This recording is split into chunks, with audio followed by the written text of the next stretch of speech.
Good day and good evening, and welcome to Dailies Hangout stream, but with a twist, with me, Chaiji, but you can just call me Kai.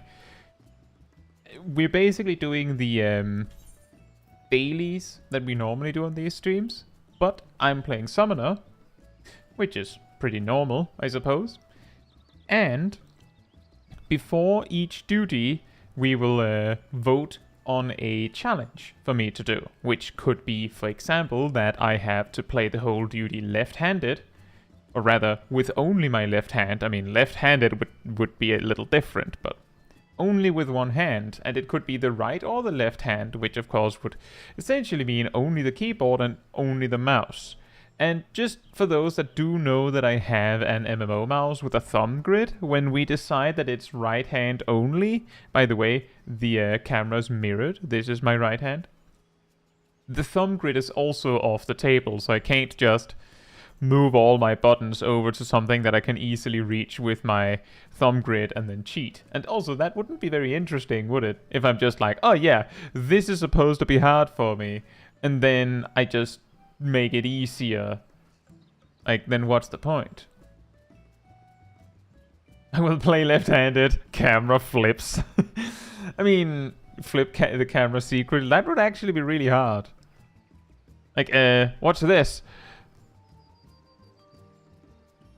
That's that over there is the correct facing camera. You might have seen that in a video or two.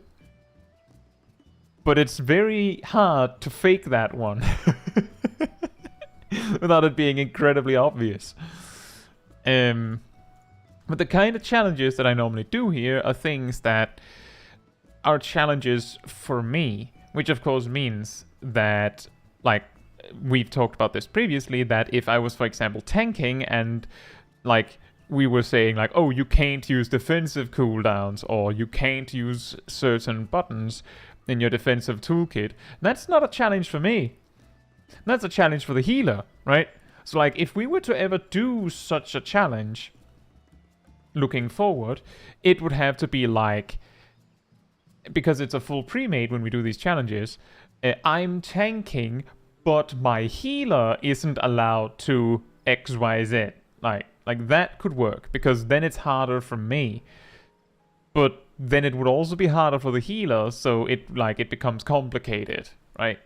But that's like the important part, that preferably whatever challenge we get should be a challenge for me. It shouldn't be a challenge for everyone else. I did see some people say, do Summoner without a carbuncle. And I'm like, well, that just means I do terrible damage. That's an incredibly easy rotation, because I can't do very much. It'll just be Rune and Try Disaster.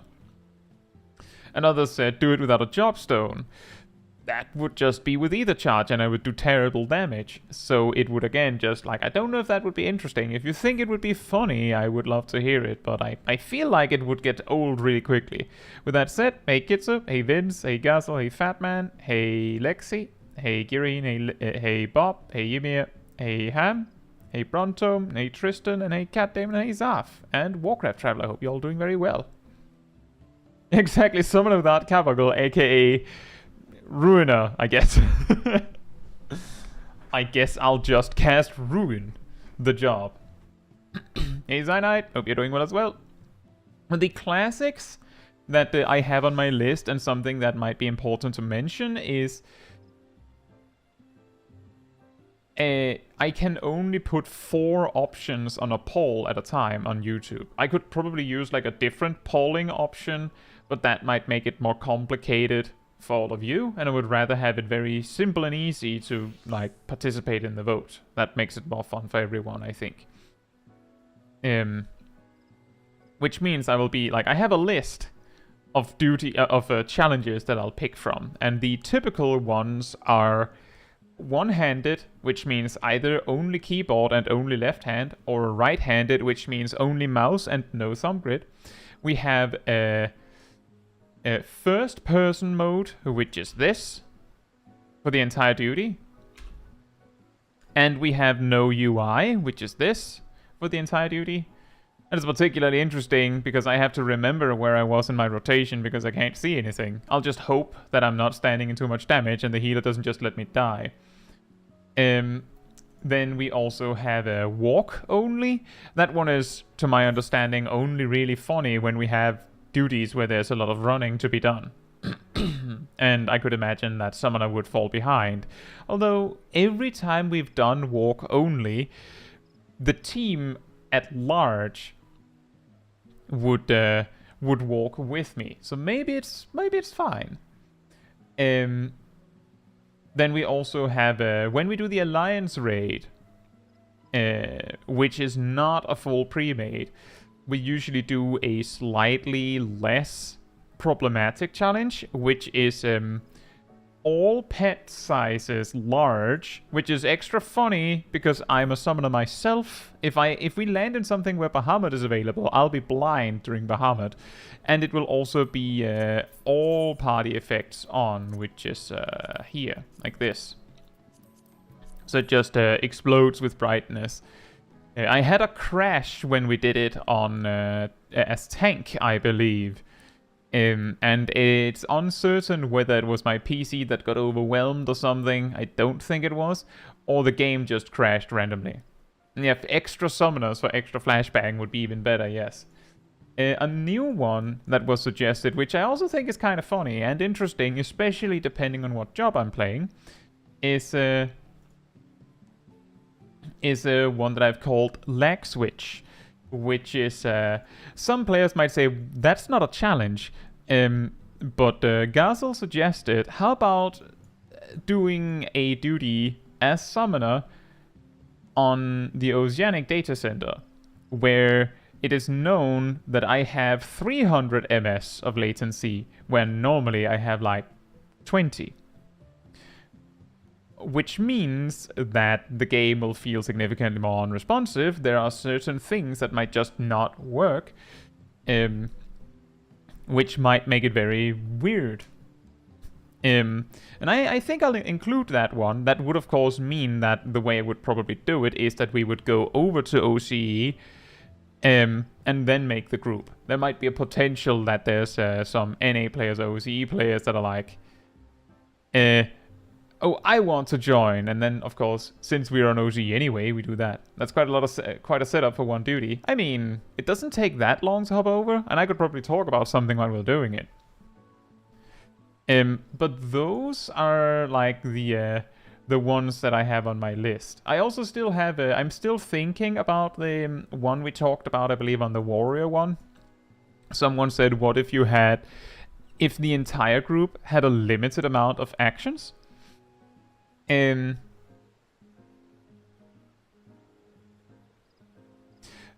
Meaning, for example, that you're only allowed to have 5 buttons on your hotbar, and they can't be macros, and you're not allowed to like precast any of them before the duty starts. Like, if you're a tank and you choose to not bring your tank stance, then you have to turn off your tank stance before we start, and when we're inside, you'd have to turn it off if you forgot. A summoner would have to take summon Kabi, and so on and so forth. And just to be like strict, it would also be like, well, you didn't bring res, you didn't bring swiftcast, you didn't bring sprint, you didn't choose sprint. It's 5 buttons and they can't be macros is the idea. And that would be very challenging. But there are certainly some jobs that would have it a lot harder than others. For example, if a tank has to bring their tank stance, they only really get 4 buttons, and they probably need 1 defensive cooldown, so they only really get 3 buttons. And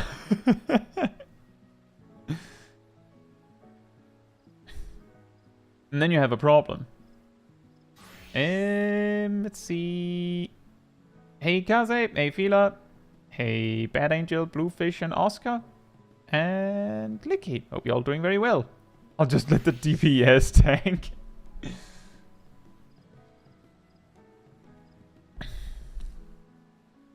Put up a party finder that brings 23 summoners. That would be pretty funny. Although I'm not sure if 24 summoners would be capable of beating, like, an alliance raid where you would actually have Bahamut. How would Gnashing Fang work? Well, Gnashing Fang is one button. But if you also want continuation, you'd have to bring that separately. Like, that's the thing, is that the reason why I'm still thinking about how you would go about it is because I feel like it's important that we have the rules in order. If, like, we have a full pre-made that has to adhere to them, it has to be obvious that you don't, like, that there isn't some sort of cheese. What about the rest of the combo? Well, it's the Gnashing Fang button. It's one button. You choose this button, put on your hotbar, you can do the whole combo because it's one button. Just like continuation does 4 things, Gnashing Fang does 3 things. And some jobs just, like, have an easier time than others with that. Gazel says Summon is too OP for the limited buttons rule. Is it? Right. Let's see. Let me just, like, bring forth a hotbar to just to bring my point home. Let me figure out how I actually open the hotbar. Let's do it with this one. Let's see. Well, I need to bring Kabi. Otherwise, I can't do anything. Obviously, I also have to bring this. Well, Bahamut is kind of pointless if I don't bring this.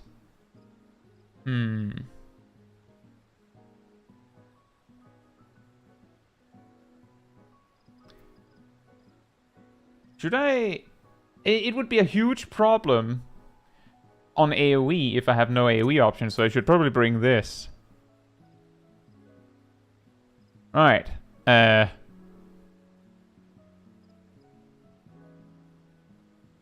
this point, I'm thinking I could summon something. I could do that, but well,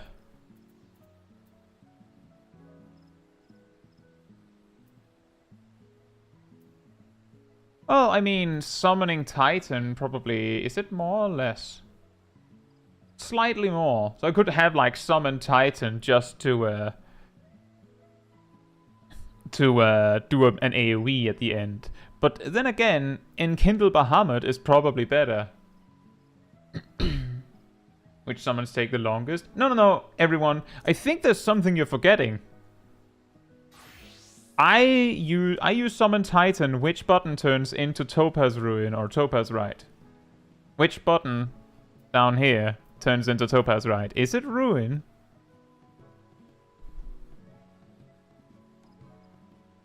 Exactly, Amir. It's Gemshine. That was the point I was trying to get across. We need a filler. It would probably be a good idea to have an AoE filler. Bahamut changes these into better attacks, so there's synergy there. We need Kabi to do anything. Like, if we don't choose Kabi, then our only options are, like, Ruin, Tri-Disaster, Drains, and, Fester Pain Flare. Like, that's it. So we need to bring, like, this set to do anything. And then it's like... The only option we have left is, like, Ruin 4 in that case, but we need Energy Drain to cast it, right? Like, if we don't bring Kabi and Bahamut, we could go Ruin 3, Tri-Disaster, Ruin 4, Energy Drain, and Energy Siphon, for example. But you would need Energy Drain or Siphon to use Ruin 4.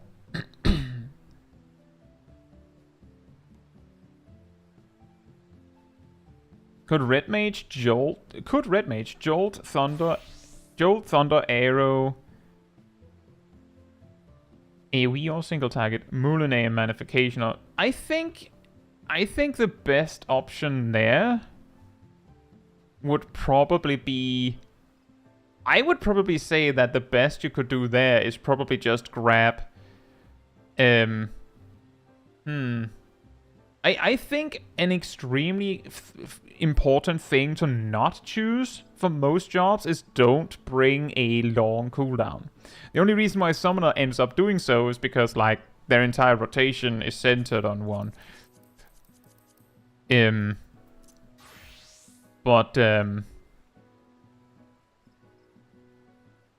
I think if I was going red mage, I think I would just bring this box here. Just Moulinet,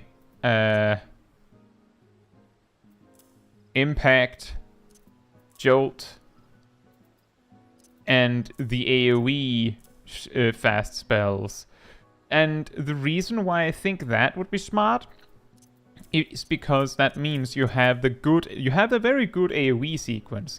It makes your single target kind of bad, but both of these spells turn into, you know, the Holy and the Flare, and both of these turn into Scourge and Resolution. So with just this, you can access your full burst.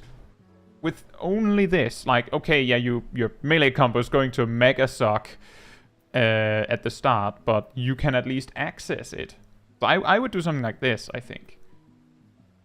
White Mage works quite well, I think. I imagine you would probably go like Glare, Holy, maybe like Afflatus Rapture, maybe Afflatus Misery, and then like maybe like Cure 2, just in case, because there the problem is that with a healer, you might say I probably won't need Cure, like a spammable healing spell, but who knows, maybe your tank went, I probably don't need Bloodwetting. You could bring just Fair Shower for the memes. You could do that too, yeah, that's true.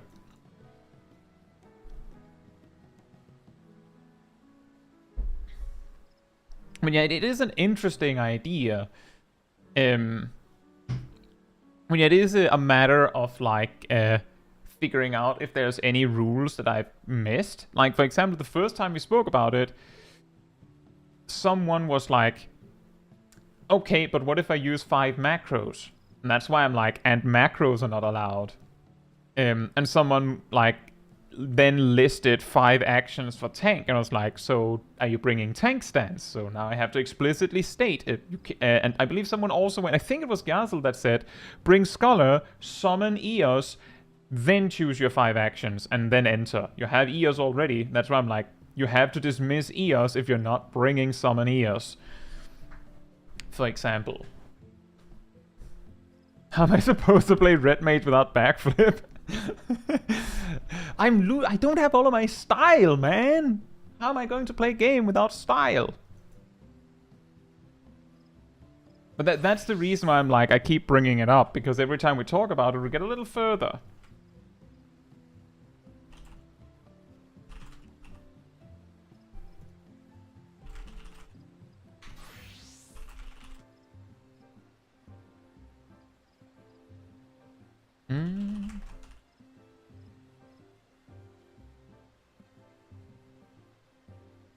We start with the classic 4, I think.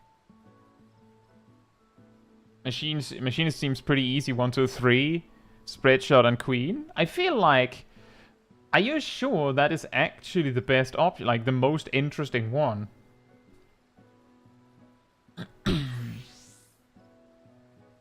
Personally, I would probably not bring the Queen. But both Fatman and Licky's perspectives highlight some problems. Because you could choose, as a machinist, you could choose Split Shot. That is decent. That's better than choosing Slug Shot or Clean Shot, certainly. And if you don't, like, Drill and Air Anchor are excellent options. And if you had to choose, if you can't have them all, then Chainsaw's longer cooldown probably makes it a lot less valuable. Because it generates a lot less battery than Air Anchor. But with the setup that Licky mentioned, you're generating 20 gauge every 40 seconds. So it would take you quite a while to get a Queen. But I could imagine anything you can come up with, Scattergun would be in the list. Maybe, here's an idea. Scattergun is not that much weaker than Split Shot, and it generates twice the heat gauge. So maybe you go Scattergun, and then you bring Hypercharge, and then I'm thinking Heat Blast, but maybe also Crossbow is also good. And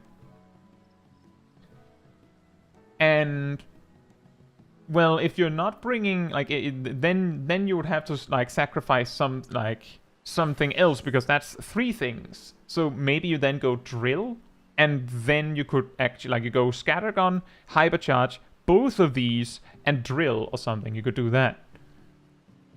We should do one for each job. We should. I think the thing is that we will never get our roulettes done. I should probably do a separate stream for this. Just a stream when we're only doing 5 actions rule. Can I just bring a blue mage? What 5 spells would a blue mage bring? Actually, blue mage is already like the master of this aspect, because you're used to having a limit, although I believe it's 24.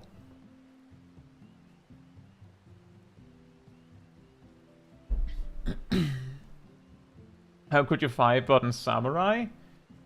I would probably bring... I think I would probably bring...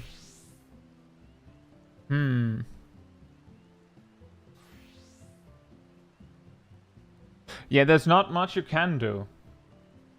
There's not much you can do.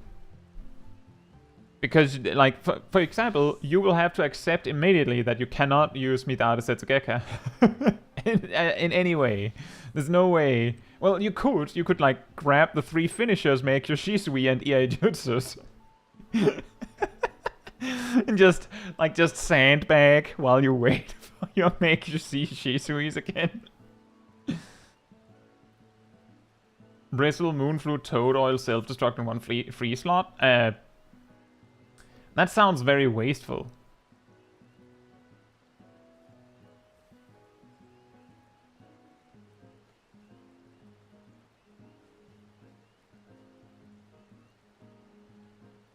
That is a good idea, Licky, although I'm guessing what you mean is the Yukikaze combo, Iai Jutsu, Hagakure, and Shinten.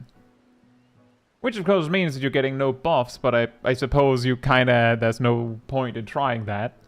But that is actually an interesting point, because that's like the minimum requirement to do like the Ice Samurai.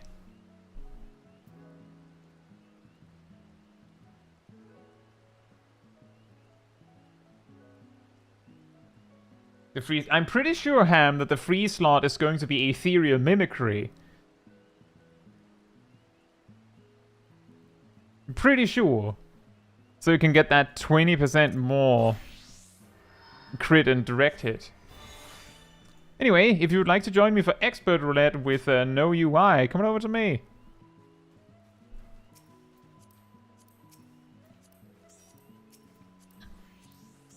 We have enough people for 2 groups, by the way. We have enough people for 2 groups. Well, that certainly confuses things, Emir.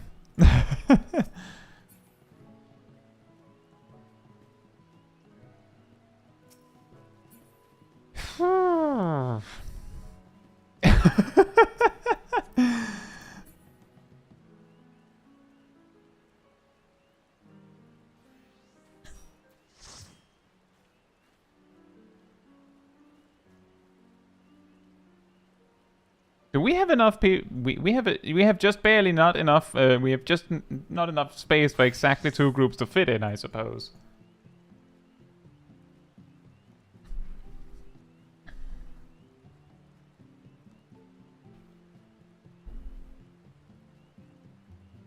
Make your Yukikaze Ka Shageku Yaijutsu. You could use any jutsu you want, but you can't do a proper filler. You're just kind of sandbagging until then.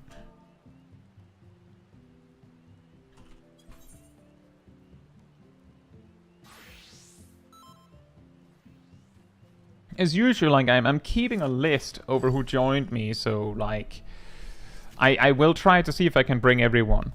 This time though, I will be playing like this once we get inside the duty. Hey Zach, hope you're doing well. And also hey Rust. Hope you're doing well as well. Boing.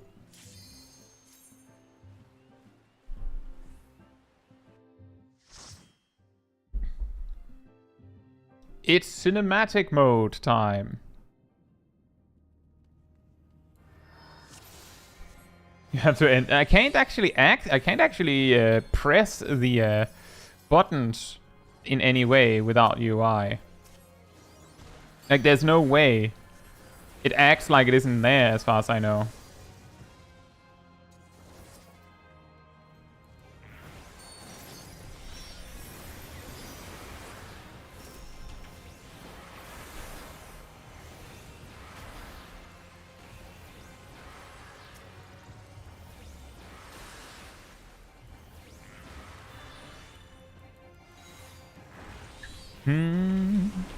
Did I forget to do Death Flare? Not right now, Zach. But I did note earlier that one of the challenges I'll probably add is related to latency, and when or if we get that one, I will probably go to OCE.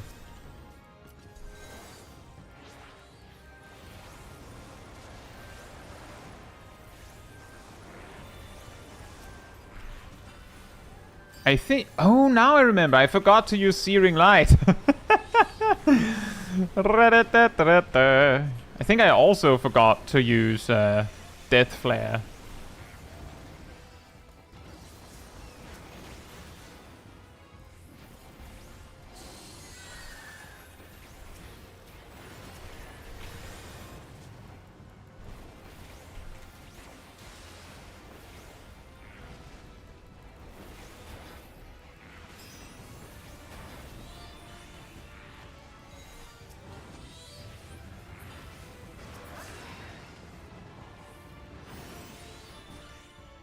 Have you tried the... I have not played very much on OCE, but Licky, I actually play on OCE on Small Kai once a week, which we've exclusively been playing Bard on. So if you deem that one as one of the ping-dependent jobs, then you probably have your answer.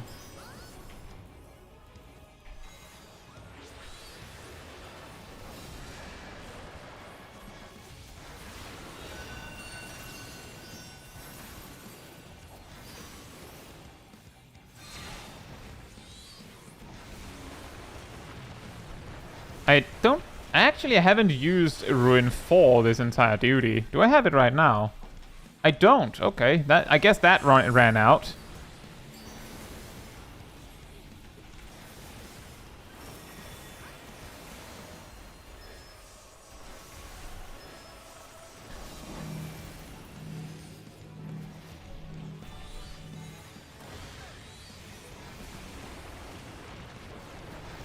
Does it have double weaves? Yes. Many.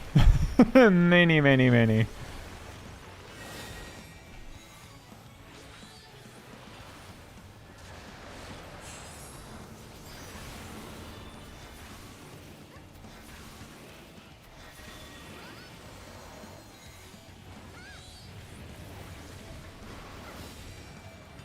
It's not so bad. You just have to accept that your rotation... Oops. Isn't going to be optimal.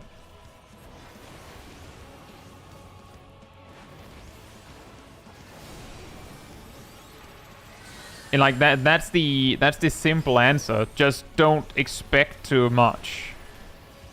Just try your best.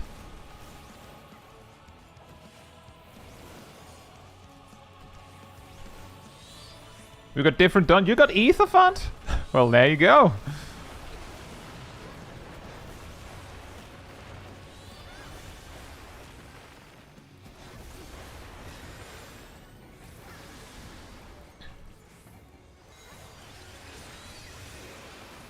This is a new big brain strat. Use Ruin 4. Oh, use Ruin 4 after Bahamut. Because otherwise you'll forget that you have Ruin 4.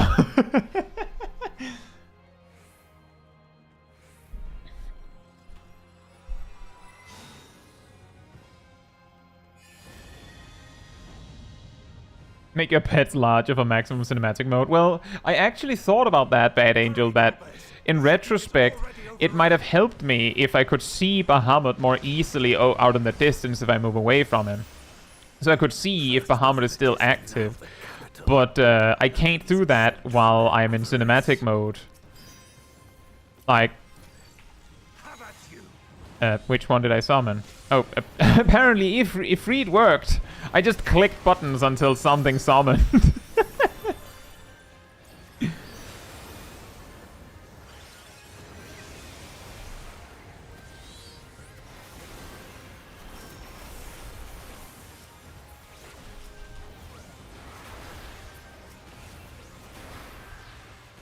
Can you imagine the 5-button challenge? Get a leveling roulette, and it's Tasha. That would, that wouldn't happen. That much I can say.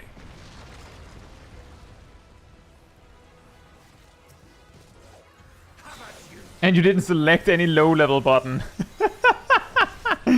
Oh, that would be pretty funny. Like, I chose actions that I get after level 50, so...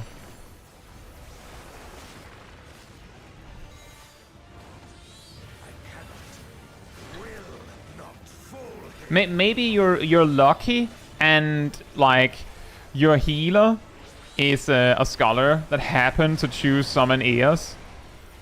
In which case you could actually do it just fine with auto attack only. It'll just take you a long time. I think this pack is nearly dead, but I don't know what else to do.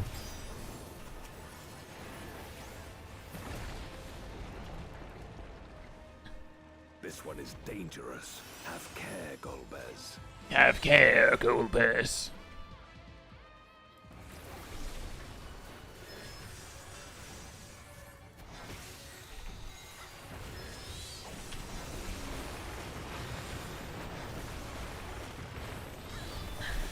I see you haven't watched my Mythbuster series recently, Licky.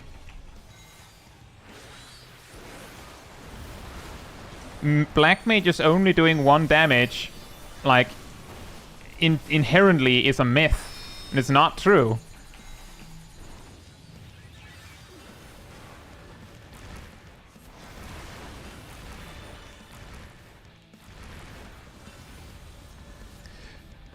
Not even a little true? It's not true for basically the majority of levels. Let's say that. Oof. Thank you. The way that it actually works is that Black Mage gains so little strength on level up that at some point you know how as you level up you need more stats to like get the same damage? Like at level 15, 1 point in critical hit would actually increase like your crit chance by like 0.2%. But at level 90 you need like a lot more, relatively speaking, just to get 0.1%. This also applies for strength.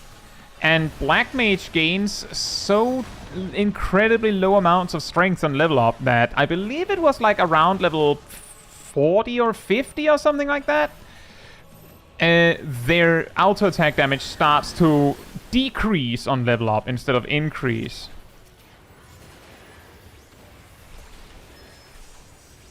Which of course has the observation that at level 90 you do exactly 1 damage. And I think you also do 1 damage at level 80?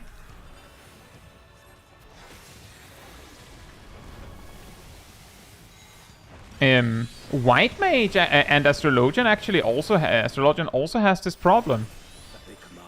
I think Sage does as well. It's just that they start at a higher strength amount, so they're dropping closer to this 1 damage per swing thing slower. I think Red Mage might too. all you need to actually demonstrate this is sync down into lower level content and see what your auto attacks do in lower level content. But I mean, for like a group of black mages would still do mega bad auto attack damage in Sastasha, so like you're still right. It would suck to zone into Sastasha with auto attack only as a black mage. It's just that you wouldn't be doing 1 damage. Bad Angel says my Sage does 32 on melee in this dungeon. Then it might be increasing. I feel like it should be 20.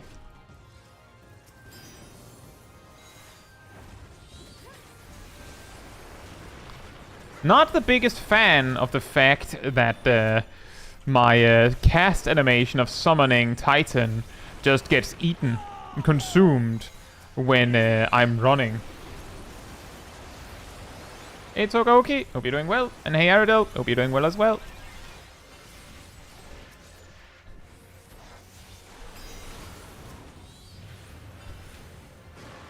You know, the scariest part about a challenge like this is... One of them is, if I forget where one of my buttons are, then I just don't have that button. Like, until the end of the duty. And... I don't know if I'm near death. And I have to remember whether, like, my cooldowns are available or not. I could forget using a cooldown because I don't remember I have it.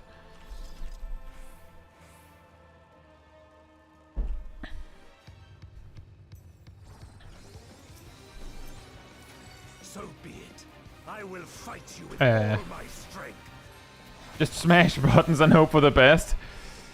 You're not wrong. That is what I'm doing sometimes. Like my absolute mastermind strategy for figuring out whether Phoenix or Bahamut is available is that I just try and click the button. If it works, then it's ready.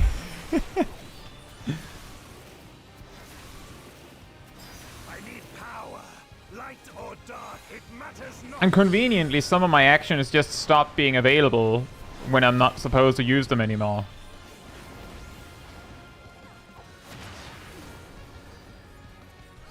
If it's stupid and it works, it's not stupid. You know, I like that. Such savagery ill suits you.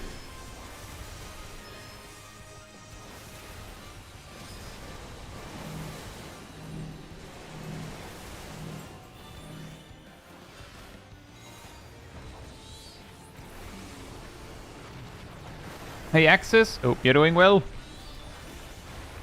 What's the twist? Yeah, so the twist is that we'll be doing random challenges, which includes no UI. And it certainly always includes no UI, because it tends to be the one that is voted on first when it is on the list. Means they're done? Oh, well, and you started later as well.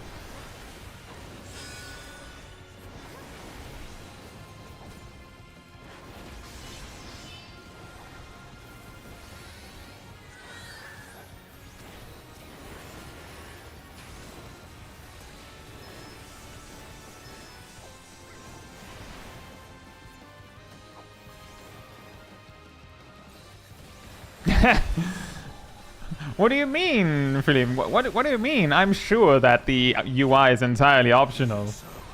I'll not be bested. Not this day.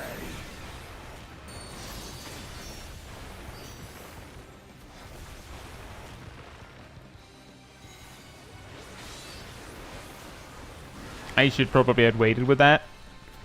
It's a sad slipstream.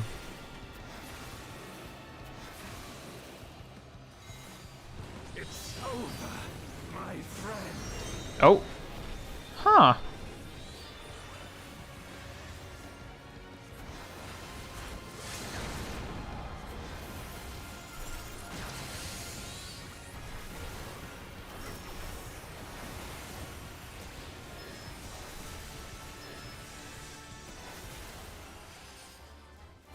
I won something?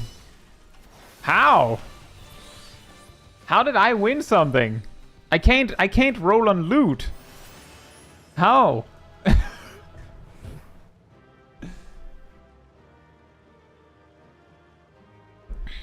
Pretty sure Etherfund is just faster than this? That is possible. Yeah, that is a possibility.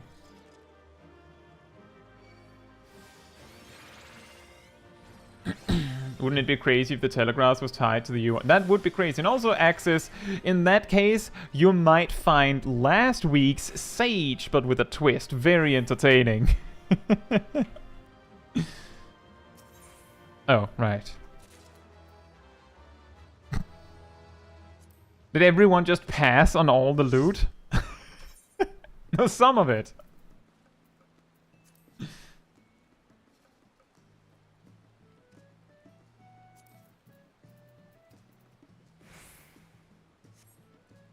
I'm surprised people just let loot pass them by, so I get it.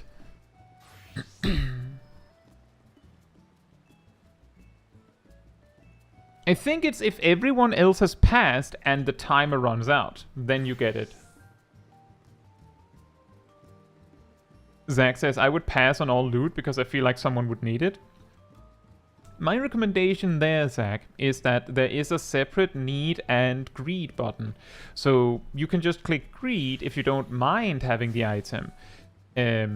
If someone needs the item, they can, they can just click need if they need it. If they don't fulfill the role to actually need on the item, then sometimes what they'll do is they'll ask if they can have an item, which of course means it's the opposite of saying, can you all pass on this item for me? And a lot of the time, people will. And exactly, Axis. Greeting on the item makes sense because there's no reason that you can't have the item. Like, others might want it. Like, most of the gear drops in dungeons and duties in Final Fantasy XIV, people greed on. Some even need on them. Just because, I mean... Check this out, Zach. You say, well, I don't need it. The guy who won it was like, I mean, I need money.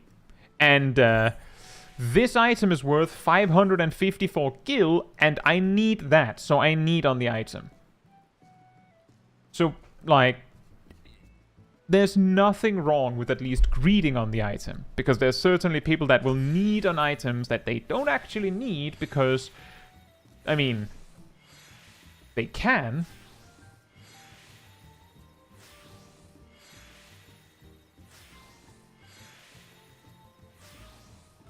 Selling the stuff to NPCs is just too much effort. Yeah, what I normally do is I just like, when I get loot from duties, I check here whether I can gain decent skill from decenting the item. If the answer's no, then I just go over and hand it into the Grand Company. And then I buy ventures with them. I'm working my way up to that clean 65k. Like, it's a thing to buy. And why 65k? That's the limit. That's the amount you can have, I believe. And if I can decent them, I'll just decent them. You've never used a venture? Have you? Why not, Zaf? You're literally leaving free money on the table here. 65k of ventures, the currency you use to send your retainers out on stuff. What do you use money for? Zaf, you use money to bribe people at clubs. Or save yourself some time by buying materials so you don't have to farm them yourself. Anyway.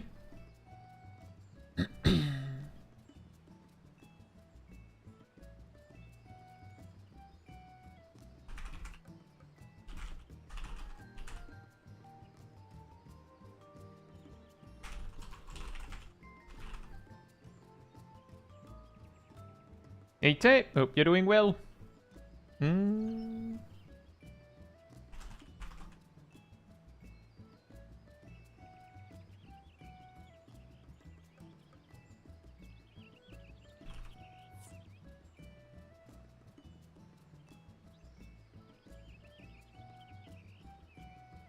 Another thing you can do with money is attempt, then fail to buy a house.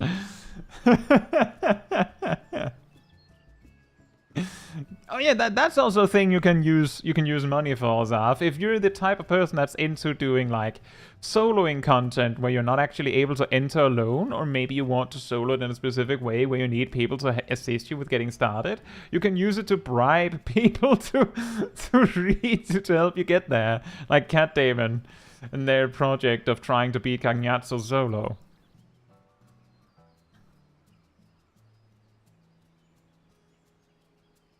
Oh yeah, that's true. Chloe, everyone.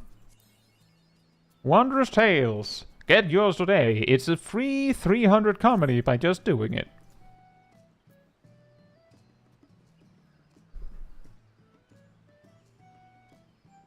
You know,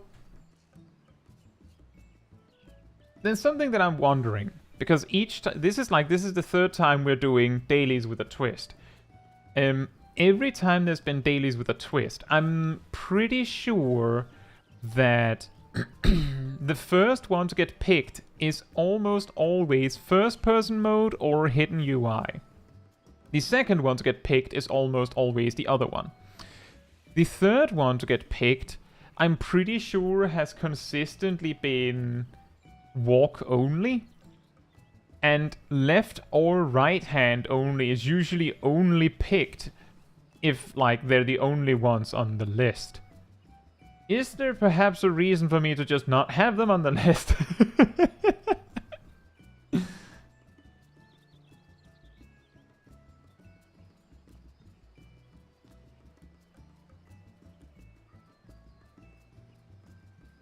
Well, Felipe, we're hoping for you. Maybe you're lucky. I mean, I'm not saying that there's anything wrong with your votes. In fact, if I was going to judge you for what you voted, why am I giving you the option? Right? Oh man, so annoying when you all pick the funny one. That makes things harder for me.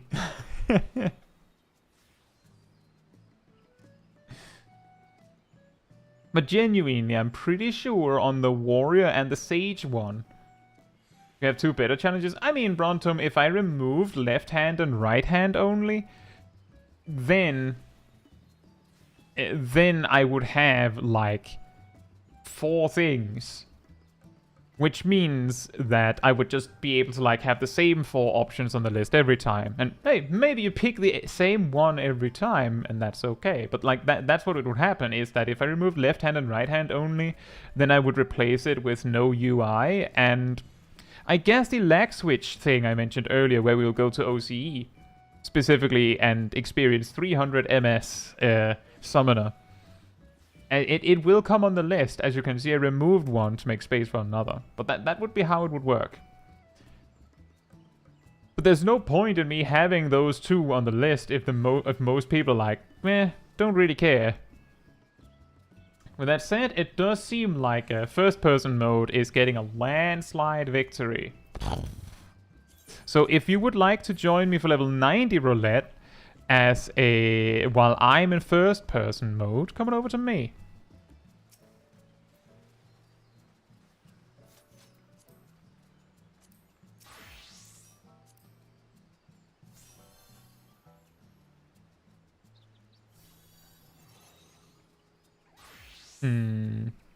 I mean, your Lexi is welcome to come again. It's more that if there's other people that also want to come along, then I want to give everyone a chance to come along. I'm keeping, as I said before, I'm trying my best to keep a list so that I'm not bringing like the same 3 people every time if there's a lot of people that want to come along.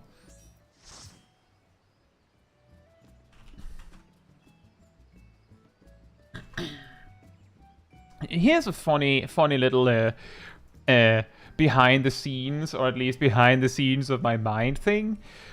I'm just checking here. This is Giraheen, right? Naomi is Giraheen, right? And Graham is Ham, right? I'm pretty sure. Right?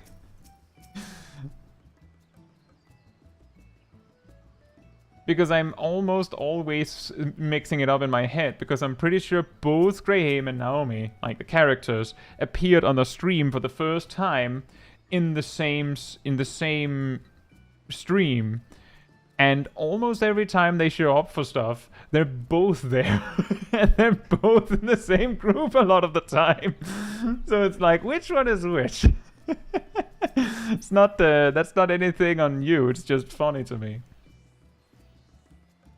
Means that's why am I always group leader 2. I think the reason why you end up being group leader 2 is because you offer up.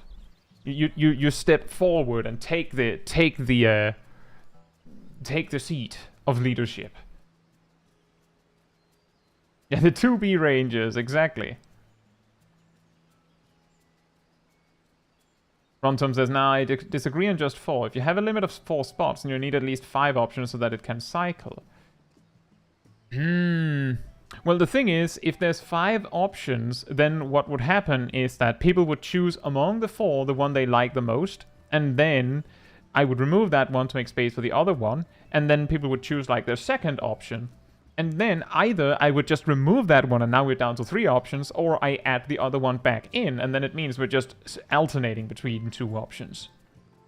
That's also why I've just added options. It's also why I haven't just removed left hand and right hand only so suddenly. That's why I'm asking.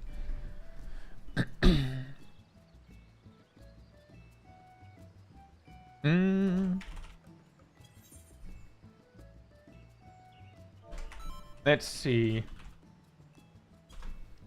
Let me just make some extra funnies. Whoops. Apparently I just can't land my mouse on this. Let's do this, and now we're ready for this. Perfect.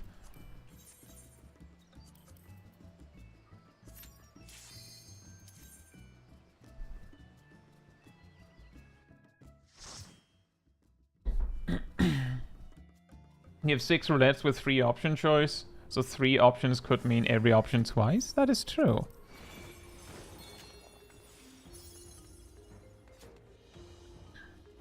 Do we have 6? See, expert, level 90, 5, 6, 7, 8, leveling, trial, normal rate.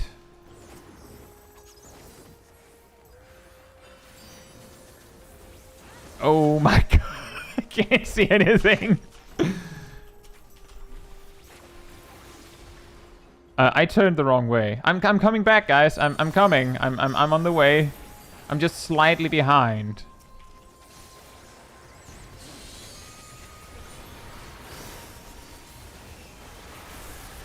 The thing I think on this is that being ranged is a lot harder, because every time I attack something, I snap to face it.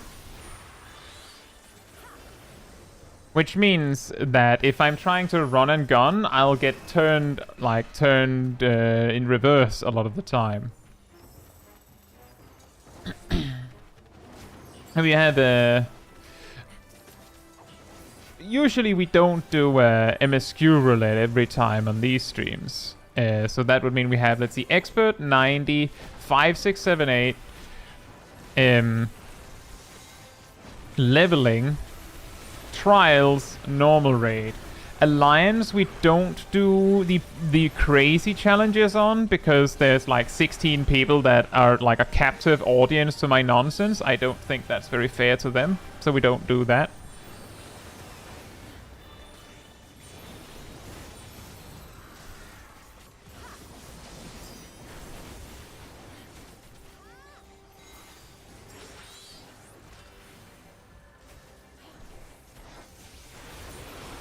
Hey Vivi, hope you're doing well.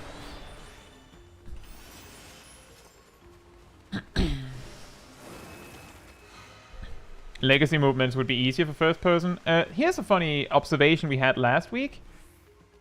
Even if you have legacy controls on, while you are in first person, the game plays as if you have standard controls.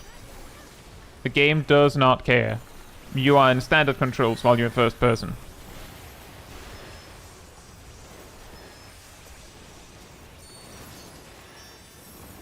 And we did indeed try it, specifically because we were like, this could be easier. I can't see anything. I don't even know where I am right now. I didn't dodge it. I think I was on the right track, and then I got turned. Hey, Shinohara. Hope you're doing well. Did you just beat this one for the first time? Yesterday. Nice. You know, weirdly... Oh. I only got hit by one.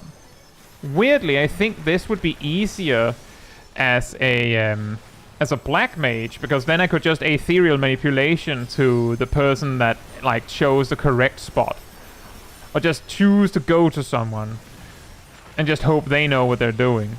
I should not have done that.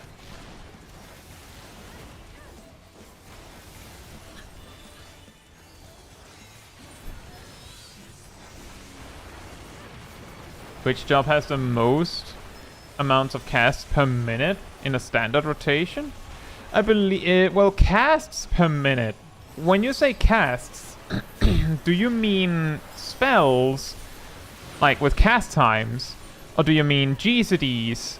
Or do you mean, like, action usages in general? Things with a cast bar, excluding black mage and healers.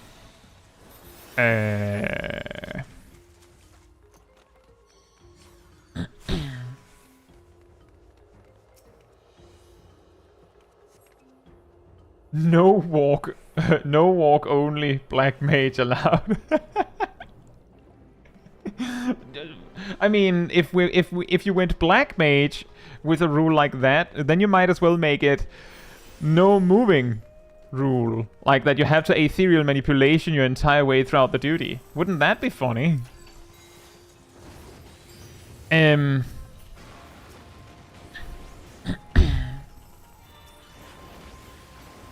But in regards to Licky's question, I'm pretty sure that it is a competition between mages, and Summoner is not winning. It's a competition between mages, and Summoner is not winning.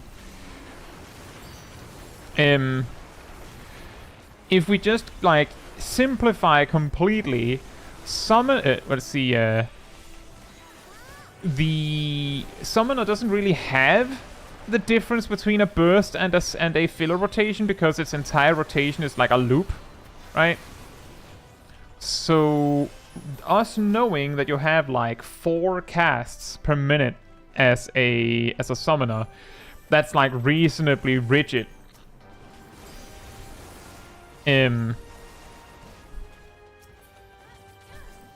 Meanwhile, Red Mage, if we just look at the filler, would be doing half of its casts, or half of its actions at maximum, at peak, like where it's not choosing to use any of its melee combos or use any of its acceleration or swift casts or anything. It would have 12 casts per minute, because it would just be alternating between fast cast and dual cast, right? If you then started to add in melee combos and so on, it would then like go even further down. Like you would reduce it even more by making use of your instant options. Like you have acceleration and swift cast once per minute, which would reduce it to 10. And you have, like, in a 2-minute time frame, you have usually 3 melee combos. And a melee combo takes up the equivalent time of 6 GCDs. Nope, 5 GCDs, because of the melee combo taking a bit less. So now you're down to like 5 mandatory casts per minute or something like that. I think I'm messing that up a bit, because I'm estimating it like off the top of my head while I'm doing this. But I think Red Mage would have more casts than Samurai, at the very least. Although Samurai doesn't have that many. They have Higanbana once per minute. And they have like 2 or 3 Setsugekas per minute, I believe. 2 or 3, something like that.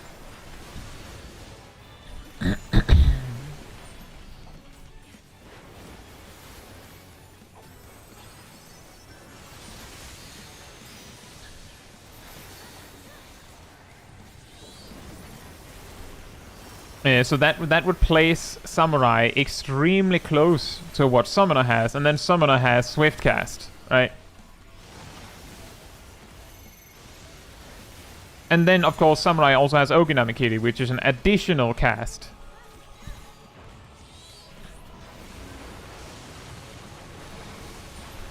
Samurai on AoE. That's true. But that's maybe also a little weird, because then, I mean, Red Mage would also have more might also have slightly more casts on AoE, for example. But that is true. You would have more Tenkagokens. Definitely.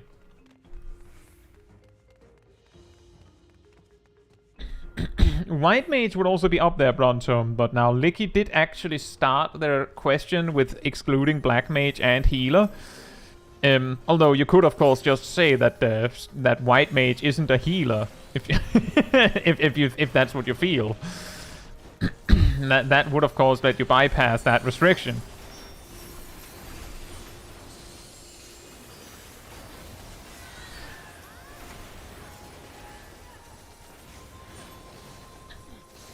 The specific requirement that Licky set wasn't the amount of spells you have, but specifically the amount of cast times we're talking about. So it isn't about spells or weapon skills. It's specifically about cast bars you see. Every time a cast bar appears for an action you're using, that counts, right?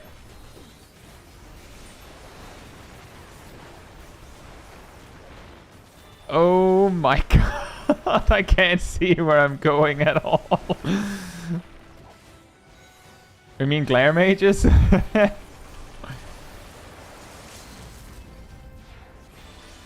Also, hey Clement, hope you're doing well. Welcome to Flashbang, the challenge.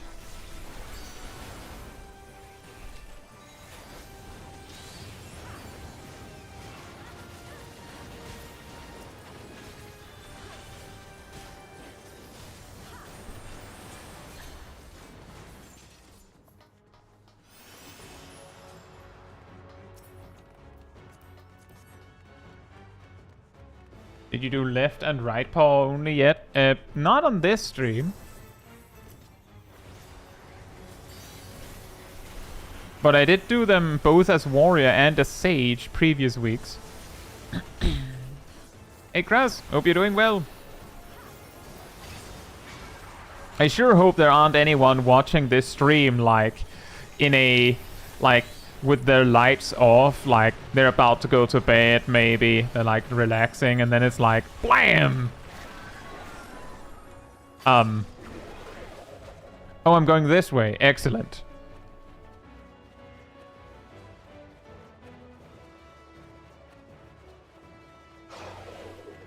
Hey Tearcup, hope you're doing well.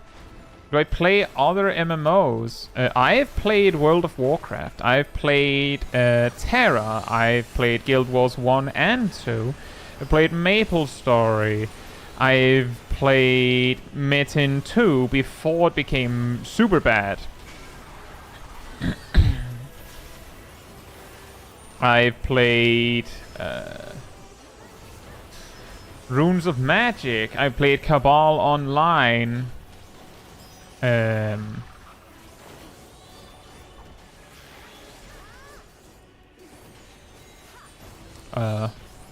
Oh, perfect.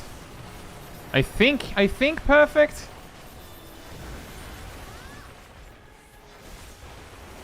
I'm telling you, if I die from a boss mechanic and I'm having trouble seeing it, it's like a jump scare because I can't see if I'm going to get hit. I just have to pray. Dofus, I haven't played that. but I have heard of it. But I've played a lot of MMOs. Which ones would fit Final Fantasy XIV? That's hard to say, because Final Fantasy XIV is quite specific in the way the game is. RuneScape I've played, yes. I've actually played both. I played RuneScape years ago, then I played it again as old school RuneScape, and then I played RuneScape 3 as well, although I played RuneScape 3 exclusively as an Ironman.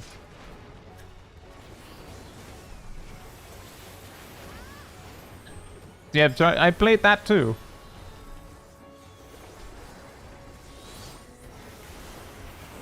I also play, I don't know if that counts as an MMO, but some would count it. I've also played Adventure Quest.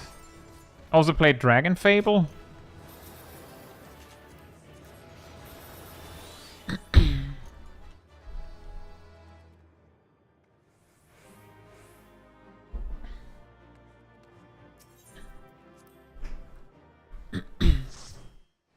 Hey, Zangerkrieg! Thank you so much for becoming a member. Welcome to the Cult of the Pink. Hope you enjoy the emotes. Thank you so much for the support. Ironman basically plays an AI. What do you mean by that? Ironman means that that you don't trade with others. Essentially, that's the important part, is that you're not trading with others.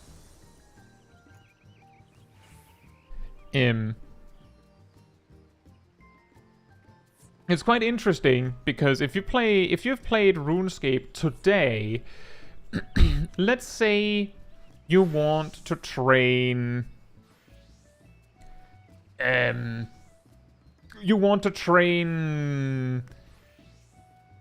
cooking.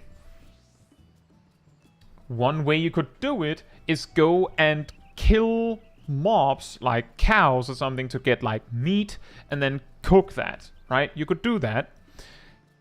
But let's say you already have like 50 in your attack skills, so you can just go and like do like slayer tasks or something and get some cash from something there. Or maybe you have like some other skill that you can make money with, like maybe you already have a high herb law skill, so you can just, you know, flip some potions on the market.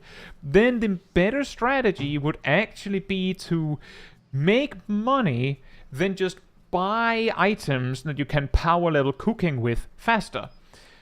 Which means that most tasks in RuneScape, old school RuneScape or new school RuneScape, doesn't matter. If you're playing on a regular account, most of the time, the most effective way to do that thing is to do whatever thing you can do that makes you the most money. Do that for a bit, and then just invest that money in leveling instead of actually using the skill. There's nothing wrong with that. But I realized that when I played old school RuneScape. Like, most skills, if I wanted to train anything, the best way I could do it was just hang out at the Grand Exchange, the auction house, and just flip items and trade items and, like, sell. Do whatever I could to make the most money, and then just use that money to train the skill that I actually wanted to do. Whereas on my RuneScape 3 account, it was like, well, I want to train my attack skills, but my gear is kind of bad, so I have to train my crafting skills to make better gear. And that actually makes more sense on RuneScape 3 because they reworked the blacksmithing system and the mining system, so you don't need 99 to get rune armor, you need like 50. So you can actually gradually upgrade your armor as you level. And there's also options for mages and ranged. So it's like, you have to make it yourself, and to make it you have to mine, and then blacksmith, and then you have your big fancy two-handed sword or whatever it is you want. And now you can go and use your big fancy sword instead of just buying the sword. Just like real life, basically. Yeah, exactly, kind of like that. That's like the idea. And you mean, there are some people that have like gone into Final Fantasy XIV with this like Ironman mindset. Although, because there's a lot of, you know, forced group content, this has sort of spawned this like solo community that is trying to like beat the entire game or as much of it as possible without queuing. Yeah, exactly like Wrath games, indeed. That's like where that idea originates from, I believe. That the Ironman idea.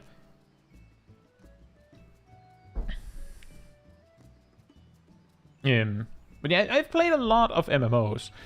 In terms of what jobs or classes would work for Final Fantasy XIV, that's hard to say. If we compare, like, if we just, and I'll get back to the roulettes real soon, don't worry. Welcome to Sudden Tea Time.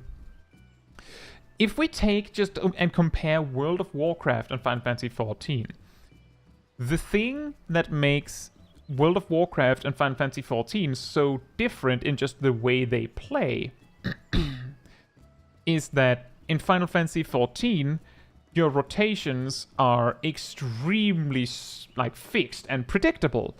There are outliers. Like some jobs have some weird randomness, like Red Mage Dancer, Black Mage has a little bit, but most of the jobs are extremely predictable, as in, if you were told, fight that striking dummy for 10 minutes, if I know you're doing the optimal rotation at every moment, I would be able to just write out your also Bard, I would be able to write up the exact order of actions you would use for those 10 minutes. From start to finish, if we assume you play perfectly. I would be able to say that for Warrior or Paladin or Dark Knight or Gunbreaker or basically any healer that isn't Astrologian. I could do it for Summoner, I could do it for Machinist, I could do it for Reaper and Dragoon and Samurai and maybe Monk because of the chakra stuff, and it could possibly also do it with Ninja. Because of them being predictable. In World of Warcraft, that's the outlier. Like, being predictable is weird. I remember when I played a lot back in Legion, balanced druids, those that look like a big chicken or like an owl with arms and shoot moonbeams, they had a build that had no randomness. Like, no randomness. Zero. And we used to say that you could set a clock after a boomkin, as they were called. And you can choose whether the boomkin comes from the sound their attacks make or the fact that a lot longer ago they were always badly out of mana. And that is up to you to decide. But there was one specialization out of, I think it's 12 classes, and that specific specialization was one of 4 specializations that class had, and one build out of all the builds you could choose on that specialization, one of them had no randomness, aside from, critting and stuff. And that was weird. So what I'm saying with that is that if you took any class, any specialization from World of Warcraft and ported it to Final Fantasy XIV, you would have to either make absolutely drastic changes, or it would immediately look weird because of just this aspect that in Final Fantasy XIV it is weird to be random, while in World of Warcraft it is weird to be predictable. No input randomness. Well, I mean, you don't get any procs. As in World of Warcraft, you have like a Frost Mage where you cast a Frost Bolt and it has a chance of giving you Brain Freeze and Fingers of Frost at the same time. And both of these things are used for other stuff. And sometimes you're lucky, so you go Frost Bolt and then you just spend your procs for 10 seconds. And sometimes you use Frost Bolt for a full minute and nothing happens. And that is, of course, an exaggeration, but that's the difference. You'd also have to account for Summoner's Bahamut drift over 10 unbroken minutes. Yeah. But that would mostly be something you'd notice on Energy Drain and Searing Light. Which is the better combat system in your opinion? I think that that World of Warcraft's combat system, the idea of it, where it's a lot more random and you can react to what you get a lot more.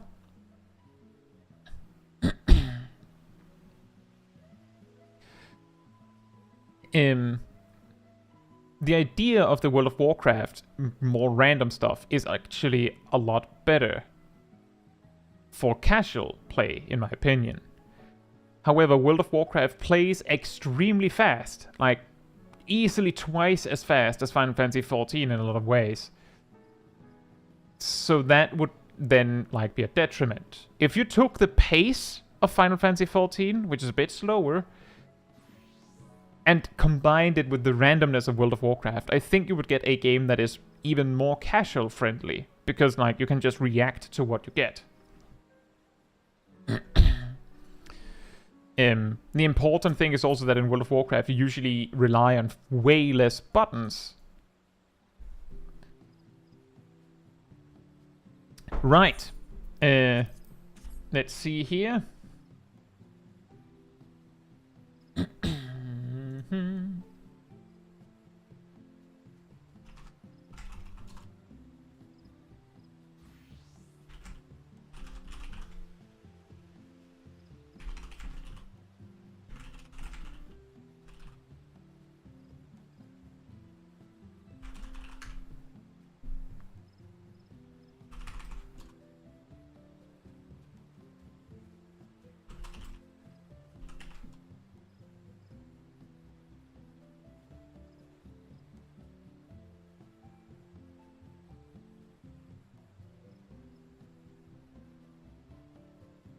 Yeah, that's also understandable, Cat Damon. It's actually really weird because on the one hand, I can see the benefits of having less buttons, so you can put a lot more emphasis on those buttons.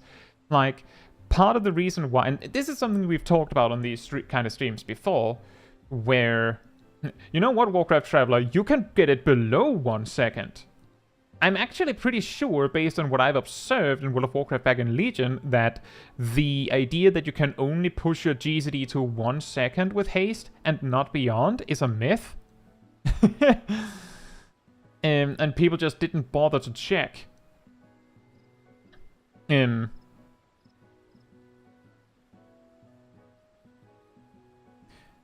the reason why that myth comes about is because I believe Combat Rogues has Adrenaline Rush, which specifically reduces your GZD further, but Energy classes specifically have a fixed 1 second GZD that is not affected by haste, whereas all other classes do. They start at 1.5, but they can reduce it with haste. Does WoW playstyle mean there's more room for skill expression? That's hard to say. The fact that things are more random means that... So in Final Fantasy XIV, part of the problem is that if the rotation, the perfect rotation is perfectly predictable and you can write it out from start to finish over a really long time period, it means that if you make a mistake, it is very obvious. Because everyone can see that, well, you didn't click exactly the sequence that is optimal. Where in World of Warcraft, because of all the randomness involved, yes, there is an optimal way to do things, but a big part of it is making the most of what you have, what you're given. And that's actually the thing, that is part of the reason why I talk a lot about, like, understanding why you do things in your rotation and what you're doing, because if you understand why you're doing things, then if you stray from the optimal rotation, you still know what to do. Like, you still understand why you're doing the things that you're doing, so you can still, like, recover. Whereas if you don't actually understand why you're doing things, then it's going to be really, really hard to figure out what you're supposed to do if you make a mistake. And yeah, that's really it. And in World of Warcraft, because your rotation is super random, it means that you kind of have to understand why you're doing things. Or at the very least, you need to have a pretty good idea of your priority list. And that's actually really interesting because Paladin in Final Fantasy XIV actually has a priority list rotation, which again, in Final Fantasy XIV is rare. In World of Warcraft, that's normal. Like, that's how things work.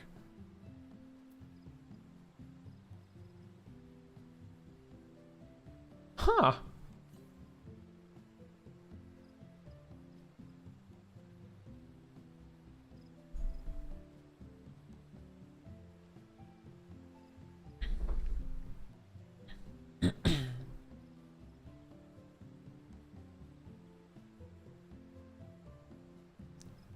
I wish we healers could give haste. See, the thing is that as the game is right now, a lot of jobs would actually rather you didn't give them haste. Like temporary speed boosts of like attack speed boosts. They'd rather not have that.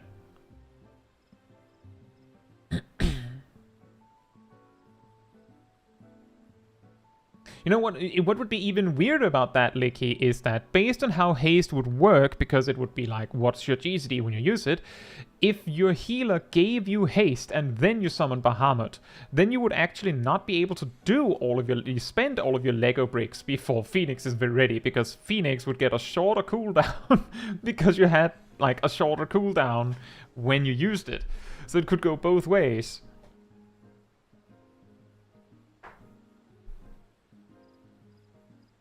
Also, hey Lemon, hope you're doing well. Well, that was impressive. Walk only had a massive lead, and then just as time passed, 300 MS on the OCE Daisy Center just gradually caught up.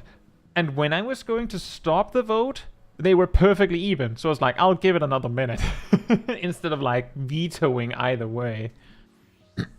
Which of course means that I'll have to hop on over to Ravana.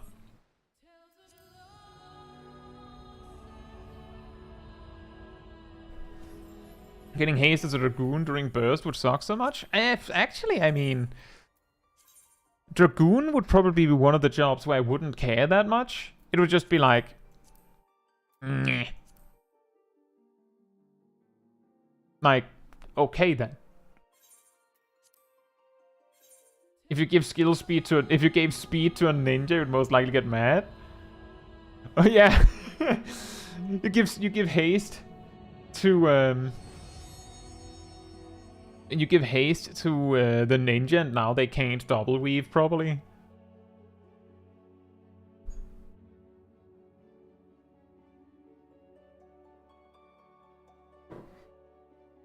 Also, hey Ogni, hope you're doing well. And Grim Reaper.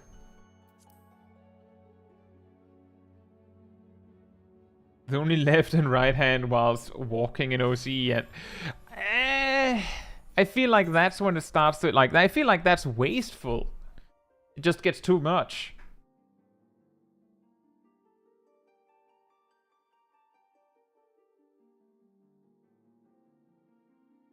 And see, the reaction a lot of people are having, like, they're like, don't give me haste. Do not. That is exactly the reaction we would expect. Because a lot of jobs nowadays are extremely strict about how much speed they want. Like, here's the thing. Technically, getting haste is better than not getting haste. The reason why a lot of jobs work with, like, we do it with no speed, like no skill speed or spell speed, is mainly because... I'll go, by the way, I'll go to Gridania. That's where we usually meet on Ravana. Over at the Grand Company place. Oh my god. The mega lag. It's not because haste or like speed is outright detrimental for most of them. It's more that it's so weak, so insanely weak, that it would be better to grab literally anything else. Anything else. Oh, I guess we already have friends here. Like, I mean, if you want to join for 5, 6, 7, 8, come on over to me, but I can't possibly imagine you came over here just to to watch me.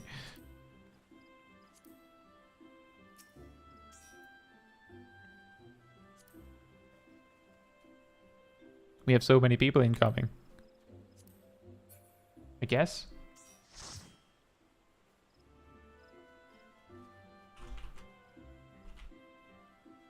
Yazel got over here as well. What would haste do if it was just to auto attacks? It would be a defensive buff to paladins.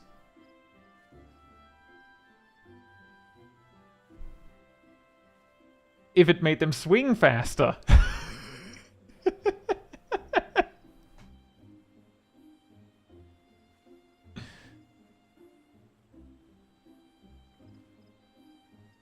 That's already in Monk's kit, though.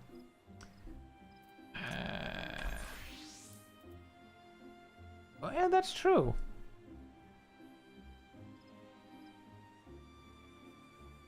Both Greased Lightning and Riddle of Air. The reason why I'm specifically focusing on Paladin is because Paladin is the only job in the game that actually does something when they auto-attack beyond damage.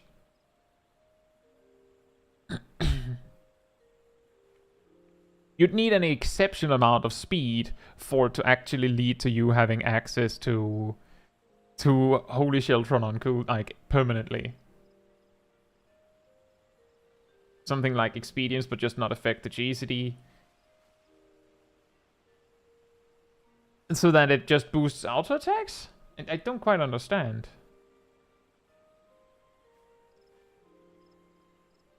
I think cover has always had a 2-minute cooldown or more. By the way, does anyone in this group that I've landed in have access to tank? Or are we is all we have 3 DPS healer? That works.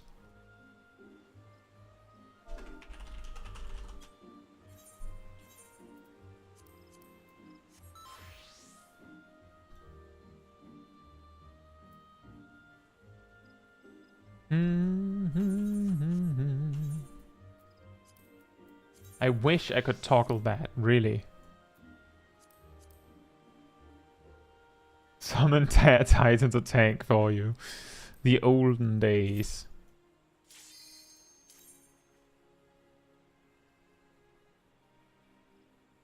Dark Knight. Well, if you made it so that auto attacks happen faster, Felipe, just making sure that you understand it, and just in case we're talking past each other here.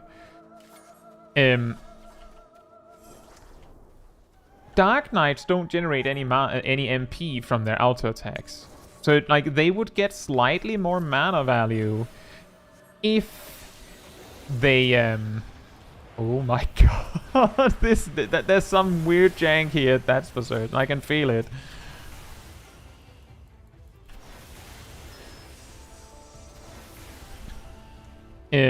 But you don't generate any mana from your auto attacks, it's just passive MP regen. But if they reduce the GSD, then yeah, you would generate slightly more mana. That's actually the core problem with most jobs these days in regards to speed. I've actually, like, I have a whole video on this particular subject. I believe I've called it something like why skill speed is bad, or something like that. The problem is specifically that more skill speed or spell speed does not make your burst better. It just makes your filler better most of the time. Like, there are exceptions where some jobs you get... Oh. Look, I have a haste buff, everyone. How randomly convenient, isn't it? We actually landed in a specific duty that has a haste buff.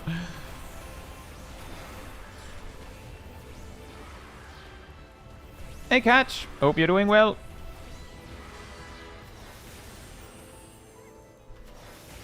Phew! Yeah, the problem with speed like skill speed and spell speed is specifically that they mainly boost the power of all of your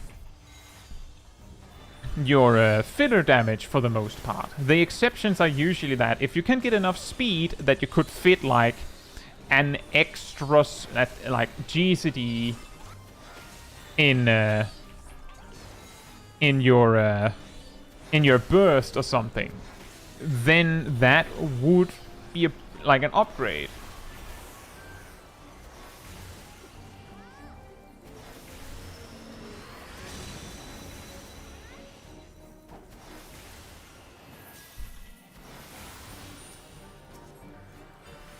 .5-second auto attack delays get Holy Sheltron on cooldown.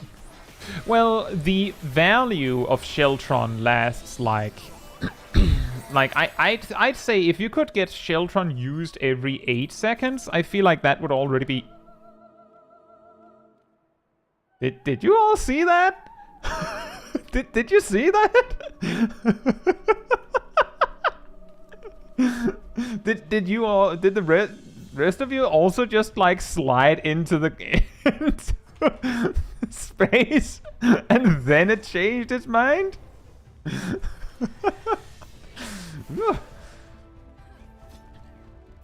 Yeah, exactly, Clement. You would still need like 0.8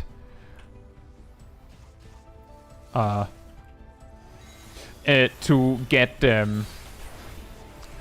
like Holy Sheltron like always active with the damage reduction, and that like the base GCD or rather the base swing time on Paladin is 2.24, so you would need like 200, like nearly 200% faster swings to actually get this benefit.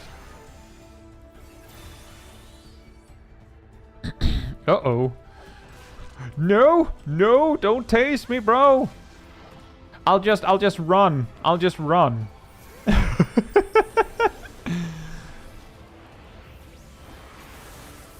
I have an angry Anzu on me.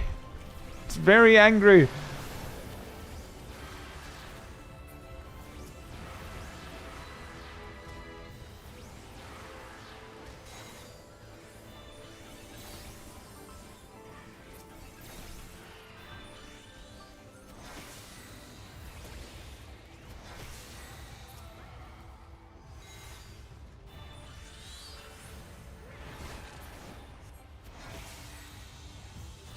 Yeah, if you could get haste and it would just make you auto attack faster, then I mean the only job it would actually really matter for, it's really weird, would be Paladin. I suppose that other jobs that do a significant amount of their damage from auto attacks, which is actually most melee DPS and ranged physical in some aspects, would like they would appreciate the free damage. Whoops. But it would just be like it would have the same problem as the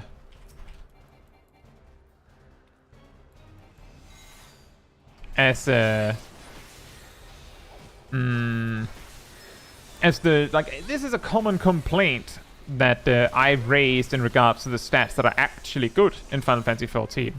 That crit is boring, direct hit is boring, and determination is boring because they don't actually change anything about how you play the game. Only speed among all the stats you have really do something. Like having more crit makes your attacks do more damage, but it doesn't, like, I suppose with the exception of Monk that could get more chakra crit, like chakra procs. But basically all other jobs are just like, I mean, I just do more damage. I do the same thing, but I just do more damage. That's not very interesting. Whee! Off into the... never mind. So like, that would be what would happen if you had if you could give haste, is that it would, like, and it only affected auto attacks, is that it would just, you know, it would just make you strike slightly faster, which would make you do more damage, but it wouldn't really change anything. Also, hey Traverse, hope you're doing well.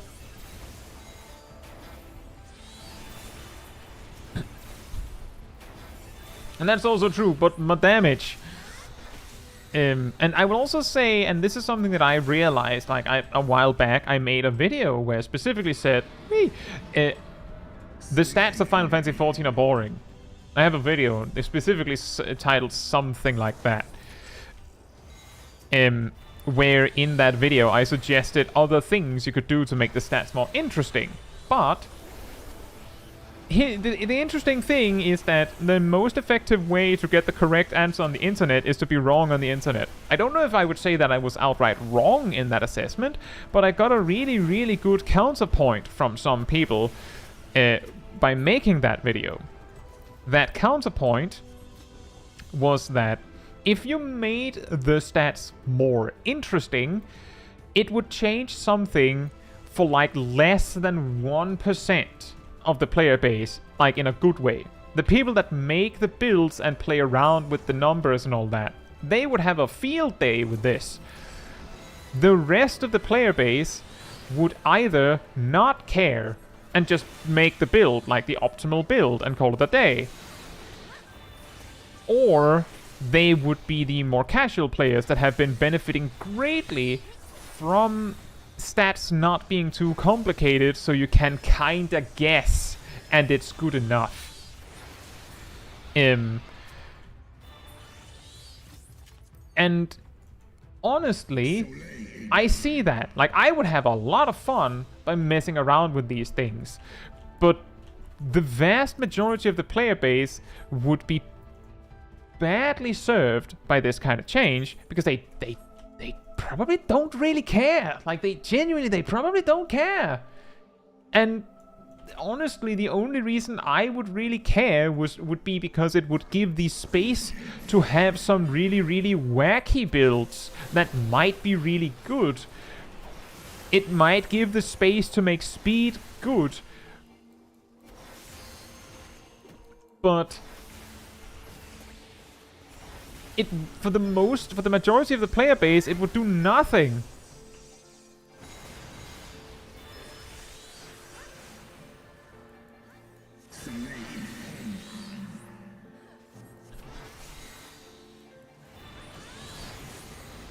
I don't think changing stats would require rework of combat, Bluefish, because they've already changed some stats in the game.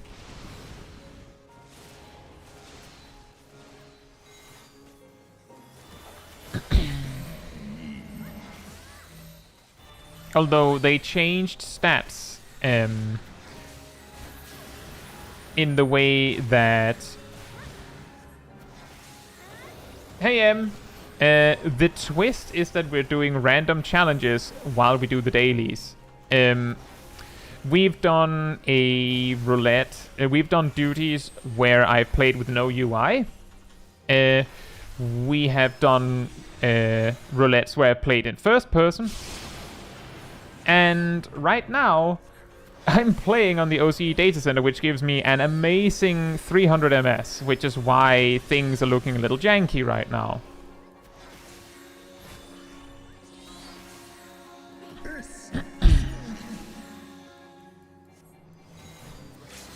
And yeah, so in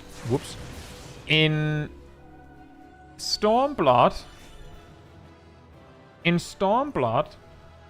they removed the stat known as parry and added the stat known as tenacity, exactly as it works today, by the way. Parry did exactly what you think it does. It increased your parry chance, that's it.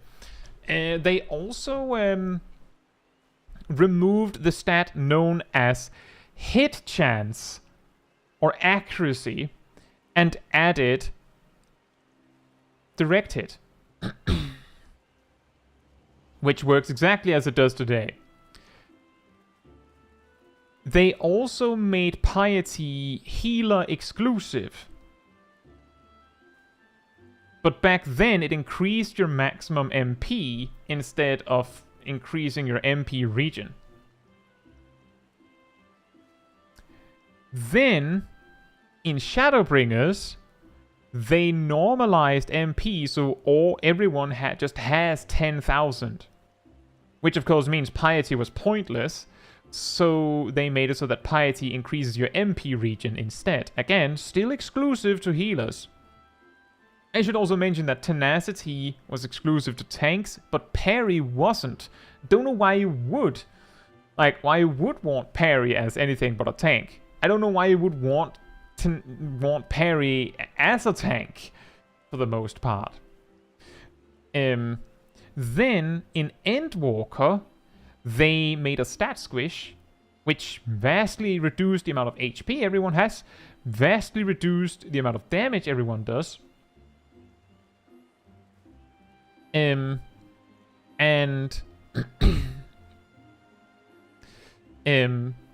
then they boosted determination. Before, determination was, I believe, 10% weaker than directed, like point for point. In Endwalker, it was boosted, so now determination is like 2% better than directed point for point. It's so small that they're basically even. But that's the reason why if you go back into the history books, you'll find that a lot of guides are like always going directed before determination, because directed was objectively better by such a significant margin that it really mattered. And yeah, before Shadowbringers, there were situations where tanks could choose to meld strength on like accessories, because before Shadowbringers, your accessories only had your primary stat on it, which meant that tank accessories had vitality on them, and you know, like stuff like crit, but you needed like DPS accessories to get strength. And in Stormblood, this was significant because in Stormblood, your accessories are like role specific. So you couldn't, like in Heavensward, you could just choose to grab the DPS accessories if you wanted more damage, which of course meant you had, as a tank, the choice between offense and defense. But in Stormblood, your choice was you could melt strength into your accessories, which meant that in certain raid tiers, I don't know if it was all of them, but in some of them, the best in slot for tanks was full crafted accessories and then just strength materia across the board, like pentameld strength materia. It was really funny. Like maximum damage build.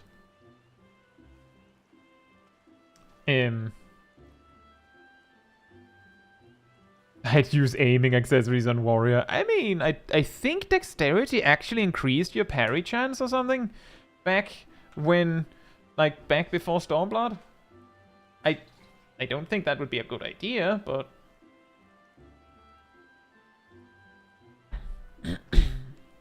and yeah, we also had belts before Endwalker.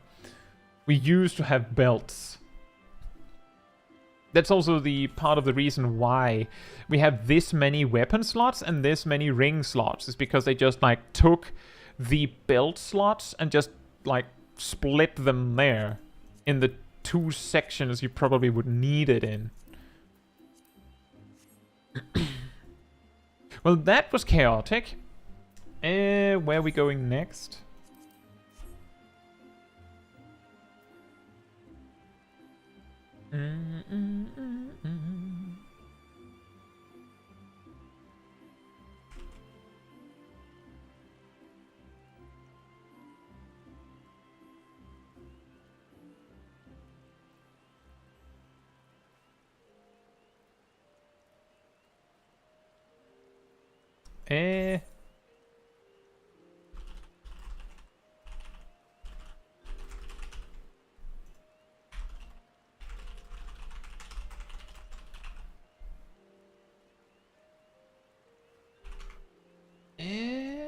Which one am I forgetting? Am I forgetting one? I feel like I'm forgetting one.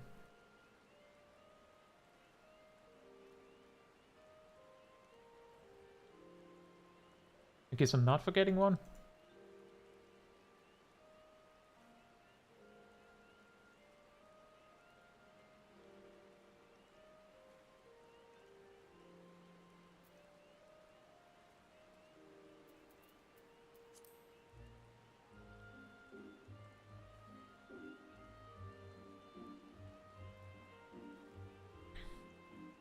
And that's also true. If you had some belts, you can go and grab your belts from the Calamity Salvage, as Ardell mentions. I don't know what you would do with the belts, but you can. I suppose some people see them as collector's items. A little bit like how... if you've ever gone to the materia section of the market board, like, I think most people, if they need something specific from the market board, they'll just, you know, click the search button, like the search bar, and just write the name of the item they need. So usually they'll just be like, what's the name of the crit materia, and just write that, I'd imagine. But if you click the materia button, I'm pretty sure it will also show you, like, if you scroll enough, it should show you old materia. You will find elemental materia and primary attribute materia.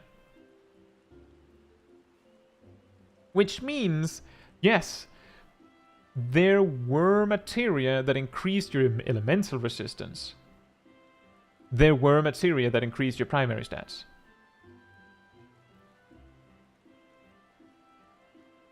I generously gave my builds to my grant company. I don't know if I kept anything. I don't know if the Calamity Salvager will show me anything if I go and check.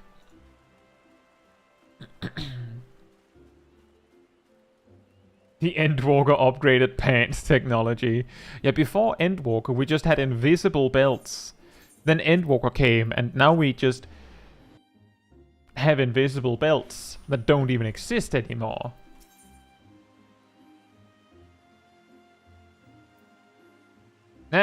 Oh yeah, the speed belt. Which section would this... Oh right, retrieve obsolete belts. Oh, I can't see it because I'm not home.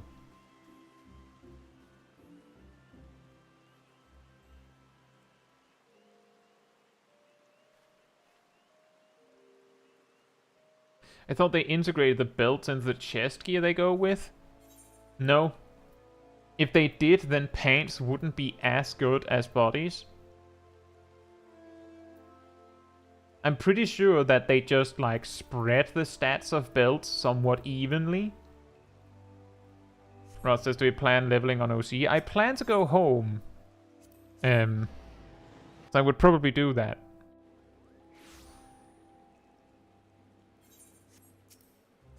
But a good point. I should be going home. Oh boy. I wish I didn't have that bad of a connection on OCE that we can make a challenge out of it. And you know what? That really highlights something, kind of, when people come into the stream and go, okay, I'll bite. I don't know what the twist is. And I have to explain by saying, well, the 2 previous challenges were real challenges, but right now I'm just playing the game, but on a bad latency.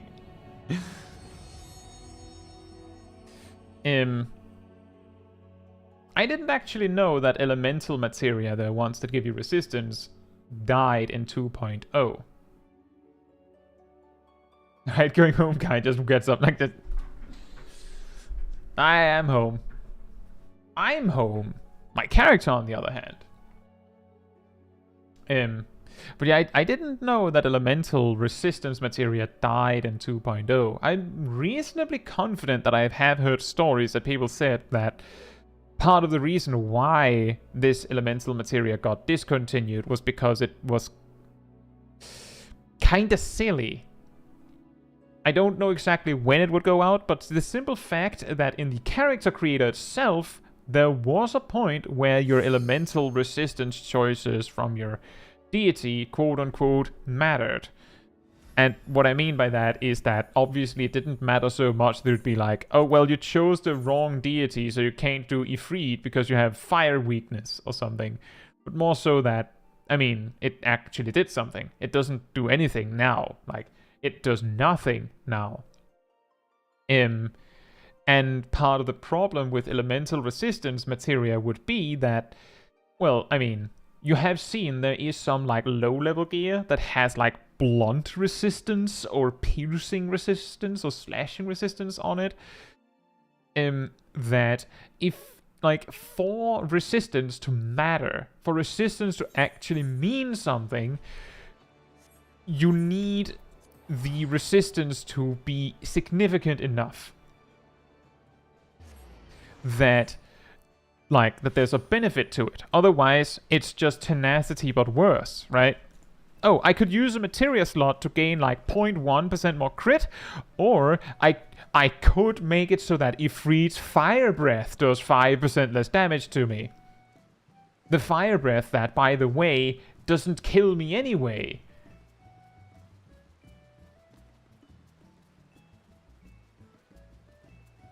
Catch says, I swear I should stream when I'm doing roulettes and get a really weird bad group. What you should do, Catch, is if you get a lot of bad groups and you would like to have us see it, you could record for clip review, yeah. Just, you know, have OBS or something running and just record just in case.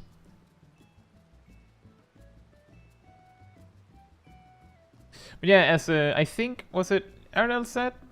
Yeah, in 1.0 belts were visible.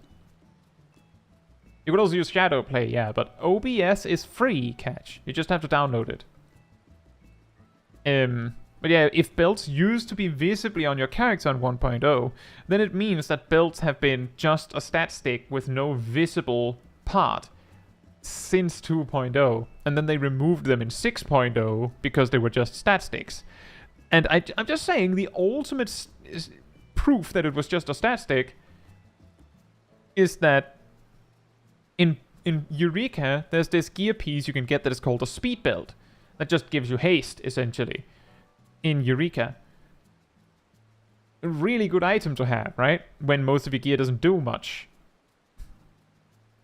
But when they removed belts, they just... I think they made it so that you can just exchange it for a speed ring or something like that. Right, so we're doing walk-only leveling roulette. If you'd like to join me for that, come on over to me.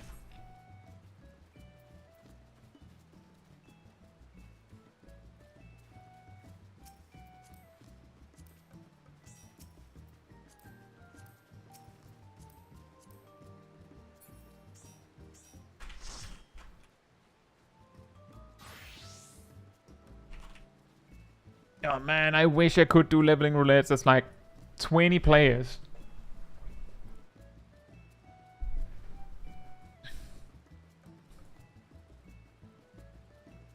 Do we have a volunteer healer? We do. Excellent. Yeah, so it is walk only, which of course means that I will be walking. Based on the levels that I'm seeing, I will not have the dash from Ifrit. So I will actually just be walking. You're of course welcome to walk with me, but it's just me who has to walk. It's just me who has to, henceforth I shall walk.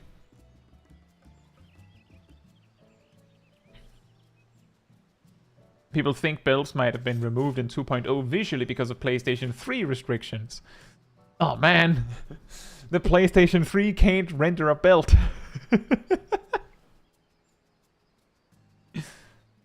Dawntrail wishlist, bring back elemental resistance. Now black mages will heal Ifrit. I have a feeling that back then enemies didn't really have elemental resistance, but I'm not 100% sure. Bob says, should I be using Peloton? You can. That's totally fine. You can also use Sprint to walk slightly faster if you want. The only rule is that I'm walking. Where's the walk button? If you're on a keyboard, it's the slash and on your numpad. If you don't have a numpad, you may have to go in here and find toggle between run and walk and then bind it to something. It's under movement, right under jump.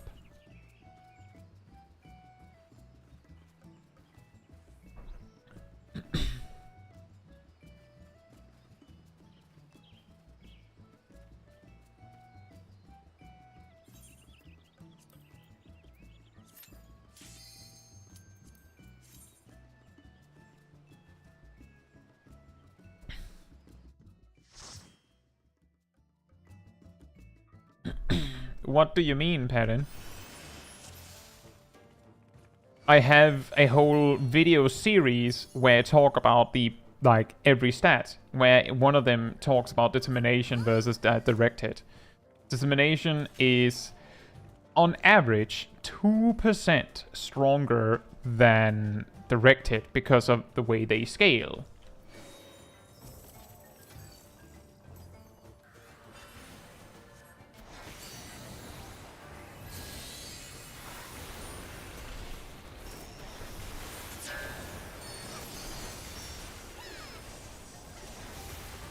Oh man, I think we're going to get hit by a lot of damage by not being able to dodge it.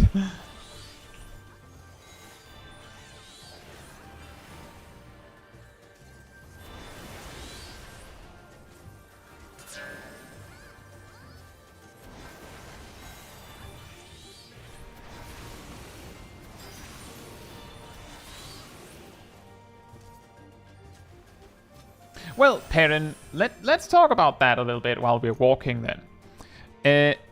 If you have 0.1% directed, that is acquired by having like 1 materia, if not less than that. You need extremely little directed to actually... I think you get like 1% from 1 materia or something crazy like that. But if you just have a chance to direct it at all, then you have the capacity to direct it, which means that if you're the luckiest person in the world, you could hypothetically direct it all attacks. And that means if we assume that you do, like we just assume by default that you're this lucky, then any points beyond the first point in directed, like just enough to get 0.1% directed, any more than that is worthless, because you're going to direct it everything anyway. This is also something that I talked about like a little bit indirectly in my video about the biggest hit in the game, is that if we're assuming that you're going to direct it anyway, because we were, then you could hypothetically move more stats from directed over to determination and crit to get slightly more damage, like if that was an option in the best in slot list and stuff like that. Which means that yes, the way to have a chance to get the highest possible damage ever, like the highest pass ever, you would need to get the minimum amount of directed, the smallest possible amount, and then just get really lucky. Like exceptionally lucky, like ungodly lucky. And it's just not going to happen. Like, statistically, it's not happening. Like, it's theoretically possible, but it's not happening.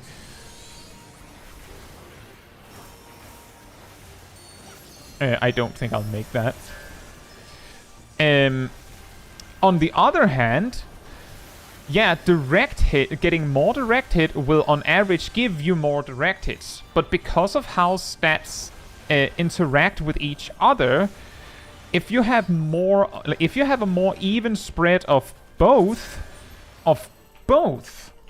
meaning not focusing on one in particular, but like spreading them more evenly, you will get a higher average damage than if you focused purely on direct hit or purely on determination.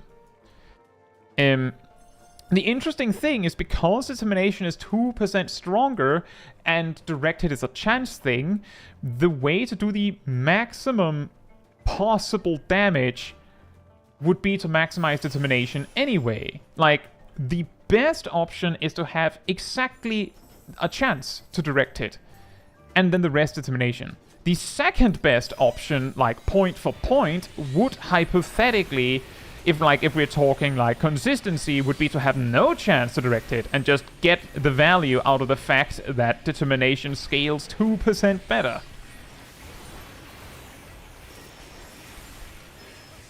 But the best, like on the best average performance, meaning you're aiming to do good every time, is to have even amounts of both, because having more direct hit means you could direct hit your higher damage numbers from determination, which makes both stats better. And having more determination means your direct hits do more damage. So if you're talking consistency, having more of both would be better. And that's generally the kind of advice I give in my videos. So I suppose that's my opinion on the matter. I generally prefer a more consistent and reliable result rather than going, well, I mean, if you're lucky, because I don't have the time to sit and farm for the perfect result.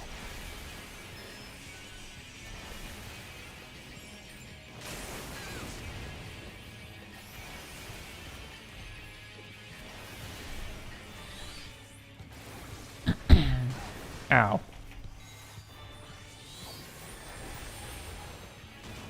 And yeah, that is true, Fisherman. There are some mobs in the game that have some sort of elemental weakness. For example, I can't remember which floor it is. But there is a floor boss in Palace of the Dead that has like zombies that get one-shotted by Emerald Ruin because it's wind. And they also get one-shotted by the arrow.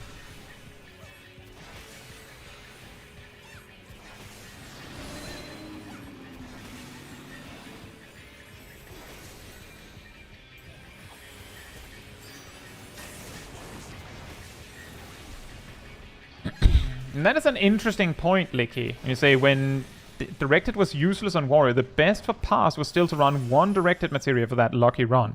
That's true. And see, the interesting thing, and this is also why Parent says that's essentially what joining a pass party is for, is that while that direct hit materia, if you're lucky enough, would actually be best. Because of how badly Warrior scaled with direct hit, because of how much of their attacks were guaranteed direct hits anyway,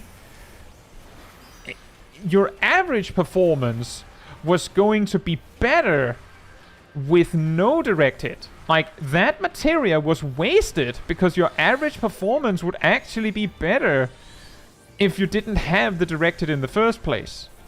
I can't exactly remember the calculation, but that's the reason why a lot of people came to the conclusion that actually it was more like a dream thing. Like, oh, if I was lucky, yeah, but you're trading higher consistent damage for maybe being lucky. And yeah, that is true. That is before Warrior actually got a benefit from direct hit through inner release. And that was also what Licky was referring to, by the way. And that is also part of the reason why I think they made it so that direct hit isn't useless on guaranteed direct hits anymore. Because it's kind of weird. Also, by the way, Zach, I'm glad to hear that you're enjoying the Summoner quest line. I think a lot of people might find it a little weird to follow nowadays, because especially in the lower level sections, like, you're told about these spells you don't have anymore. Like, they're like, oh, use bio, and you're like, what? You don't have any dots. Also, hey Ark, hope you're doing well. The challenge we're doing right now is doing a dungeon while only walking.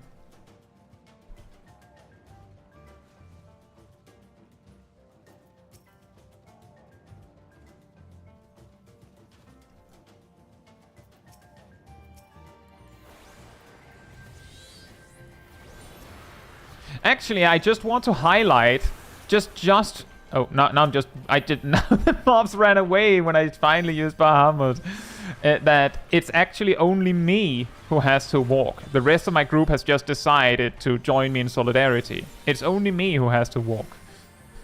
I think the reason why I keep falling behind is because Annie, which is Licky, is using Rough Divide very, very efficiently.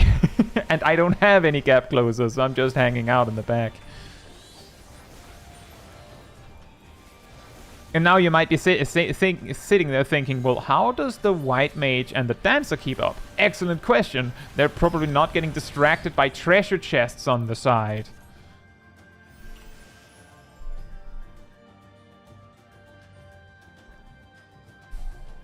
What other challenges have you done? We did expert roulette with no UI. We did level 90 in first person with all like spell effects turned on. And well, we did level 50, 60, 70, and 80 on the OCE data center, and I have an astounding 300 MS on the Materia data center. So that was weird in its own right. In the previous weeks, where I have done this challenge as a tank and a healer, I've also done duties with no UI. And in first person everything.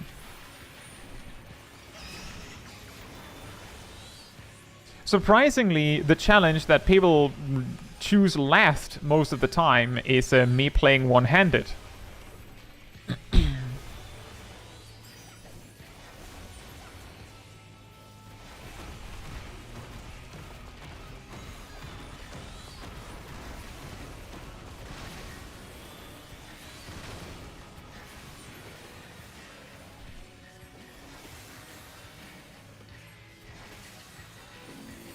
No UI might make you a better player in terms of memory, because you would have to remember where your buttons are, and you would have to know how your rotation works without looking at it. But in a huge, in a massive part of your of the fight, it just becomes guessing. So if you're really focused on trying to play optimally with no UI, then you can make it an interesting challenge. But if you're trying to have fun with it, it just becomes chaos.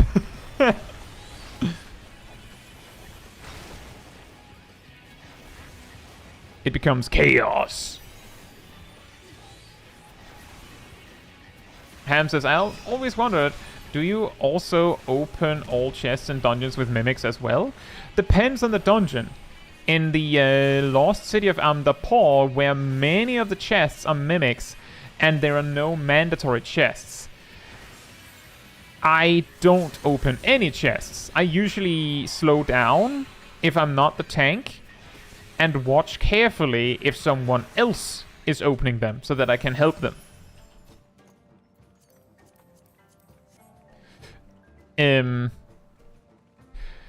In Hullbrigger Isle, where there is a section where basically you are you have to open all of the chests. Some of them just happen to be mimics. I of course open all of the chests because they have to be opened.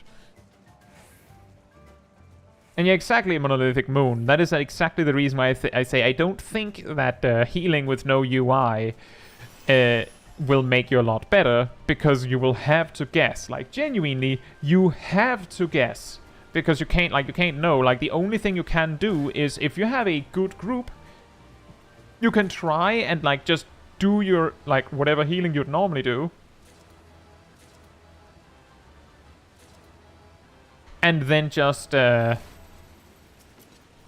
hope that it is enough. If someone gets hit for no reason, then hopefully you saw that they got hit, because, I mean, if you didn't see it, then you don't know that they have less HP than usual.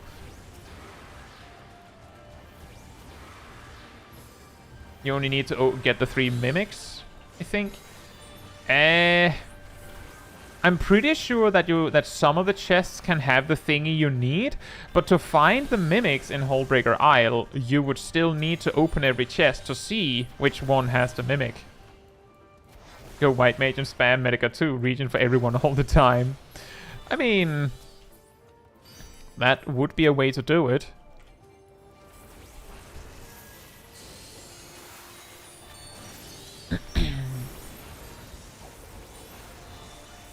But yeah, point is that in specifically Lost City of Amdapor, where there are like, I think like 2 or 3 sections where there's like where the chest usually is a mimic, I just never open them. You need 3 tablets and they all drop from the mimics. No, I guess I came to the conclusion that I assumed it was Square Enix RNG. Because now that you mention it, it's usually from the mimics that they drop. And when I say Square Enix RNG, I mean that sometimes the random statistic like a specific result happens so many times that you'd think that it's the only possible result. And then after 30 goes, suddenly it's different. So I just assumed that it was random. I hadn't considered that it would always be the mimics, partly because I haven't noticed that it was always the mimics, and partly because I get Hullbreaker Isle like once every so often.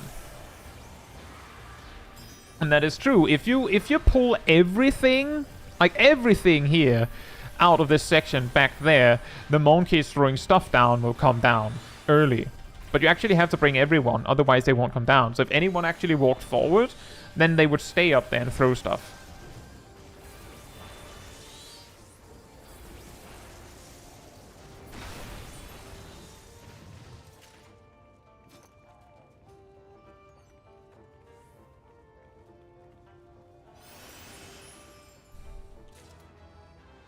Vivi says, I had RNG, I had Square Enix RNG on Subterrane's last boss. Oh yes, sometimes he'll do the thing where the safe spot is in the center, and if you have never seen it, then that comes as a big surprise.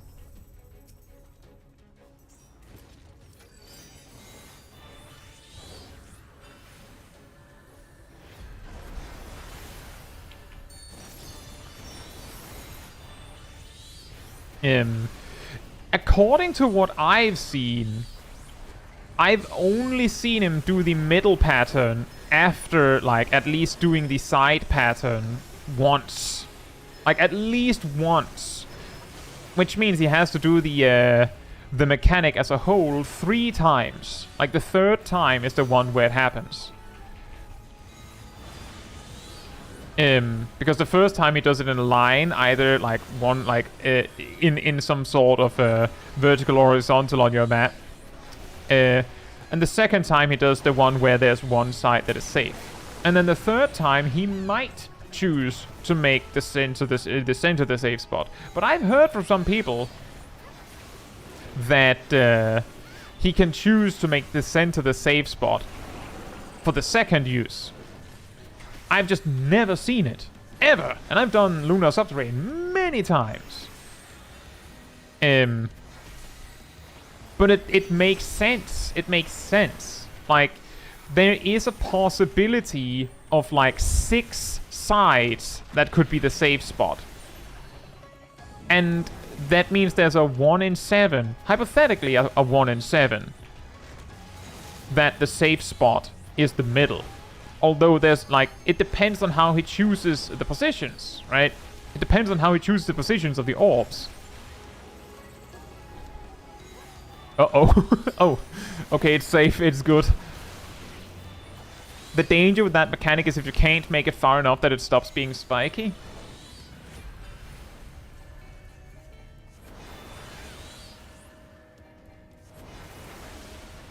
Yeah, my point is that on the one hand, we have this Squeenix RNG. On the other hand, sometimes a specific result is just extremely unlikely, and it just so happens that that particular result is so specific that it's a lot more obvious when you don't get it.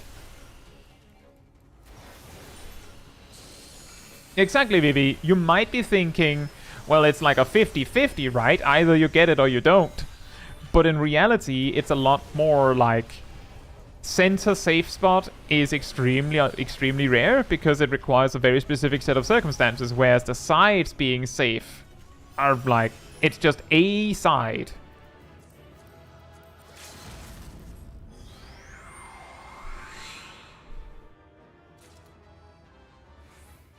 Farming Seed of Sacrifice Extreme has taught me much about Square Enix RNG. I could imagine. I could imagine. And sometimes you also get the observation that you think you know a fight and then you don't. Like when we did Shiva Countdown last week, where I was like, I'm pretty sure that I've never ever seen her bring out the sword in the final phase. Like, where she can use the staff and the bow and the sword, I guess.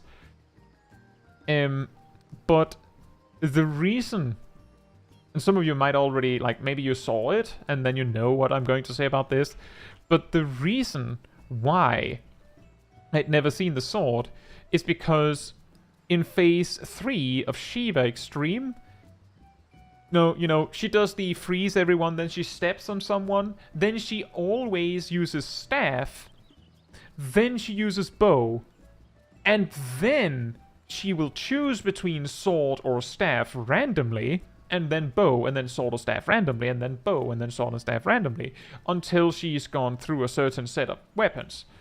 And then she hard enrages. But because of that, even when I've had really bad experiences, like in Mental Roulette or something, we've either, one, wiped before she had the opportunity to bring out the staff or a sword after the first bow, or we killed her before she brought out a staff or sword after the first bow. Leading to me going, looks like she can't do that anymore.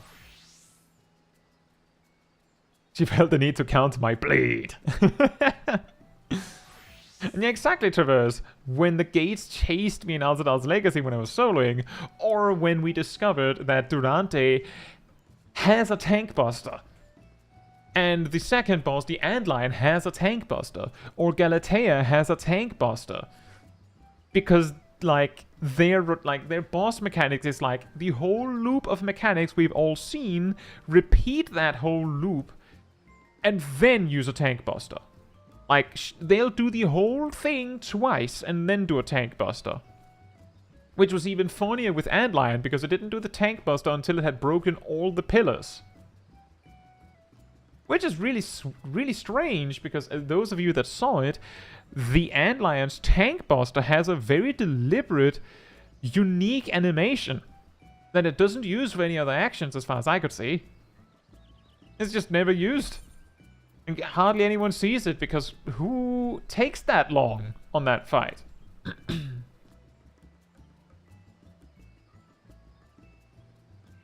Ah yes, Hobson says, with a consistent party of 1 tank, 1 heal and 6 DPS, it picks the same 2 DPS for Meteors like 99% of the time.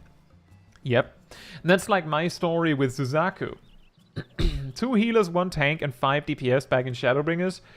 1 DPS, usually the particular leader that I was doing it with, never gets chosen. That wouldn't be a big deal, except often that meant that some rando we got from Party Finder that had no idea what to do when they got targeted by the like with the Phoenix ads, would then mess it up. And yes, Zalf, Antlion has a tank buster. Right then. It looks like we're running down. We're getting down to the hand challenges for the 8-man stuff.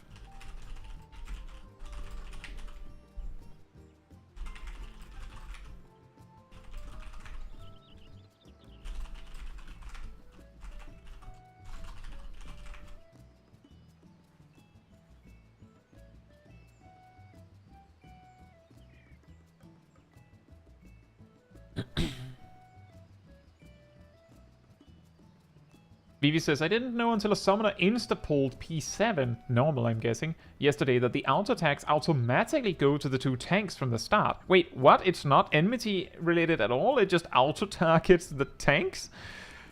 The auto? That's pretty funny.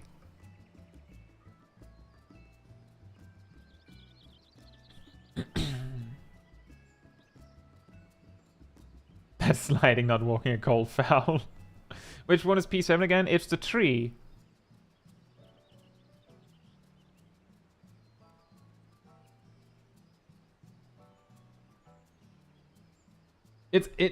When we did it on minimum item level, I remember we actually discovered that both both Phoenix P3, which also just smacks both tanks, hits insanely hard on minimum item level, like relatively speaking, and the tree does too.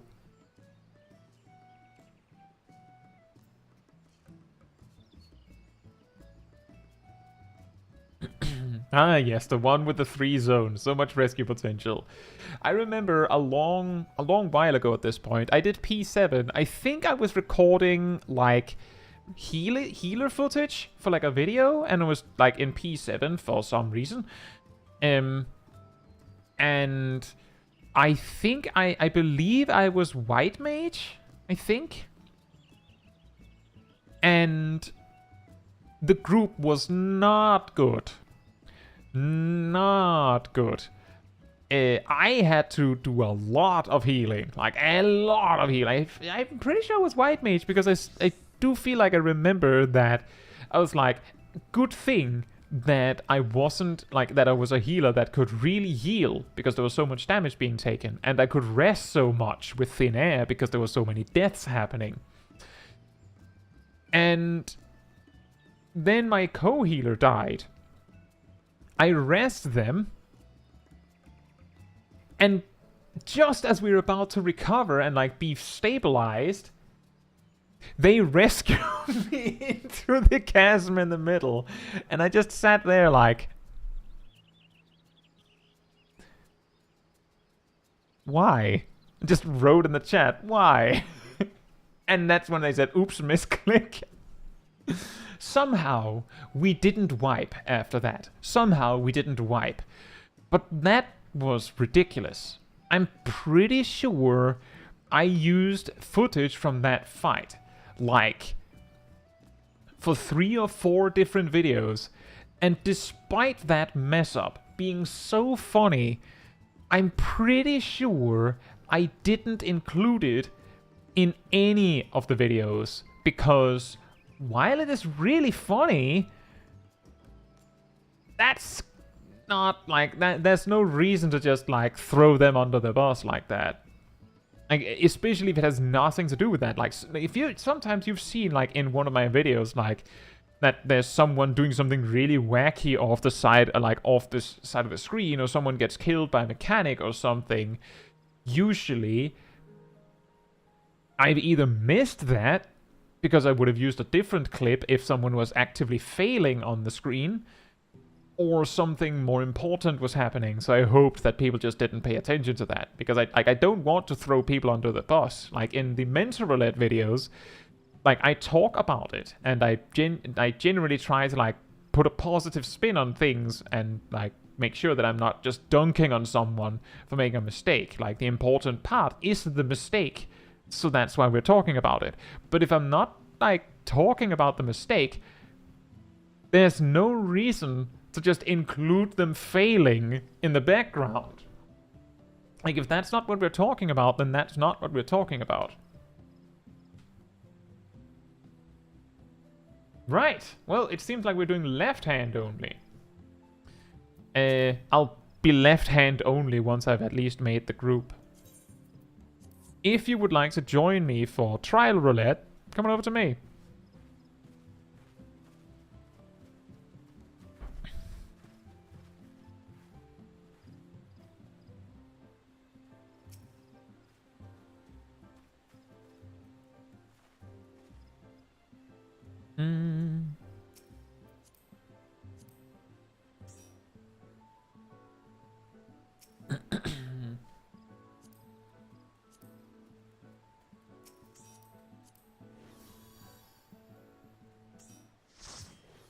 Oh wait, I think we're exactly 8 here.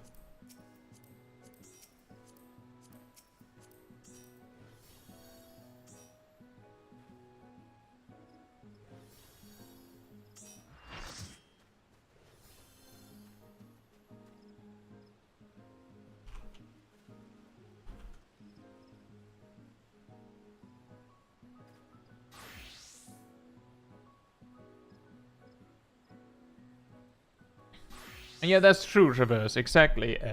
This is my left hand, which means I'll be playing mainly like this. You see, right hand.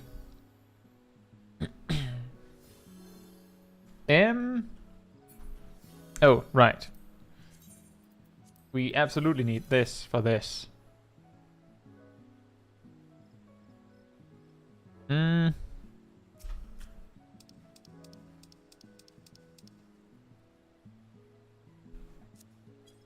Um.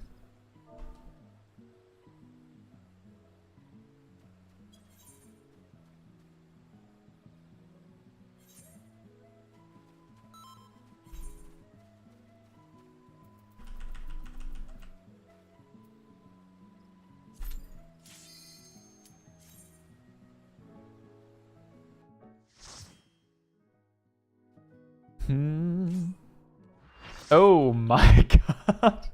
Well, that could be a lot worse.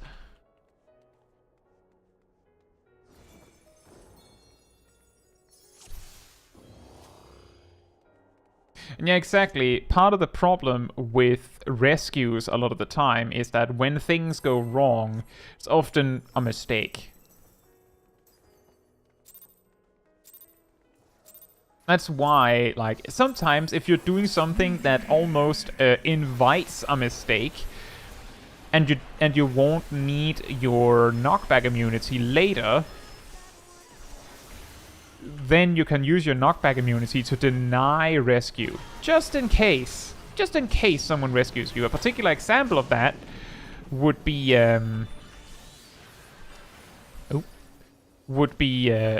in Tower Paradigm's Breach, on the first boss when you get yeeted across the arena. If you've decided to go for a specific spot where it looks like you're going to get thrown like off into your death because you're not like standing with exactly your back against a wall or like a cube, then I do highly advise you to not go without knockback immunity, which of course kind of nullifies it, because then you're not getting knocked back at all, right? But at least keep it in mind. You might be able to circumvent this problem by simply warning your healer that you're good. Like, say, don't help me. You could do that. And yeah, that is correct, Perrin. Inner Release also stops rescue because Inner Release comes pre-packaged with a knockback immunity.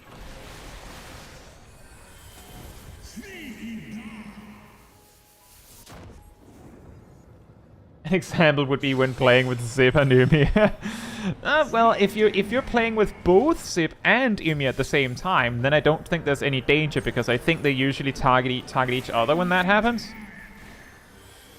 And I'm not 100% positive. Pretty sure that they usually only target people that they think don't mind.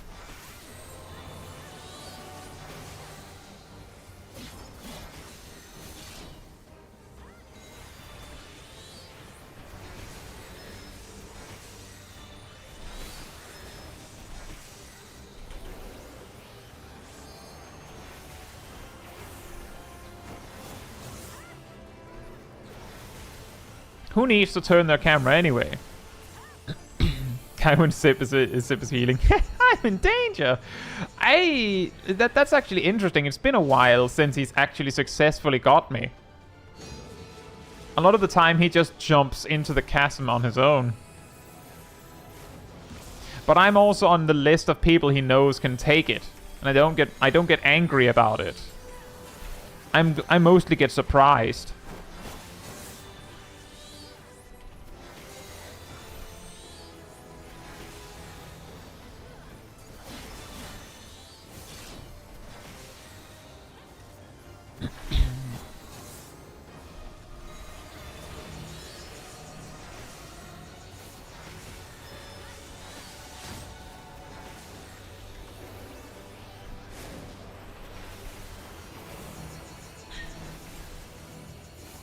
And weirdly, the first time I got rescue memed on stream was on Small Kai.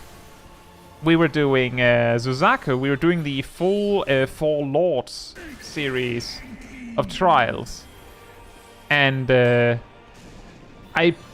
believe there was like a little selection of people in the party who had decided they were going to meme on me. Like, I had kind of already seen it coming in advance because I did see them talk about it in the chat. I just didn't expect them to actually follow through with it. And then I got yoinked into the little hole in the middle of the arena on Suzaku.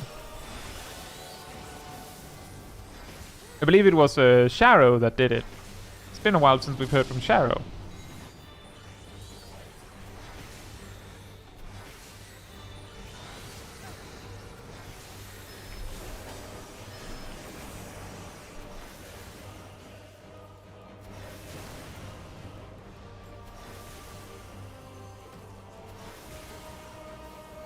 Can you be multi-rescued, as in pulled in multiple directions at the same time?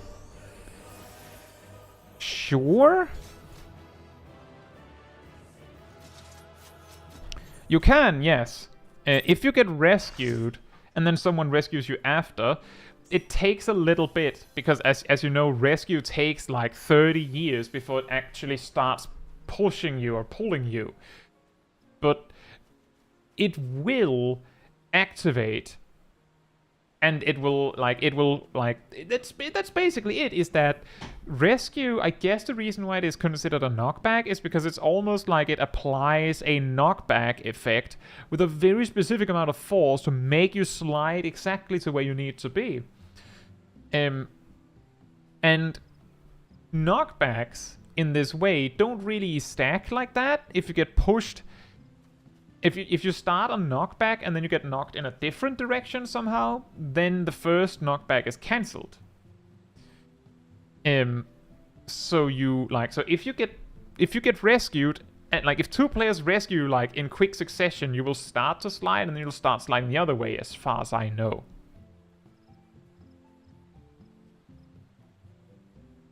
And that's true. Knockback cancelling should work on rescue.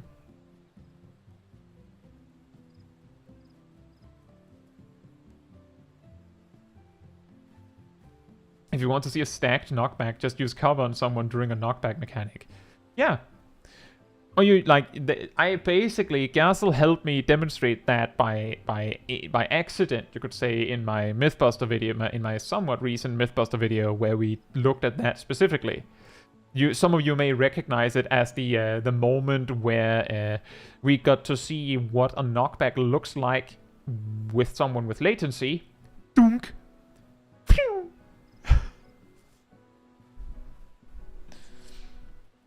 That is that. Right. That means that we only have a mouse only.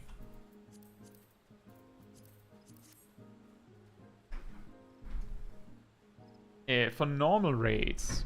So if you would like to join me for normal raids, where I'm using mouse only, come on over to me.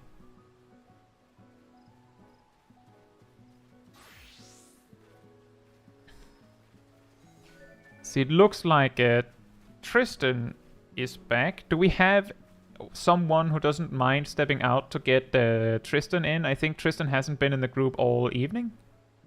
Do we have anyone that doesn't mind sitting out? That works. Thank you.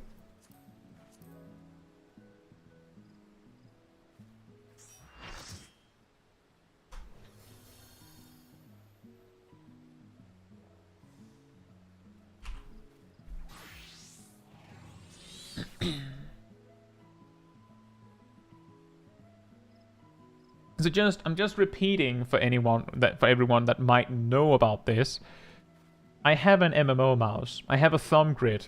The thumb grid accesses like the entire right side of my hotbar. I don't use, like, the backside I use for duty actions, you know, like the extra actions. But I will not be using the thumb grid for this. Not that I'll really need it. As you can see, most of my summoner options are on the left side. So...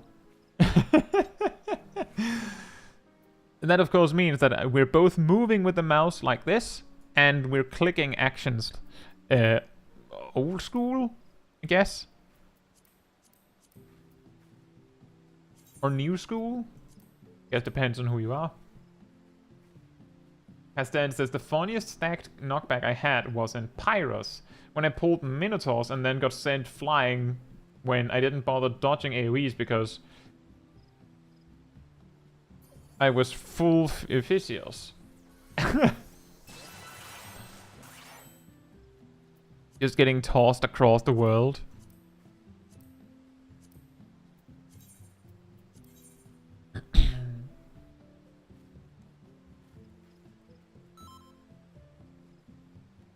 Clicking actions like we're getting educated. How to thumb grid? Yeah. It's not so bad. Like, that's the thing, is that I discovered that, like, a lot of the time when people get a thumb grid, they go, well, 1 has to be 1, right? And 2 has to be 1, and so on. And then they get overwhelmed, and then they find that it doesn't help them that much. And that's why I specifically have my thumb grid do the exact opposite. It clicks the buttons I can't reach easily. Instead of easily reaching the same ones I could easily reach without it.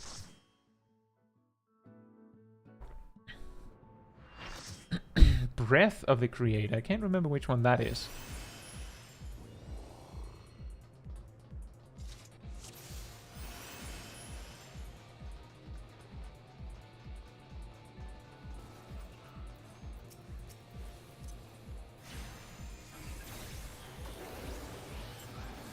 Oh no, I forgot the tooltip thing.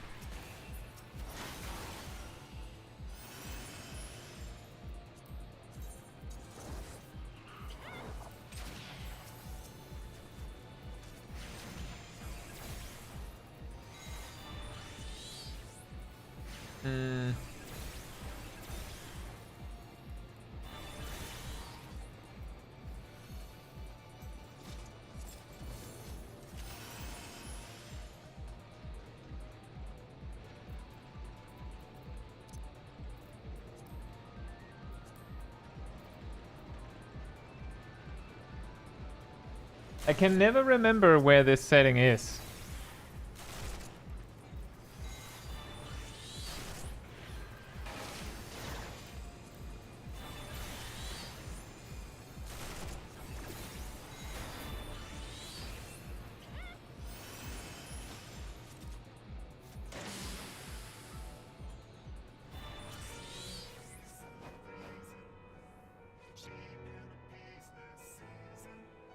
Potato bread. Are you making lala bread, Clement? Also, I should probably mention that I'm not saying that there's anything wrong with clicking.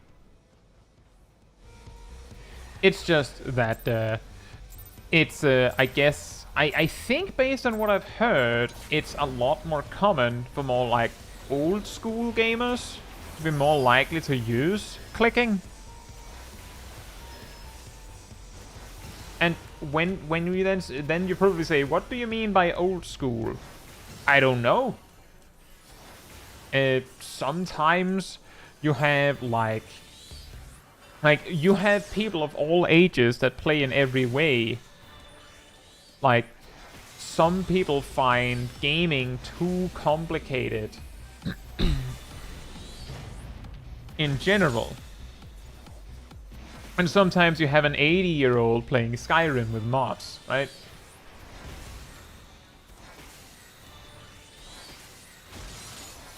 Ow.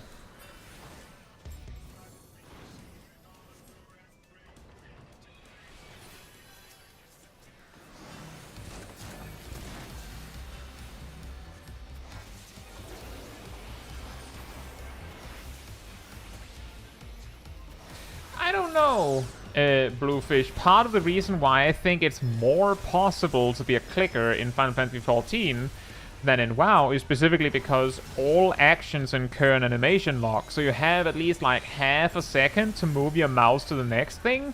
That's not very long. But in World of Warcraft, something is either a GCD or is not a GCD. Which means that if you have a lot of OGCDs you need to use in quick succession, you can just go bleh, or, you know, use a macro. I suppose the macro would make it easier in some respects to be a clicker. But the simple fact that you have half a second to move your mouse around in Final Fantasy XIV, I feel makes it a lot more possible. I just keep getting hit by those spikes. At least I'm not getting hit by the anvil drop situation.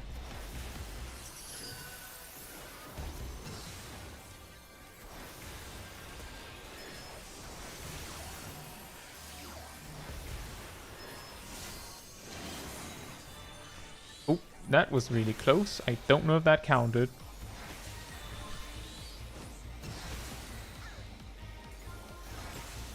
I believe, to your question there, Gazel, I believe Ymir does, like, nowadays, does, like, a mixed clicker and keybinds, a bit like Vivi, I guess.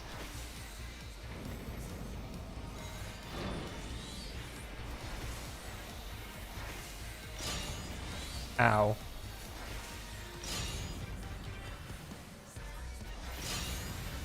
I survived getting stabbed by a chainsaw. Ow.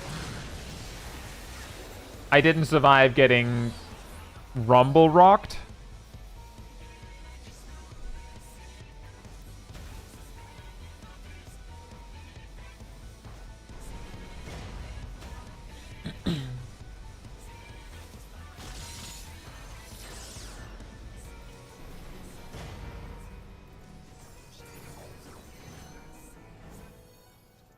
Graham said in game, this is what I deserve for deliberately activating traps. Oh. Oh well.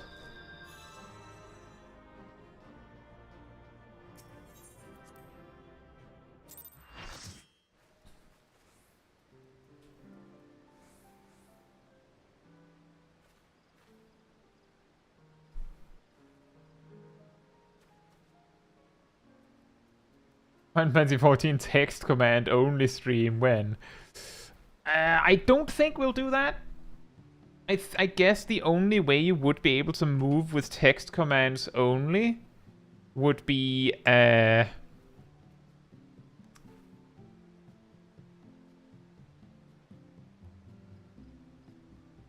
don't think it. Yeah, you might be able to use auto run. You could target specific party members, use follow.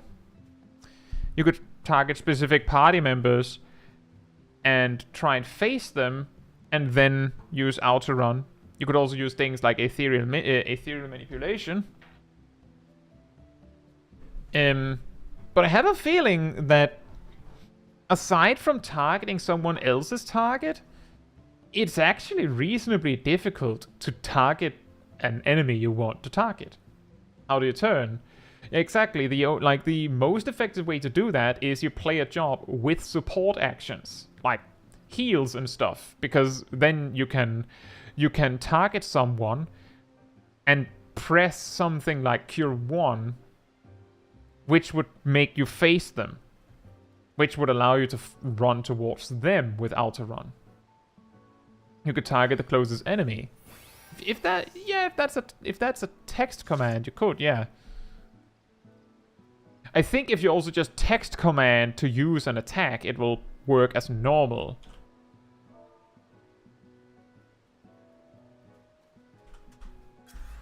Like that.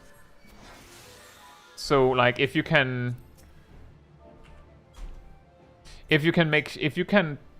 untarget an ally and then, like, just try and cast Ruin 3, for example, you could target an enemy. What's the context here? We're talking about we just did trials with keyboard only and only one hand, and then we did normal raids with mouse only and only one hand. So then the follow-up was, when do we text command only challenge? And now we're talking about, is that even possible? Like, can you actually get anywhere?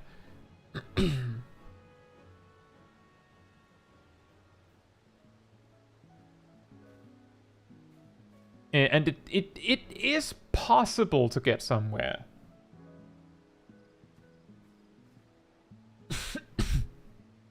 Would you rather text command or use a controller? I would probably use a controller before I would do text commands. But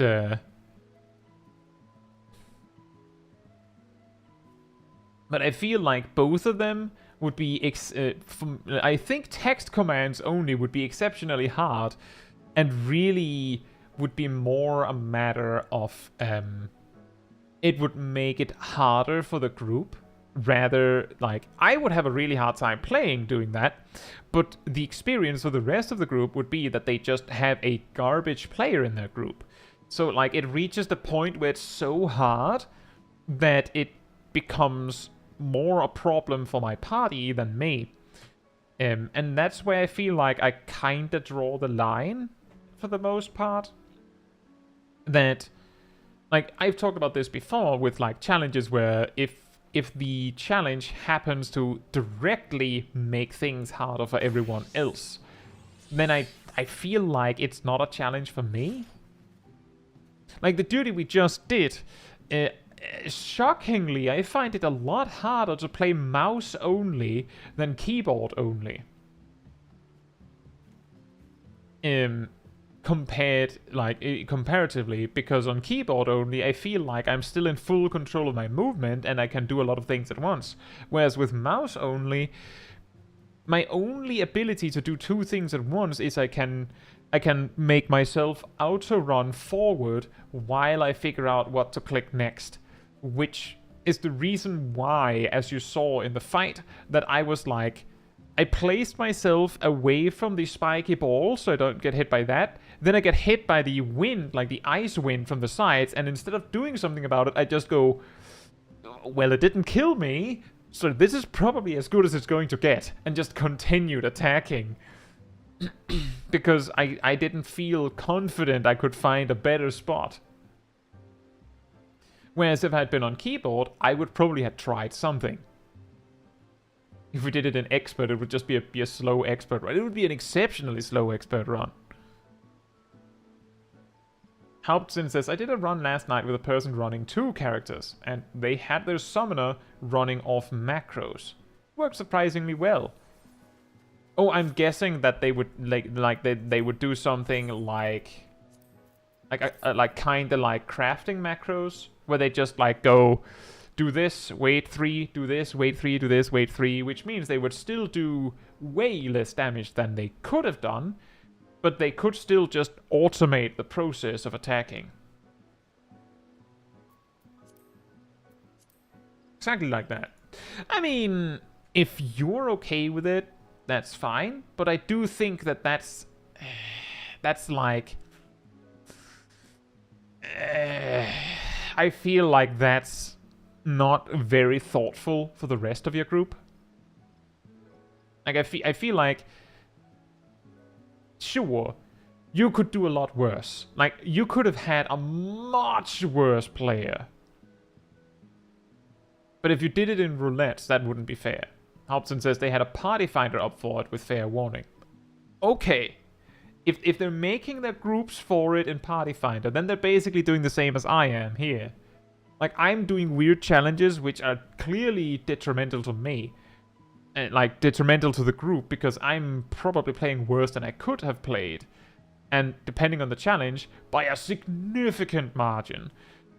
Like, for example, with UI hidden, I'm not using Searing Light on cooldown. I'm hardly using Bahamut on cooldown. Sometimes I'm not using Ruin 4 at all, because I can't remember that I forgot.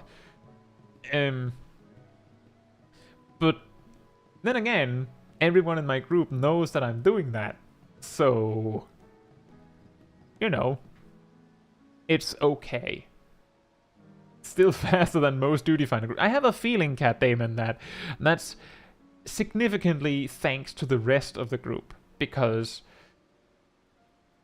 I had the same experience. It's not like I'm like, man, if only I had like my typical pre-made that just runs turbo fast. It's really good that the average group that we get on these streams is really, really strong. And I've heard others say the same, that they really that they like to get getting groups on these streams because it's nice to get some roulettes with some good players. And that one goes out to all of you. Like, pat yourself on the back. You're good. You're good. Even if you make mistakes, even if you post clip review things to me and I'm like, you did that wrong, you did that wrong, you did that wrong, you should have done this different. You're good. You're pretty good. Like, you're probably above average. And I'm pretty confident in saying that, because most of the people that like watch the channel are trying to get better at the game. Thanks to someone making all the different job guides. Thank you, Gassel. And also, hey, Marche. Hope you're doing well.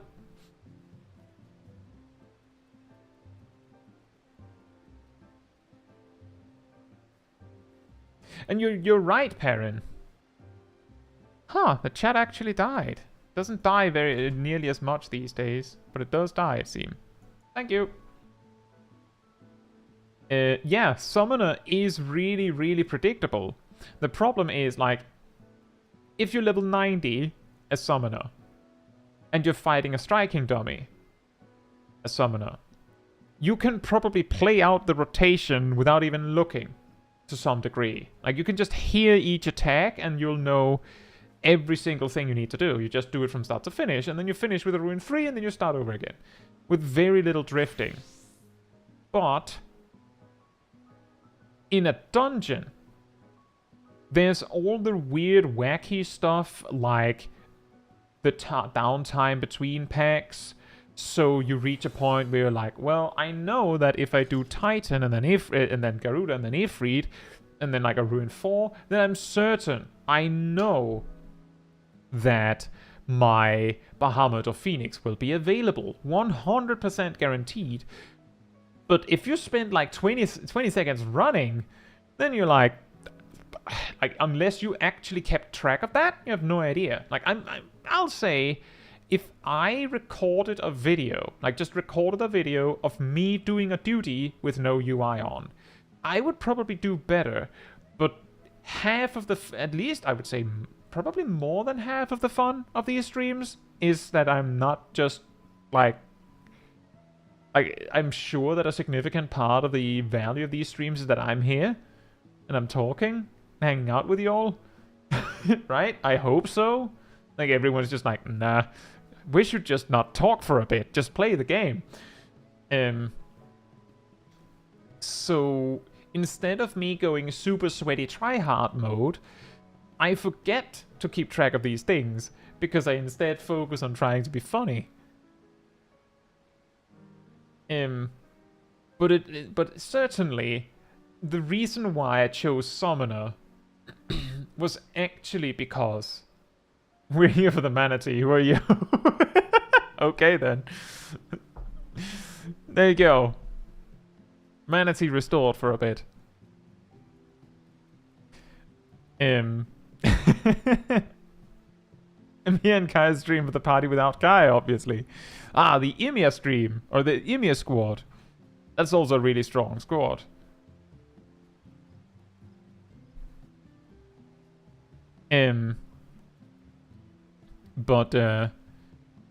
Yeah, part of the reason why I specifically chose Summoner is because the first time I did this kind of stream, I went Warrior.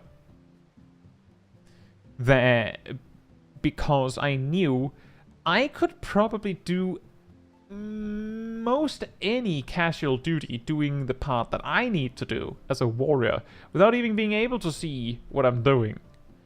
Because I'll just press any release every now and then and it'll work sometimes. And the next week I went as Sage because that's the healer I felt most confident in, but I actually planned that stream, mentioned, I believe, on the Warrior stream that I probably wouldn't include the no UI option when I was healing, only for people to say, "Coward!" So I added it anyway, and it went fine. But at that point, I had already decided that the DPS that would probably work the best with no UI is probably Summoner, at least for me. Exactly because, as I think Perrin was sort of alluding to and others have mentioned, the Summoner rotation is so perfectly planned out that if you just find a striking dummy and do it, you just have to, go Bahamut, 6 casts, Titan, 4 casts, Garuda, Slipstream, 4 casts, Ifrit, 2 casts, melee combo, Ruin 4, Ruin 3, repeat. And, because it has, these sets, it's a lot harder to mess it up. Because there isn't, you can't get completely lost. The worst that can happen is you go okay, Titan didn't work, okay, Garuda didn't work, okay, Ifrit worked. And then you go from there. Where if you had been most any other job, you wouldn't be able to do that. You go Dragoon and you just, for a second forgot which combo step you were on. And I have to start over. You go Monk. I hope you remember when your damage buffs come up, because I won't. I probably will forget. I probably won't have my damage buff up most of the fight. And I'll probably do Dragon Cake way more than I'll do Bootshine. And that applies for most of the jobs, and that doesn't need, that also includes all of the random jobs. With no UI, Black Mage just loses Thundercloud and Firestarter. You'll use Thunder every so often. Maybe you'll have Thundercloud for it, but you won't know. You'll just have to guess, I think it's about time for a Thunder reapplication. Oh, I had Thundercloud, excellent. And Firestarter, what's going to happen is you're just going to go into your Ice mode, and then when you're switching to Fire, you can hear the Firestarter buff.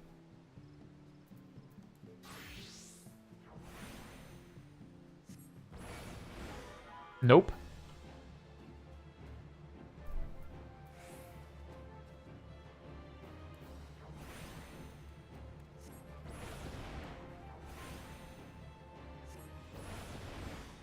Oh, there was a little swing from a general buff. That's true. That is true. But with all the other stuff happening, that could be a region from the White Mage.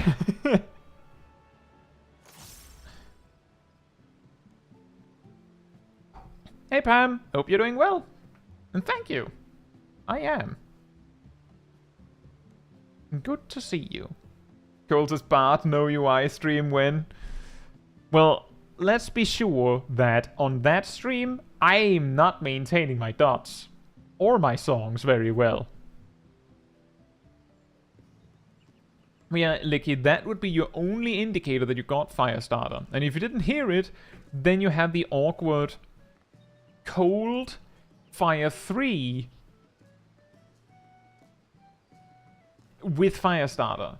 Or an alternative thing you could do is every time you finish a fire state as Black Mage, you could just, you finish with Despair, and then you could just for the fun of it, try and click Fire 3 to see if it's there. You will never be able to do a transpose line with no UI like that without just guessing. Because you don't even know if you have if you're transposing at the right time. But you can check whether Fire 3 is available, with Firestarter with no MP. Because the only time Fire 3 would work after Despair is if you had a Firestarter proc. So that could work.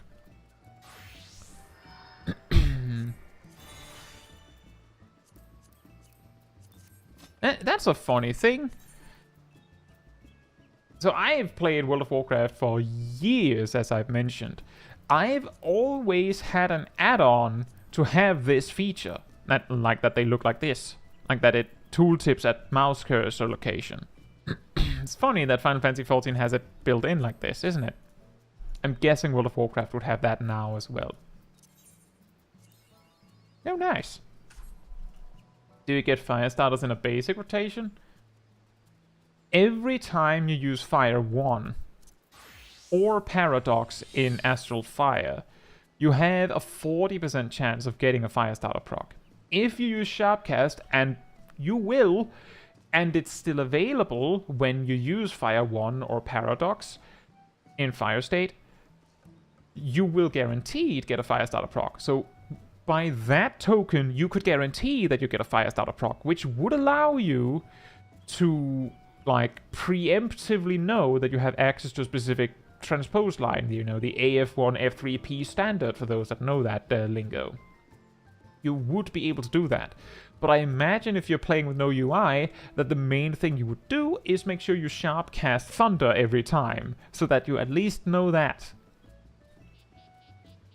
And that's true, Cole. You could refresh dots every time you change songs and be fine. You could do that if you remember to switch songs every 40 seconds or so at least.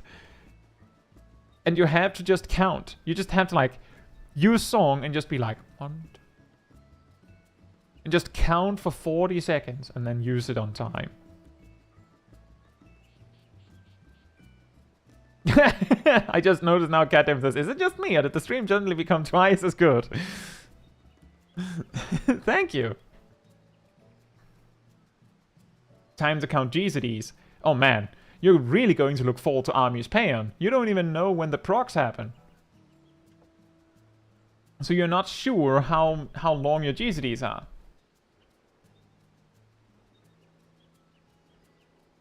Otherwise, that could have worked. Right, well, I guess we will finish with an alliance raid. Remove Jobstone. If you would like to join for alliance raid roulette, come on over to me. And for alliance raid, and this is exactly what I was talking about earlier in relation to the multi-boxing person we heard about before. I'm not doing some wacky challenge with 16 randos. Is Tay just hanging out? Does Tay want to join? Does Tay just hanging out?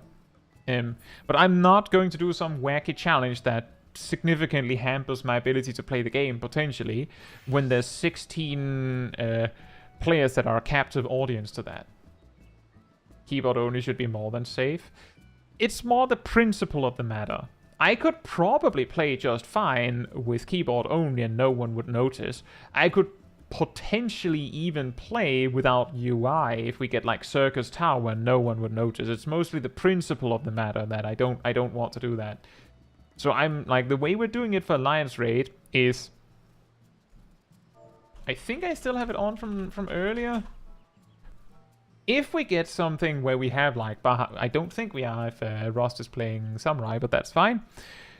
We have pet size large, and we have all effects on. So we're probably going to get blinded a lot. Oh yeah, we also have a lot of summoners.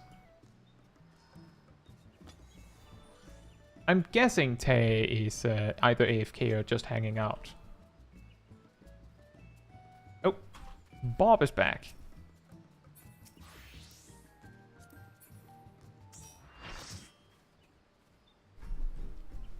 Let's hope we get like level 70 or above. Because if we get that, then we can have at least 5 Bahamuts.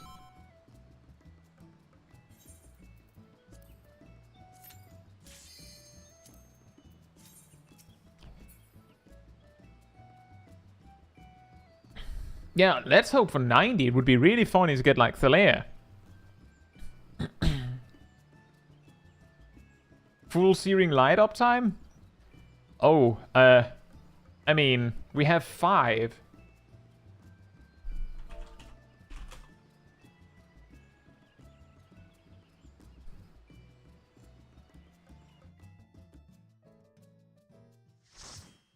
And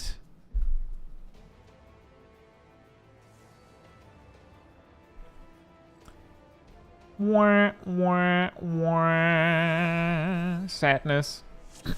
Big Sad, are you all ready for Ether Charge Gaming? Woo!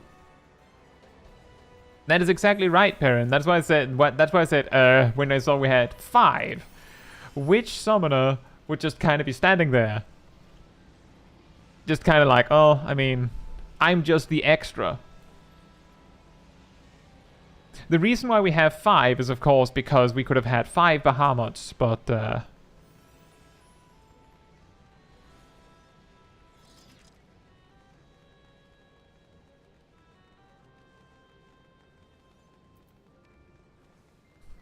love it if Swiftcast is DPS. I mean, if you use Swiftcast, use Ether Charge and you spam Ruin, if you Swiftcast the last Ruin before Ether Charge ends, you can sneak it in, usually. Where I'm reasonably certain you wouldn't normally be able to do that.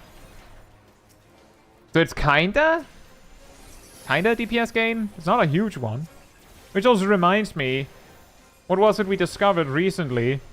At level when you get Ruin 3, in the level range where you have Ruin 3, but not Dreadworm Trance, Ether Charge gives you 50 potency on your Ruin 3s, but it costs Sagacity, and your Ruin 3s do like 300 potency. Which means that, like, if you manage to fit 6 GCDs in Ether Charge when you have Ruin 3, then it has just refunded you the GCD you had to spend to get it. Hey, Savage Dragoon. Thank you so much. I'm really glad to hear that, and welcome back to the game. Hope you enjoy. And the reason why it matters that when I say if you can fit 6 GCDs is because at level like when you have Ether Charge, your ruins still take 1.5 seconds to cast, and the 6th cast, I'm pretty sure, comes out. Like, if you don't swift cast it, the 6th cast will miss Ether Charge. Like, it'll actually miss it. It's a mobility option. Aha! You get 1 second of mobility.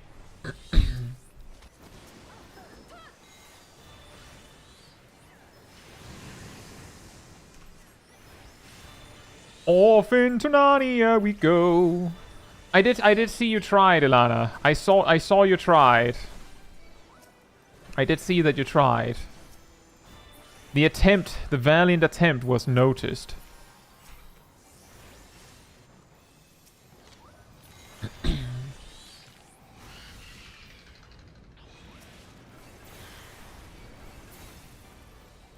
How bad is your ping on your home server, Cole?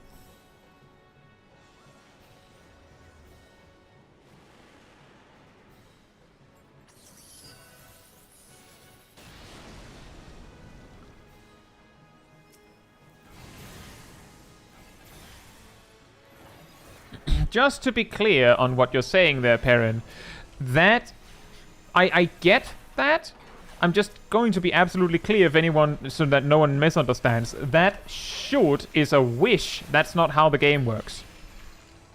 Buffs lock in when the cast finishes.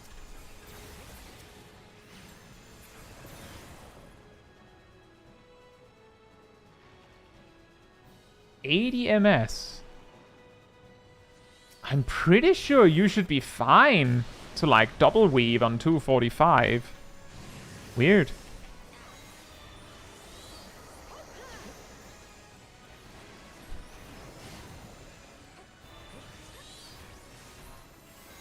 Wait, I just now realized that Perrin said exactly what I said. They just said it in a very specific way. So I think we're like, I misunderstood you. Prepare event for a cast. For some reason I read it as when you start casting. Sorry, Perrin. That is correct. When you start casting a spell, it doesn't actually snapshot. It snapshots when you finish casting.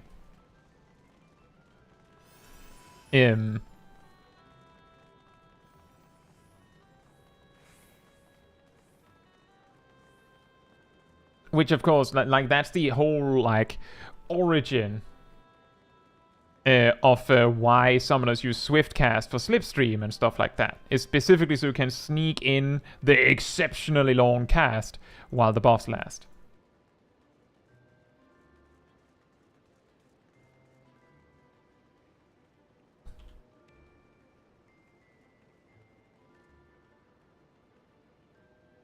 It's alignment. Oh. Oh, yeah. Yeah. 245 is going to get... It's going to get weird regardless of what you do, I think. Under those circumstances. I've talked a little bit about this in relation to... I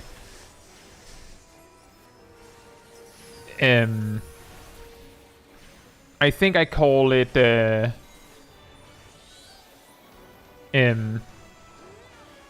GCD alignment. In that... Oh, man.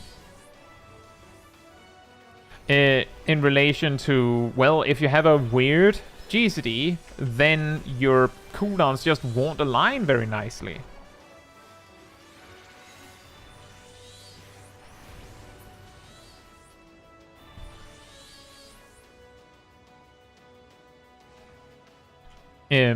I don't quite remember how 240, like just off the top of my head, I don't quite remember or memorize the math of how like the 245 GCD aligns with weaving, but I do remember that 2.5, obviously, the like 30-second and 60-second cooldowns will perfectly land in the same spot every time. If you early weave Blasting Zone, then it will come up in the early weave every time. And if you have a 2.4 GCD, then your early weaves will alternate between early and late weaves. Because of how it aligns, because of that extra GCD per minute that you get. Hey Ymir, and hey Moobloom, hope you're both doing well.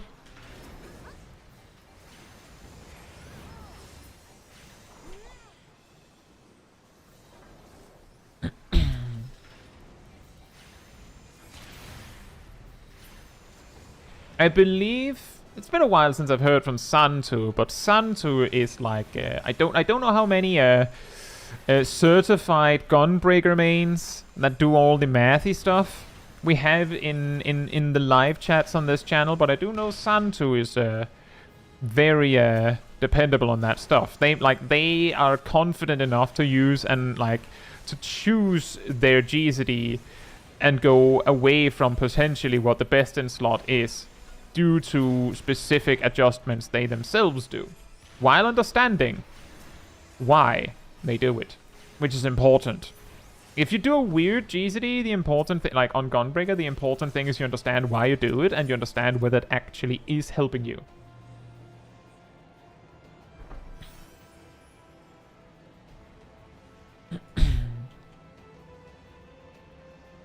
And that's true, Perrin.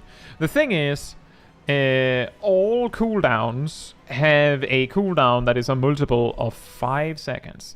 Unless they are reduced by your skill speed or spell speed, in which case there'll be a multiple of your GCD.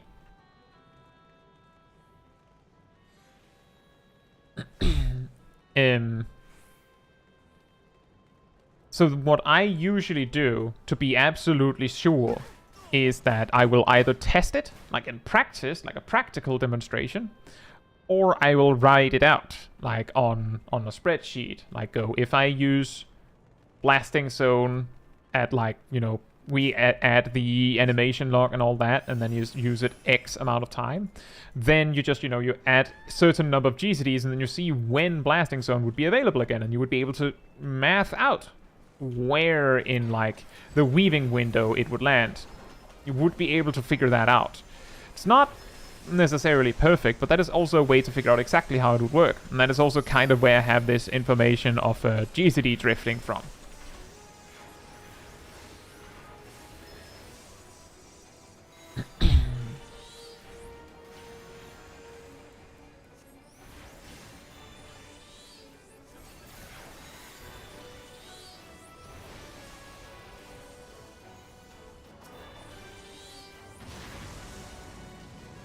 Well, one thing that I can say is that it sounds like the sheer amount of sounds coming from the entire raid seems to sometimes mean that my game chooses to just eat the sound effects of my own attacks, which is really weird. And I don't know, Amy, I feel like the game just goes, oh, you brought this many summoners, would be a shame if we made it boring for you.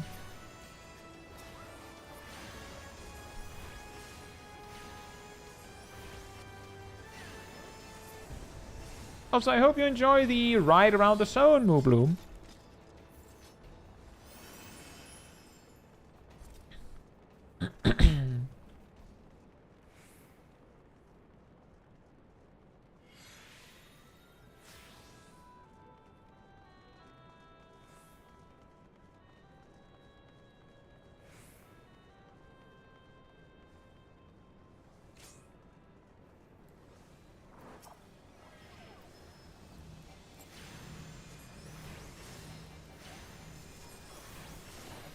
Oh, I believe the thing that Hauptson is talking about is that the cooldown on Bahamut is reduced by spell speed. The thing is, honestly, Hauptson, I don't think you want that. Because the result would be that if you have speed, you would instead just have a an extra second, for example, where you have just Ruin 3, if you have speed. Like, the way it works right now, you kinda overshoot it by a fraction of a second, usually. But that's better than if getting speed would undershoot it. I think it's better that it is the way that it is. Although,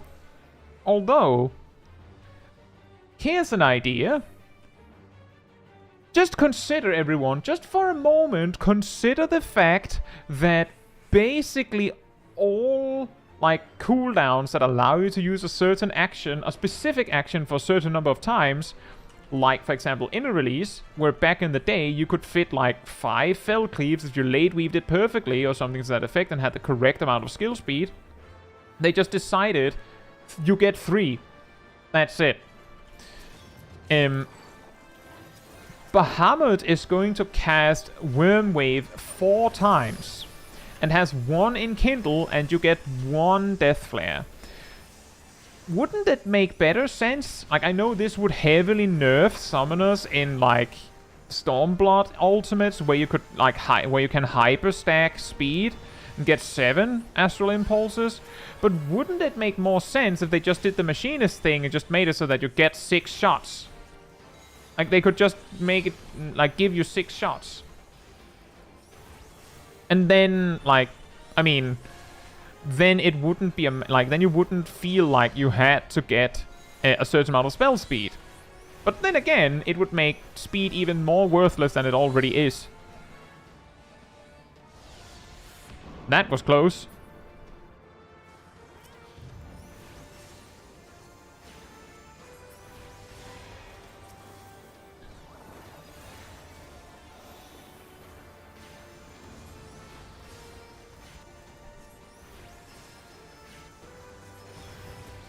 It would effectively kill spell speed somewhat. Well, I mean, if they made it so that spell speed still reduced the cooldown of Bahamut, there would still be something to be done. Like, you would still be able to do something with it. It would just be that you're only getting 6 casts, I guess. It would still make it so that spell speed summoner would be completely pointless compared to crit. But it would also mean that you don't get screwed over if you have less than 0, or if you have 0 spell speed.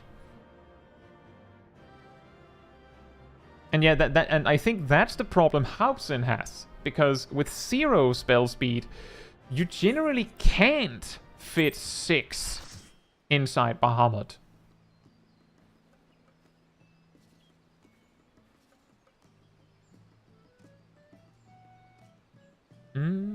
And I do agree, Ymir. We were hoping for anything above at 70 or above.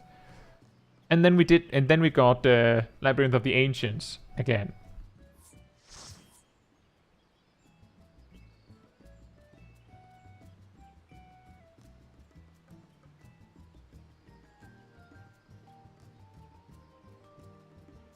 Yeah, exactly, Perrin. So, like, as it stands right now, some players, and see, here's the thing, we have a lot of jobs that are perfect at exactly 2.5 GCD. We have not a lot of jobs that like a lot of speed. And we have a few jobs that like a bit of speed. Like, for example, we have Crit Summoner, where it's like, you still need a little bit. And yeah, exactly, Cole, that is exactly the reason. But that, like, we don't need to make it so that every job works perfectly at 2.5 GCD. Some jobs, it would be nice if there was some benefit to having a little bit of speed.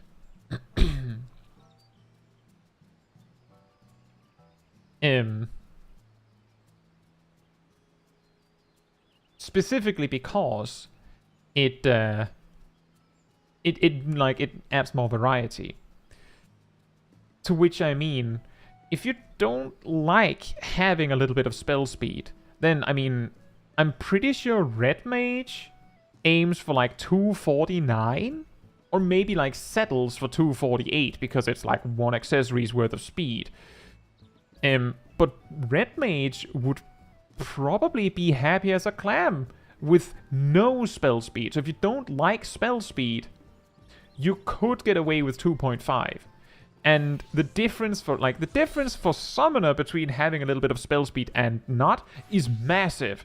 The difference between having a little bit of spell speed and not for Red Mage is tiny. So, like, there's an option. But that doesn't help very much if you're like, but I don't like playing Red Mage. But we can't win them all. Brontom says, imagine if spell speed also shortened Bahamut's phase. It kind of does. It's just not very clear. What I mean by that is you get 5 to 7 Astral Impulse casts during Bahamut. If your GCD is like exactly 2.5, then the reason you get 5 casts is because the moment where your 6th cast would have started is the instant Bahamut leaves. If you have a slight amount of spell speed, you can just barely sneak in the 6th cast as Bahamut is like, he's at the door, he's about to exit. But it's like, you know what, you'll get another one, you can have one. And you get the 6th one. Which means that you're like actually extending the Bahamut phase by like about almost a full GCD by that logic. And if you then stack more speed, you're effectively reducing the time you get value out of Bahamut as a result, until you reach a point where you have squeezed all the GCDs so much that there's a space for another one. Exactly, we can have a 6th one as a treat. And that's, I believe, that's how spell speed summoner works in like old ultimates, is that you can stack so much speed that you can fit the 7th one. Which, under normal circumstances, like with more normal gear options, just wouldn't happen.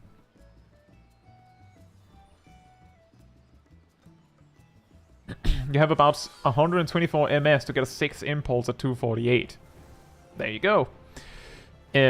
But by that logic, you're technically like squeezing the Bahamut phase to be shorter with more spell speed. It's just that there is a break point where it then goes whoop and then becomes bigger again.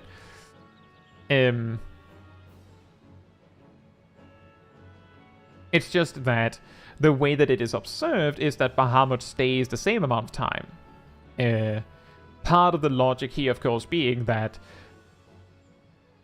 And it's really weird. Because so back in the day, back in Shadowbringers and I believe Stormblood, Bahamut shot a worm wave every time you cast a GCD. So every time you cast Ruin in Bahamut in the olden days, Bahamut would cast worm wave. Which meant the more spells you could cast in that time frame, the more Bahamut would attack.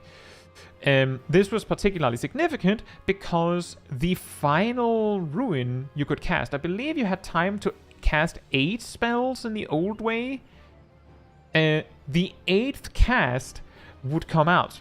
Bahamut would wind up to cast Worm Wave, and then his duration would end and he would exit. He would just be like, oh, have you seen the time? And then just disappear.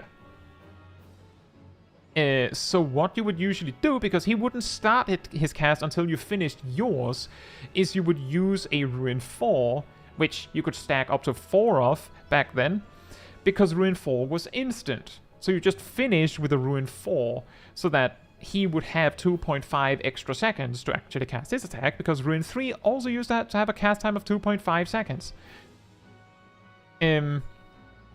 Phoenix was the same, it's just that when you entered Phoenix, Ruin, and I think it was Outburst, which sucked, by the way, turned into Fountain of Fire and Brand of Purgatory. But the way that worked was that Fountain of Fire did okay damage and made your next Brand of Purgatory, which was still AoE, mind you, do way more damage. So basically you shot them in pairs, but because they were both instant, the fact that Phoenix used Scarlet Flame every time you used a GCD didn't matter, because you could fit 8 easily, because all 8 were GCDs that were instant. Are there any other skills in the game with a 60-second cooldown that are affected by speed? Double down is Sonic Break.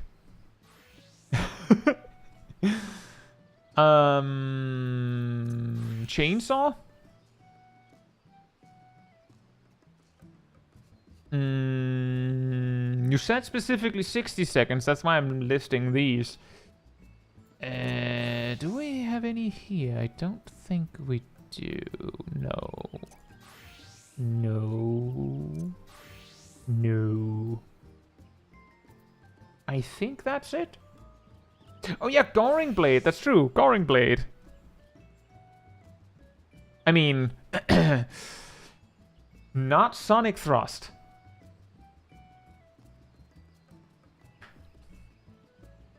Yeah, that exactly helps him. There's a few, and here's the thing. Goring Blade is something you use once in every fight or flight. So it being reduced doesn't mean anything, because you're using it once every minute anyway. And Paladin hates skill speed.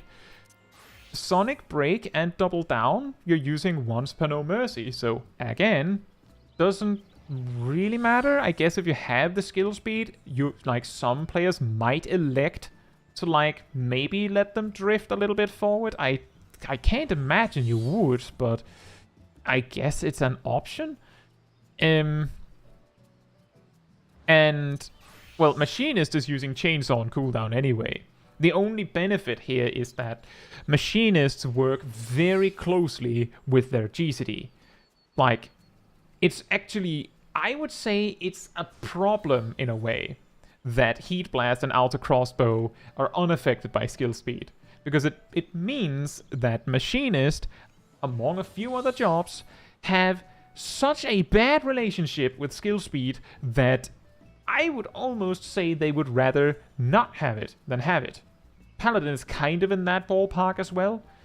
They'd almost rather just not have any. I think Machinists go 248 or 247, but incidentally, Red Mage is also the kind of job that hates spell speed, but, a little bit couldn't hurt, right? So that's probably the logic here. It's partly because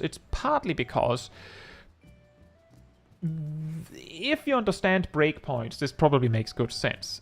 Every time you gain stats, 1 point of critical hit doesn't do anything.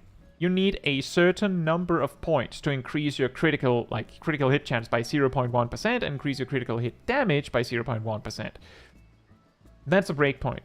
Incidentally, the first breakpoint of skill speed and spell speed gives you the drop from 2.5 to 2.49. After that, it's every third breakpoint that reduces your GCD further, which of course means there's other things that happen with these breakpoints. Every breakpoint increases your auto attack damage, does not reduce your auto attack delay, it increases your auto attack damage, which is why Paladin doesn't even care. It doesn't give them more oath gauge by any stretch of the imagination. It also increases dot damage. It also increases spell speed, specifically we discovered thanks to Matthew's discovery, Matthew J, of the community. Spell speed increases healing done by healing overtime effects, including Aurora and Heart of Corundum on Gunbreaker. And presumably also Paladin's Holy Sheltron. And Warriors Shake It Off. Whereas it appears that skill speed increases the damage of physical damage over time effects. And spell speed increases the damage of magical damage over time effects. And yes, as in the actual damage is important, which is really weird. But the reason why that's necessary is because there are abilities with damage over time. The problem is that there's so few of them that it hardly matters.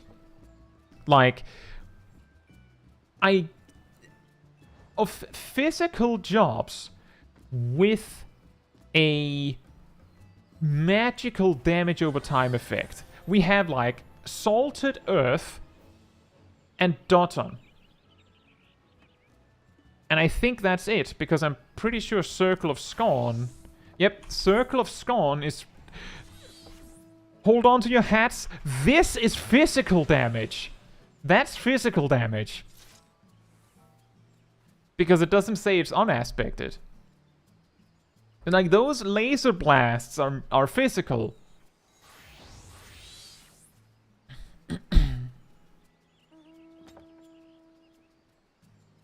So what you're saying is if I wanted to do more damage with my dots on Bard, I would need spell speed. Nope.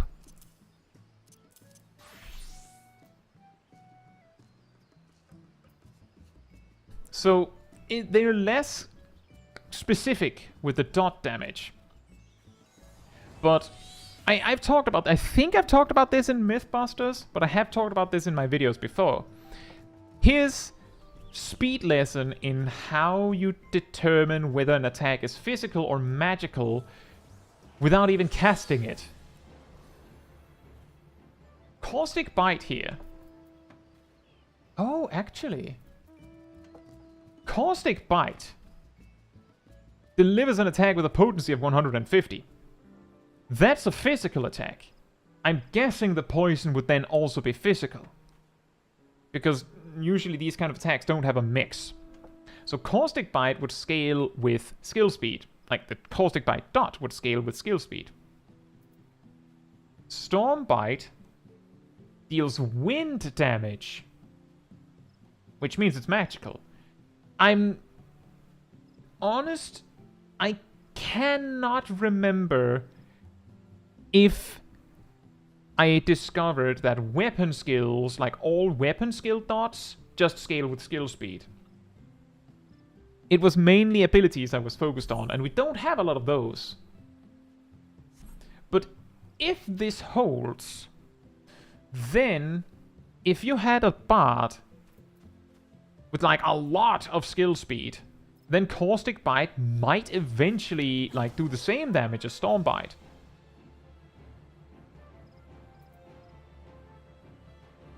Simply because Storm Bite would scale with spell speed. Doesn't Yoshiranryu deal ice physical damage?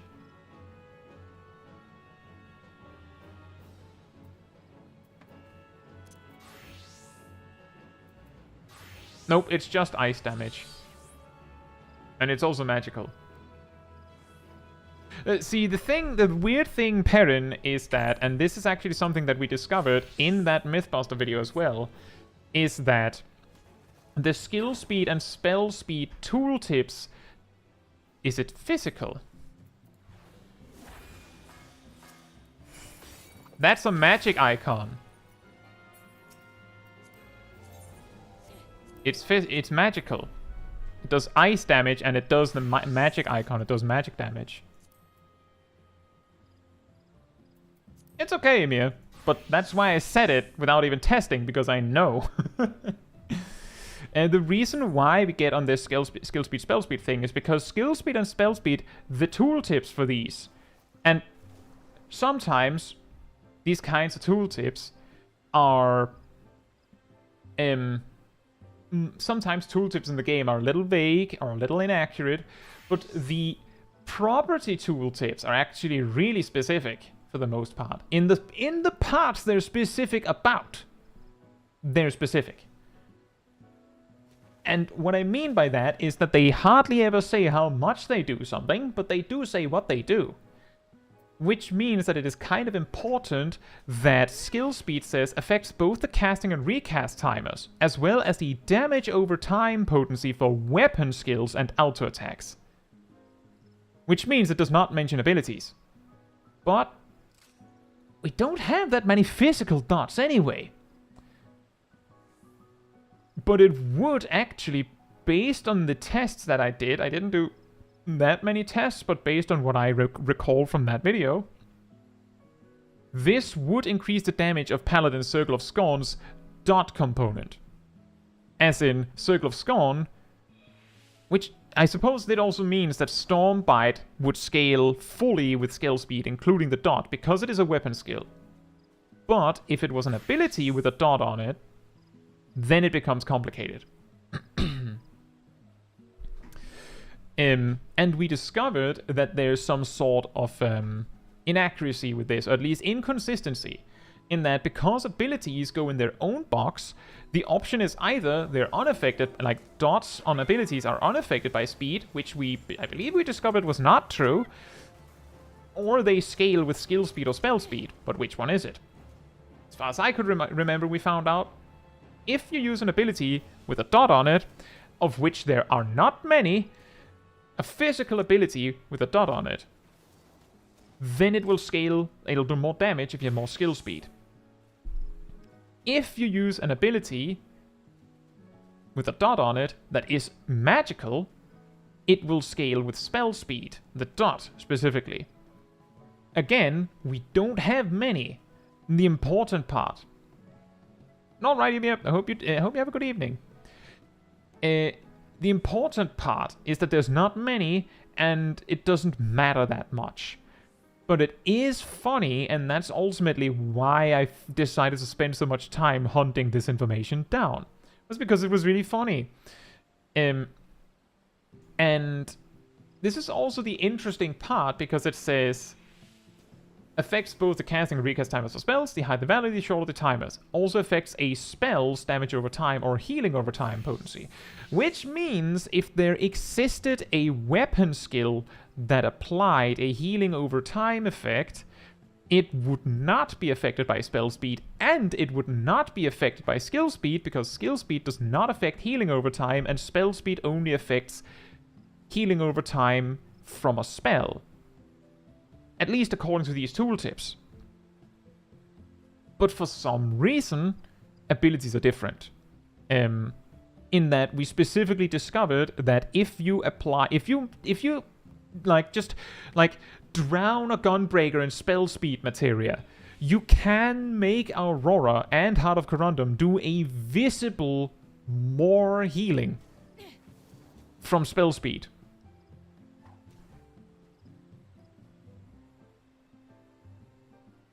Keep in mind that the English tooltips are notoriously obtuse compared to other languages. You're right, but I'm telling you that I have a video where I demonstrated this.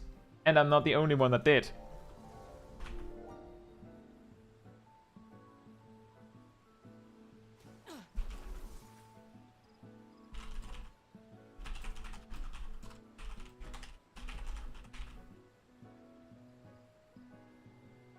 But you're absolutely right, Perrin. In particular, and that is also why I'm saying the things that they are specific about, they're usually very, very accurate on. The problem is that it's up to you to figure out. Absolutely, Perrin. And that's also what I'm getting at. It's up to you to figure out what they mean. By which I mean, determination says And I have made like 3 videos where this has come up. Affects the amount of damage dealt by both physical and magic attacks. Sure. As well as the amount of HP restored by healing spells. Right. So, show of hands, do you believe that determination affects healing abilities or not? How about weapon skills? Does determination increase the healing done by weapon skills and abilities? Also, hey Chester, hope you're doing well. I hope everything goes well for you. No reason to apologize for not being in as many streams. Do appreciate seeing you at least.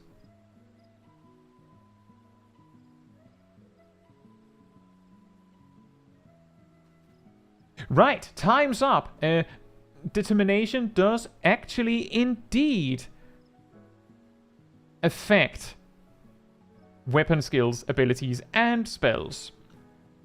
The problem with determination, and notably the problem with the tooltip, is that in, I believe, all other languages, I'm pretty sure it's all other languages, it says healing magic. Which still is confusing. Because is Storm's path healing you magic? And on the one hand, you could say, no, I'm smacking someone with an axe and it heals me, and just explaining that explains that it is magic, because how would smacking someone with an axe heal you? Obviously it's magic. It's like, that's kind of like the logical breakdown there, that in other languages, I believe at least German, it says healing magic. It makes sense because all healing is magic. And that's kind of what they're getting at with this thing with spell speed as well, where they're like, they don't even mention healing on skill speed, because obviously there's no such thing as a physical heal, right? If it's healing, it's magic, so it's spell speed that affects it. French says magic spells. Oh, well then. Wait, so healing magic spells? But yeah, my point is that this has caused a huge amount of confusion. And this is actually, if you may have recently heard me say something to the effect of, be careful who you take advice from, like in a random duty, for example. Because a lot of people on the internet have become incredibly good at presenting something that is actually wrong as if it is true, because they genuinely believe that it is true so well that they can confidently say it in a believable way. But they might not have gone and tested. And this, part of the reason why I say this, and part of the reason why I peddle this, is because this kind of like taking people's word for it has caused some of my older videos to be wrong, specifically because I trusted other people's word on it. That is also kind of what like gave birth to the Mythbuster series, is that I'm so tired of hearing all that nonsense. Making up numbers make you 38% more believable. The particular ones that I got messed up on, just on this screen, by the way, was determination does only affect spells. That was one that people peddled that made me wrong in one of my videos, because I just assumed it was true. Why are you being such a goof today, chat overlay? I've just recently been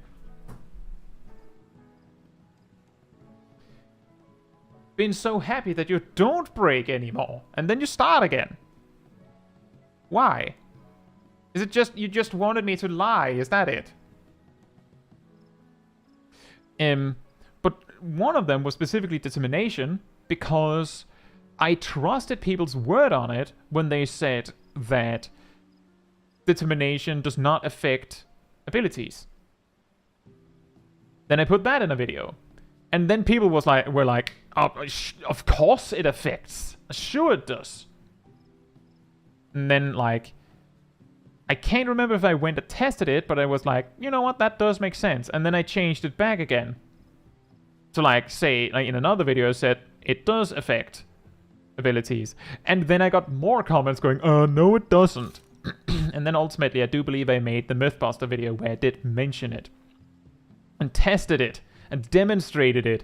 And despite that, there were still people in the comments going, I don't think you tested it well enough. I'm pretty sure it works the way that I believe. So not only, oh nice, 100,000 gil. Not only are there people that will tell you that they're right without testing anything, they will also put the goalpost of proving them wrong so far away that it is going to be really hard to change their mind. So yeah, think about that. According to my confirmation bias, you're wrong. Exactly. Precisely. There was also another one that I got wrong because of something. Which one was that? Right. Black mages. And their auto attacks only doing 1 damage. I included it in like 2 videos. And then randomly, someone was like, I'm pretty sure it isn't like that. Because I can make my black mage do more than 1 damage. And also, if I remember correctly, I was talking about this fun fact on a stream, and someone was in the area with a non-level 90 black mage, and they were like, huh, that's interesting. Switched to black mage at like level 50 something, smacked the level 1 striking dummy, and I saw it, was like, wait a minute, that's not a 1.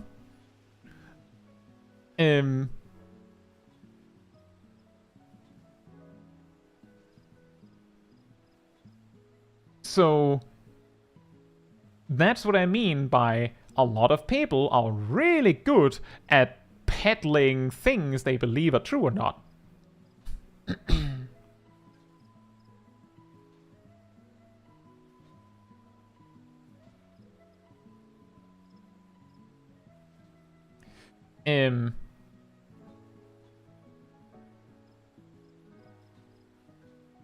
Vivi says, I tried explaining Sage Shield overriding crit low spread to a streamer and they completely disregarded it when I was even telling them I had videos of it. I mean, I would assume, like, I don't know if they disregarded it because they didn't care. But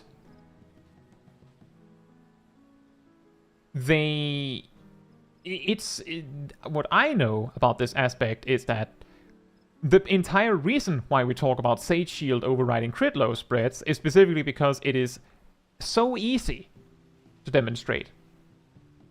Because, and I think we talked about this like 2 streams ago or something. Any size Youth Creation Prognosis will replace any size Galvanize, which is the name of the shield that Adloquium and Succor provides. Any size Youth Creation Diagnosis will replace Galvanize.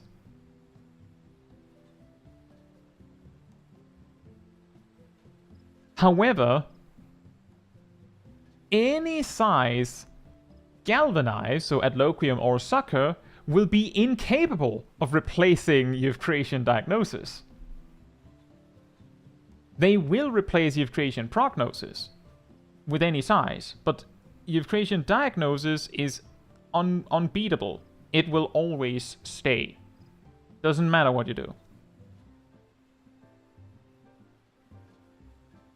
Halpson says, I still get into disagreements with people who think heal over time ticks still generate enmity. I do too, and you know what happens, Halpson? Whenever I bring up that no it doesn't, it generates a minuscule amount of buff enmity when the buff is applied, They move the goalpost and go, okay, but that's still annoying. Like,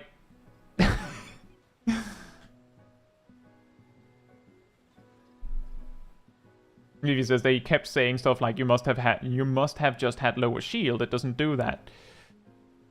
Well, unfortunately, Vivi, sometimes with these kinds of people, you will just have to accept that they don't mind being wrong, as long as they believe they're right. Unfortunately.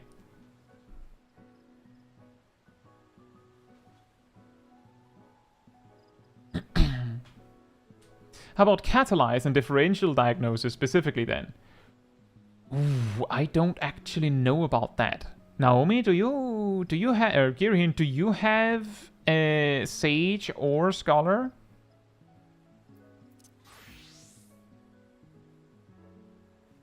Either one. Time for some live myth busting. You have Scholar. Okay, don't do anything. I will spam creation diagnosis on myself. When I get a crit, you use recitation and add low me. Alright?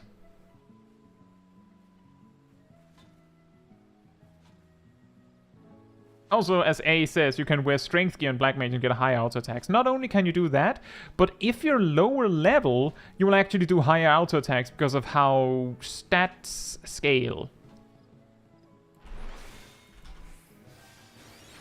It's quite weird. I think I found that black mages peak their basic auto attack damage at like level 40 or 50 or something.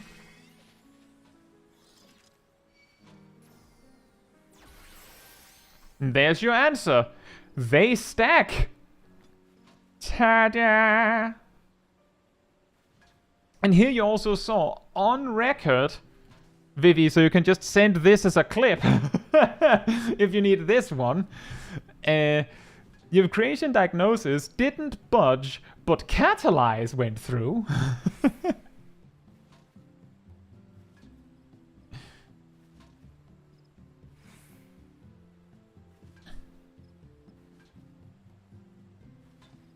Indeed. It's nice to know this.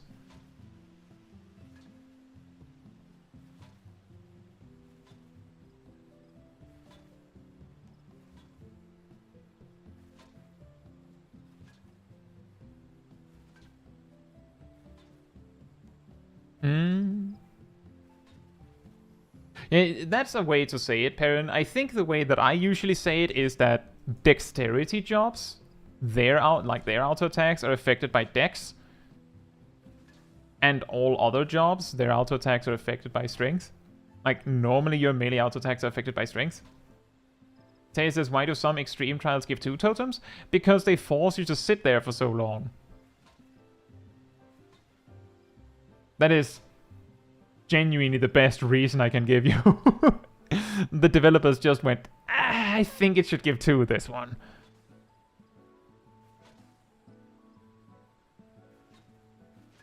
Amy, who else? Hope you're doing well.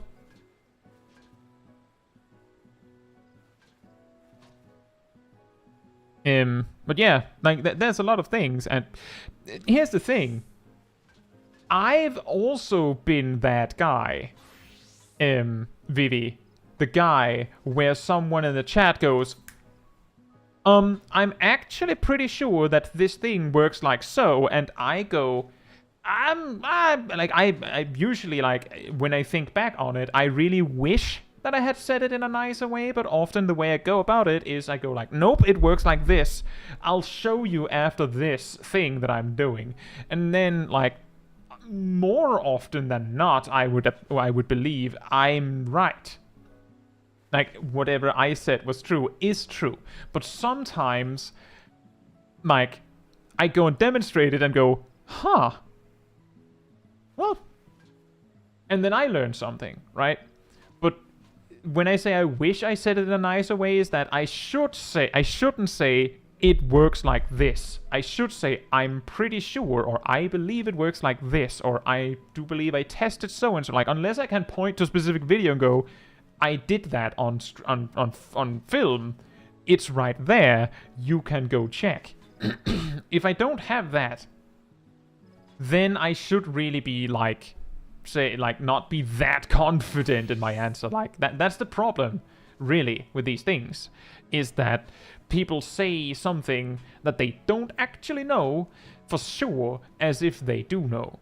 And I make that mistake sometimes too. But I do feel like I'm better about, like, not just dismissing someone's opinion on it, and at least giving it a chance and testing. Like, giving it a try to see if I'm actually right, if we talk about it. Also, hey Gleaming, hope you're doing well. Why would they make it so that Scholar Shield always gets overridden by Sage Shields? That doesn't sound very nice. So just to be clear, Scholar Shields will always override Eucratian Prognosis. So the AoE Sage Shield. And Eucratian Prognosis and Eucratian Diagnosis will always override Scholar Shields. Specifically the Galvanized Shields. That's because, I don't know why, they just check if the buff that is itself is already on it.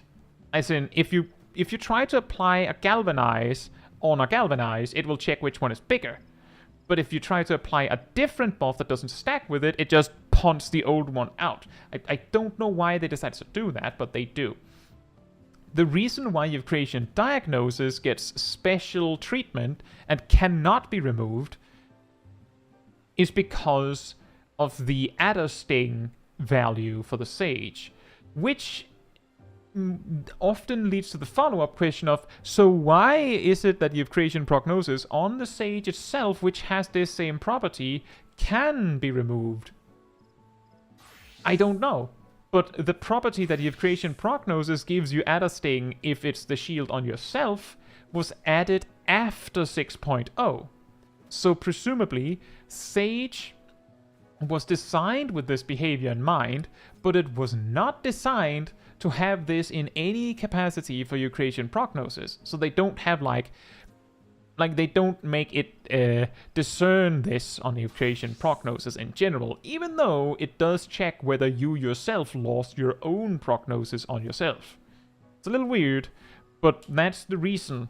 It's just that it goes both ways. It's just that Sage has one that takes higher priority overall, which often gets in the way.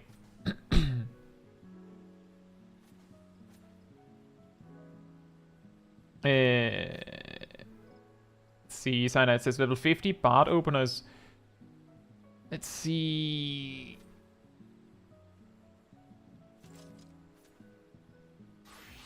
I would probably say, so I recognize I made a special opener for Bard at level 50 where I suggested doing you use Raging Strikes into a GCD because you don't want to reapply your dots later, and those 50% damage are really nice for both of your dots. I would probably go Raging Strikes, Wind Bite, Bloodletter, Mage's Ballad, Venomous Bite, Battle Voice, Barrage, Straight Shot. Something like that. I think I would do it like that.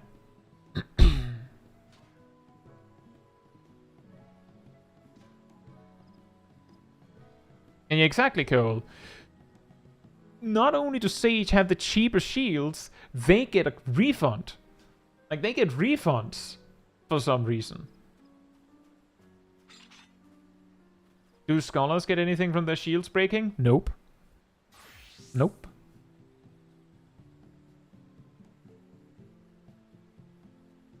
Trevor says, I thought the normal behavior was to state you are right, kick the person from chat, ban them, and then pretend nothing happened.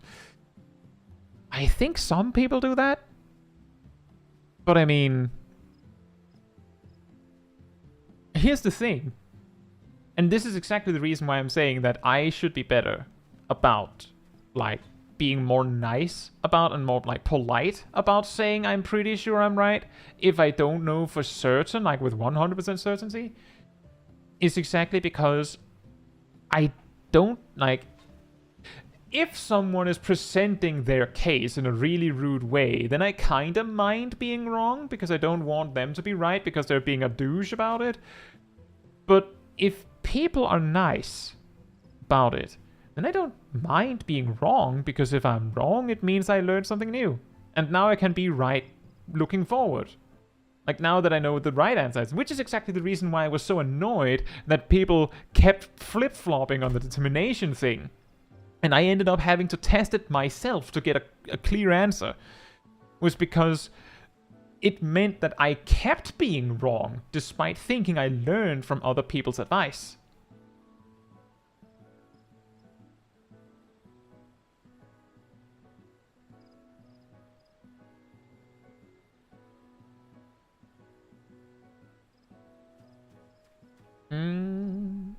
I did see Catch wrote something earlier. So I will say that you should listen here. I was doing single target damage in AoE packs as a tank for a long while until Caetsu called me out on it and I broke that awful habit.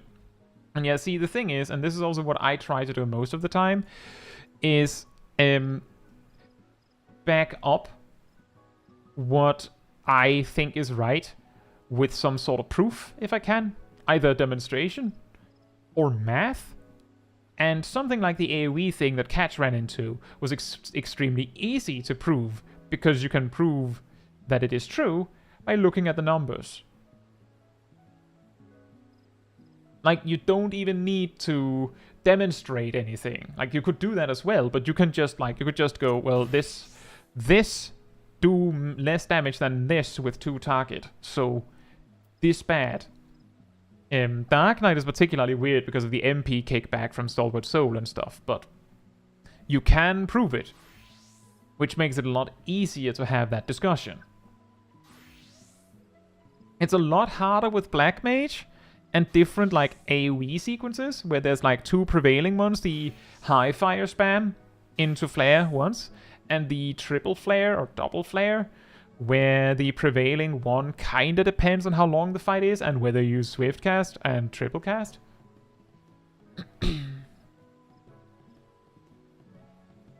Really says, I'd rather be wrong with proof than think I'm right. Exactly.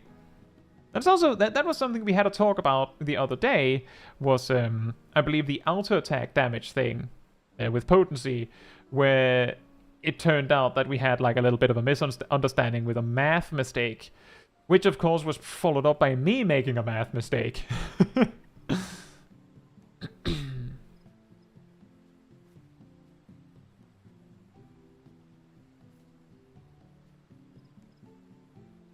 Is Ether having a bad day?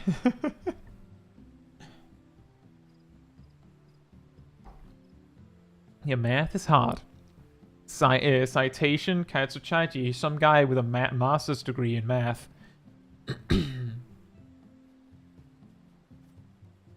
Math is hard.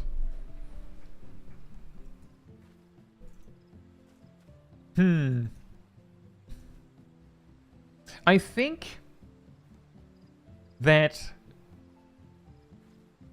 and I talked about this at the start of the stream,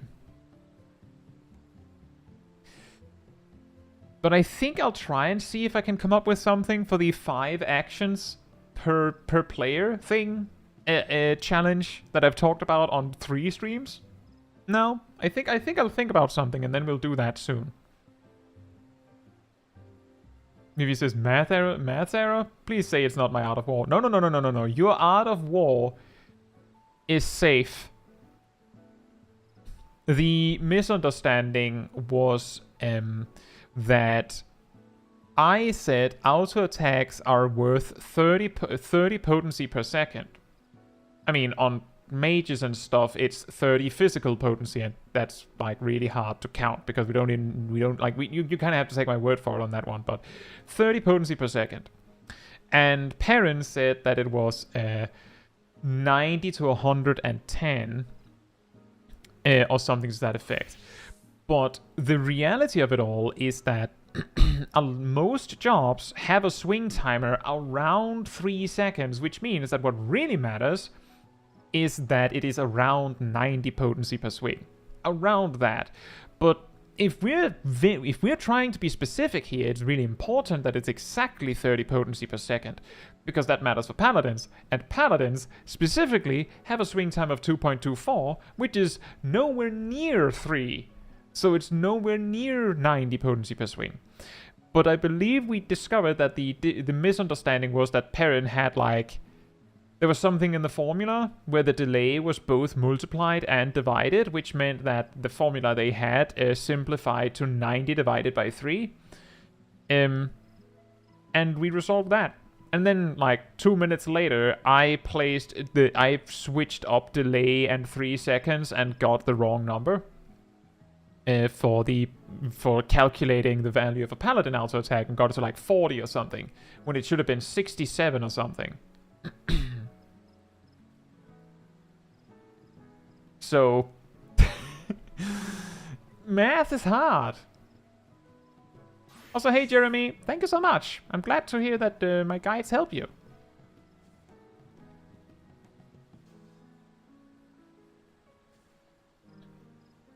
Why does Red Mage weapon deal more damage with strength when Red Mage has twice the amount of dex? Because Red Mage is not very dexterous. For some reason.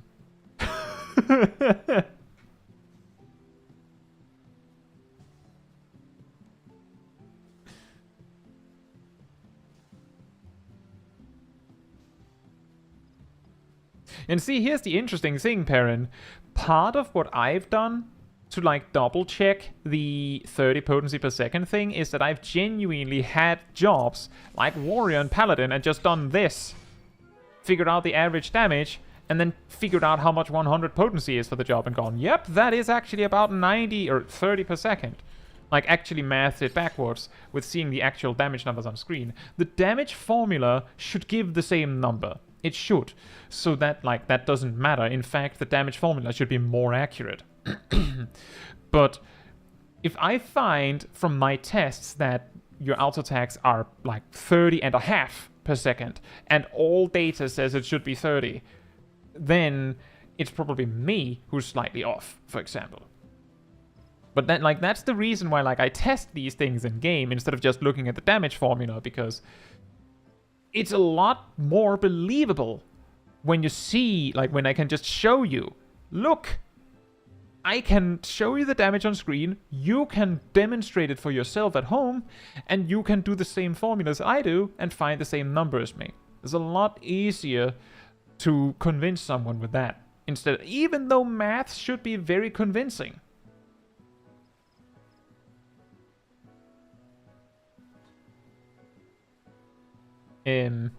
See, catch this, if I may ask this, I've always been curious, what's your favorite jobs? Like overall favorite job, and what's your favorite jobs for each role? Every time, I've been asked this many times, and most of the time I say that this changes, but I've noticed that some of these don't change. I don't really have like a favorite job that is the one that I play all day, all night, but I have a favorite in each role. My favorite tank is Warrior, but I do enjoy Paladin, and sometimes I have a lot of fun with Dark Knight. Incidentally, Gunbreaker is my least favorite tank as a result of that. For healers, Sage is my absolute favorite, Scholar is my second, and I'm not super keen on pure healers in general. I find them weird. For mages, or rather for DPS in general, well, probably for each section. For mages, it flips between Black Mage and Summoner. I wouldn't do super hard content with Black Mage, but in more casual content, I find it more fun to play Black Mage. For ranged physical, my favorite practically is Dancer. My favorite aesthetically is Bard. But I'm bad at Bard, so I usually play Dancer. For melee, my favorite usually swings between Reaper and Samurai. No, it's fine, Catch. I think, I believe in my 10,000 subscriber special, I actually mention it. I believe I say in that one that next time you hear me answer it, you should go back and check if it has changed. Because I do believe it is in that one. So, like, nothing to apologize about. The whole point is that you didn't know.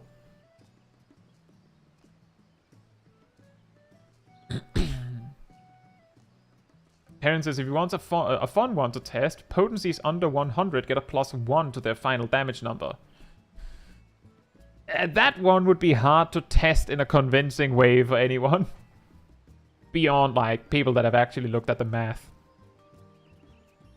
And yes, exactly, Girihin. That's part of the problem, is that I could just grab the math and just throw at someone, and I often do that in my videos, and someone will still jump into the comments and go, actually, I'm pretty sure you made a mistake there.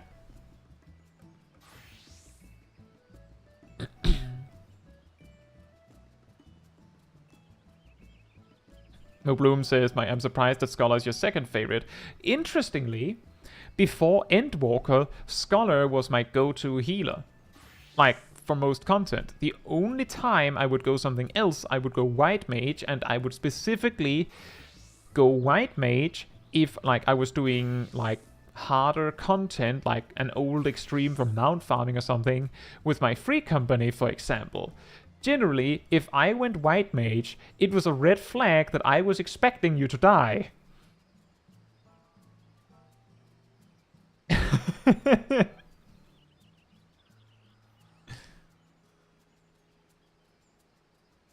But nowadays, I'll go Sage just in general. I'll probably still go Sage if I believe you're going to die. Because there's a better chance that I can keep you from that fate with Sage. Thank you, Aridel.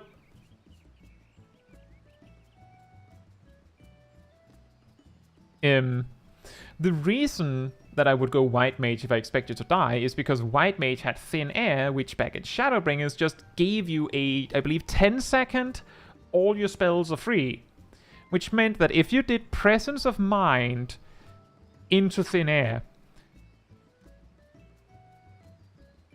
I think, if I remember correctly, it might have been 12 seconds, I'm pretty sure you could go Thin Air, well, Presence of Mind, Thin Air, hard rest someone, swift cast, insta rest someone, and just get it free.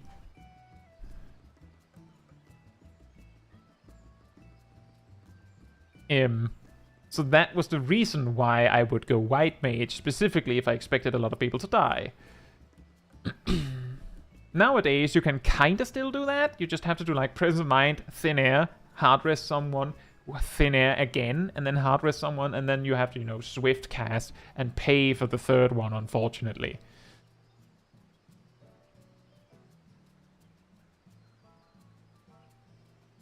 But hey, in Endwalker, a Flatus Misery isn't a damage loss, so that's good.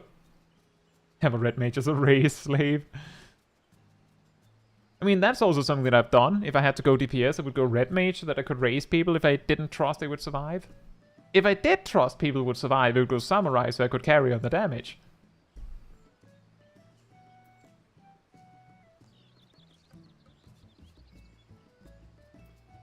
Union says, it's me. I'm the one of the people who doesn't necessarily understand the math. So the thing is that I try my best to make the math that I present simple enough or spelled out enough that when you read it, you go, well, I understand what he's saying. Like, I'm not expecting you to be able to, like, replicate it or, like, repeat it for me, but enough that you go, yeah, that seems convincing. I can see, like, I can see how it got to that conclusion. Because, like, it's useless to both of us if you don't get what I'm saying. This isn't about your math necessarily. Fair enough. But I like that. I'm also not saying that it is. I'm just saying that that's the reason why I do these things. That's also how, like, when we talk about how people make job guides, I say I try my best to both explain the what and the why. Because if you only know what you have to do, then you don't know why you have to do it. And if you don't understand why you have to do it, then you don't know what to do if you...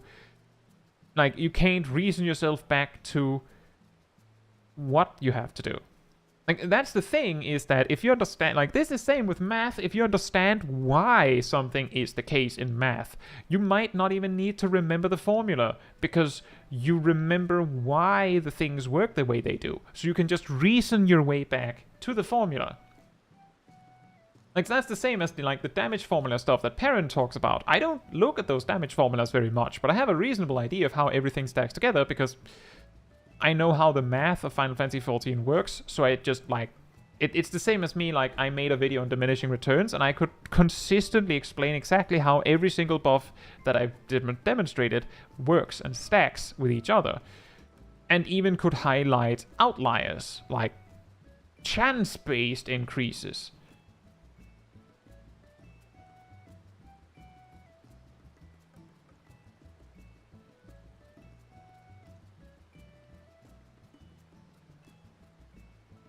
I really love it. Let's see. Catch says, I really love the toolkit. Just picked up Sage, so I need to practice it, by which I mean watch Caetsu's guide 30 times.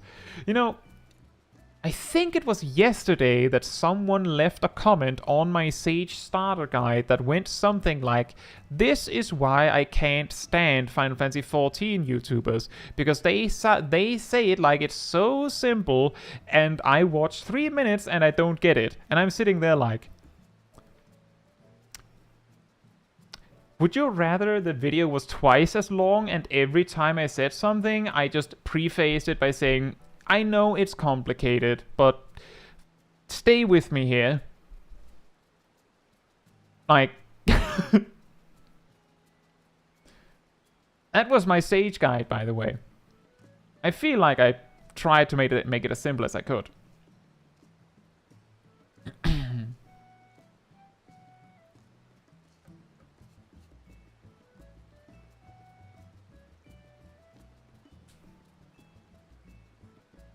Yeah, exactly. Healing isn't hard. The hardest thing is getting a group willing to look at you fail while you figure it out. You're kinda, yeah. The hard part is that because you're at the mercy of 3+ randos,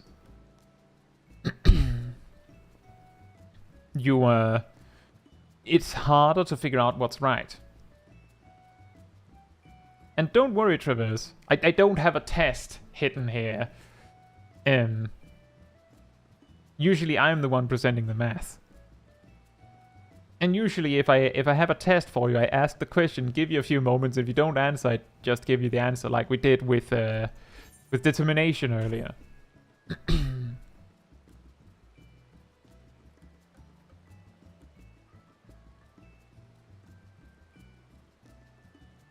Bloom says, every time someone mentions math with Final Fantasy XIV, I get reminded of that one raid from Stormblood. And Perrin mentions one isn't a prime number. Exactly. It needs 2 numbers to divide it. Exactly. Interestingly, this is just a fun fact because you will never have time to actually check this, but there is actually 2 papers on the floor on the way to Construct 7, which is the math man, the math robot. One paper tells you exactly what things divide 3, 4, and 5. Exactly the numbers that will appear in the boss fight, by the way, as options. And a few more, I think. Like, it will say that 3, 6, 9, 12, 15, 18, and 21 is divided by 3. And the second letter that you find a little further down goes like, this is the first 10 prime numbers. And just list them. 2, 3, 5, 7, 11, 13. And those are like the ones within the range that you could possibly reach with the restrictions of the boss fight. And they're there. The reason why I say it's just a fun fact and you can't use it for anything is because no one's going to wait for you to read those.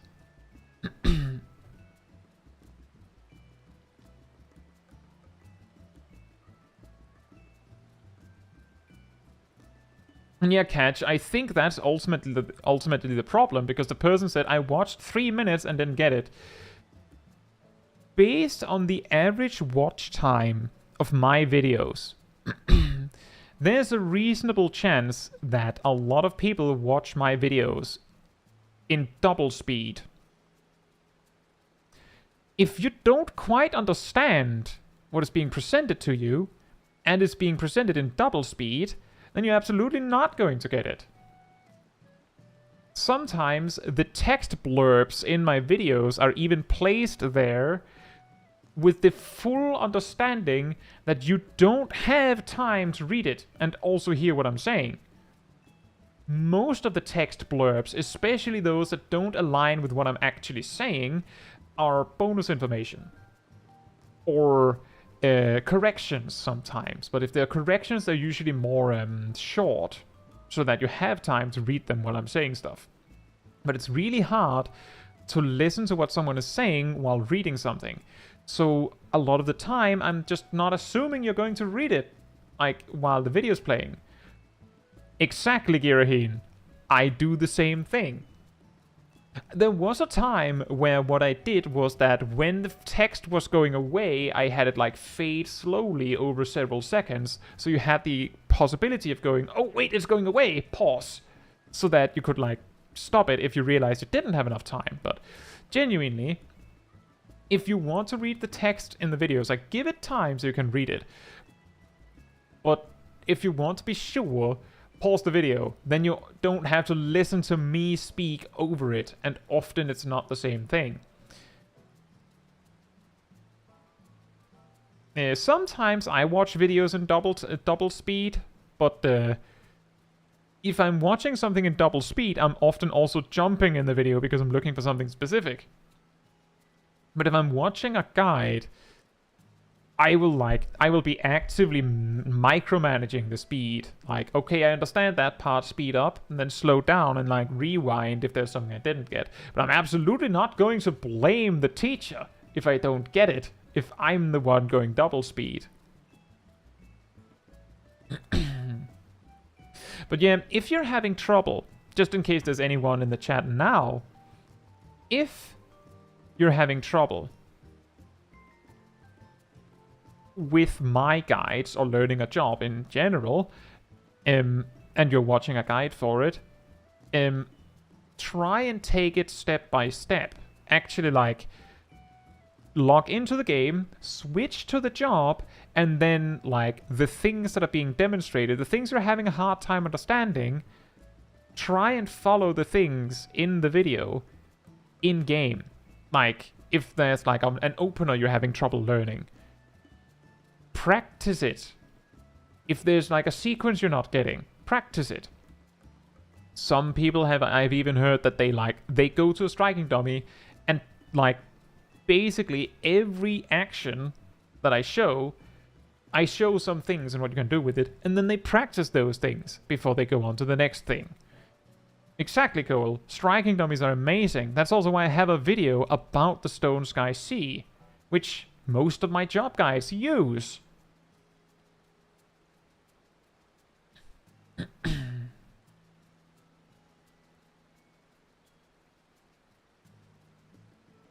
Gold says, I get more out of watching a guide twice at double speed than once normal speed.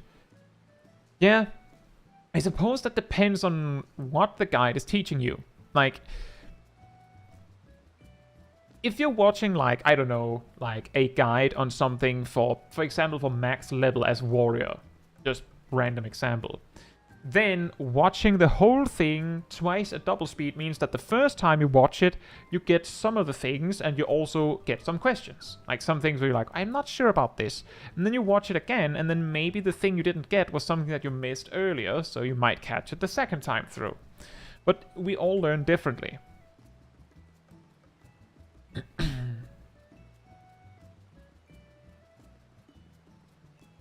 Everyone says, I usually prefer written guides. That's fair. I think I mentioned this before, but if you need some information in a guide of mine, I imagine, like, if it's a specific piece of information that you know is in my guide, you would presumably look up my guide and find it in the video. If I'm looking for some sort of information in one of my job guides, or even just one of my videos, it's actually more likely that I will go and find the manuscript for the video and just look for the specific keyword that I'm looking for, unless I know it's a visual thing. like a particular example that I've used a lot is I don't think I have this so perfectly laid out in very many videos. I think it's just one.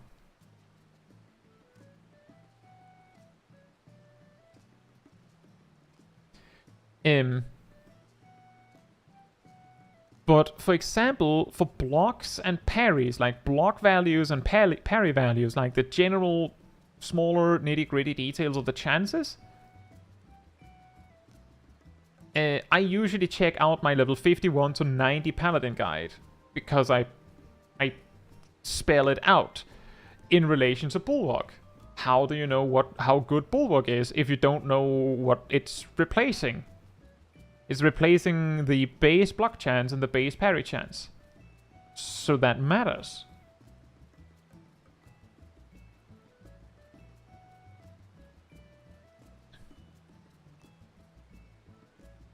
Check out the monk guide and see if that's granular enough. Or the balance one? Ah, yes. You need this particular amount of skill speed, otherwise you might lose damage because of your frame rate. It's true, it is true, but it's really funny. I have used it as intention with the intent of comedy in at least 2 videos.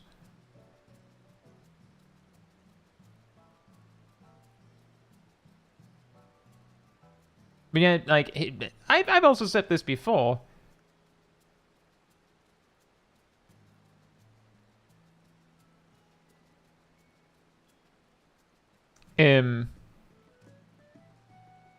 That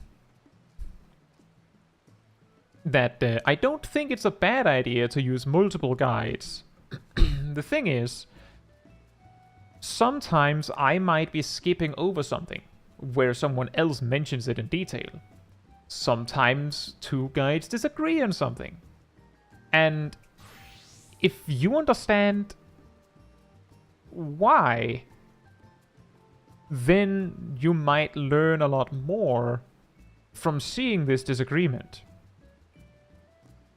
And sometimes someone else's guide is just better than mine, I suppose, and that's also okay.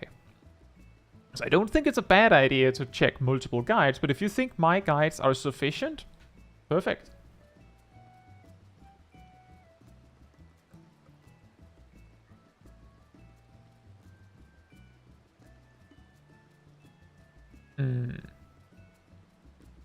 But with that said, I'm glad to hear that, Bluefish. I feel like most of my job guides I'm not actually being very funny. But I am glad to hear that a lot of people do feel like I am that I'm at least somewhat funny.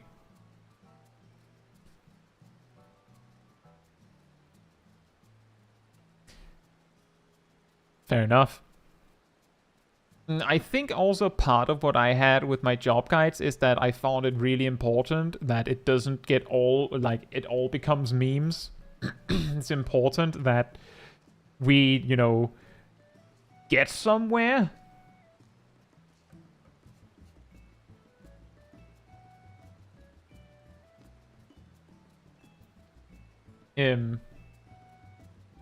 Anyway, once again, Dailies with a twist, also known as half twist, half tea time.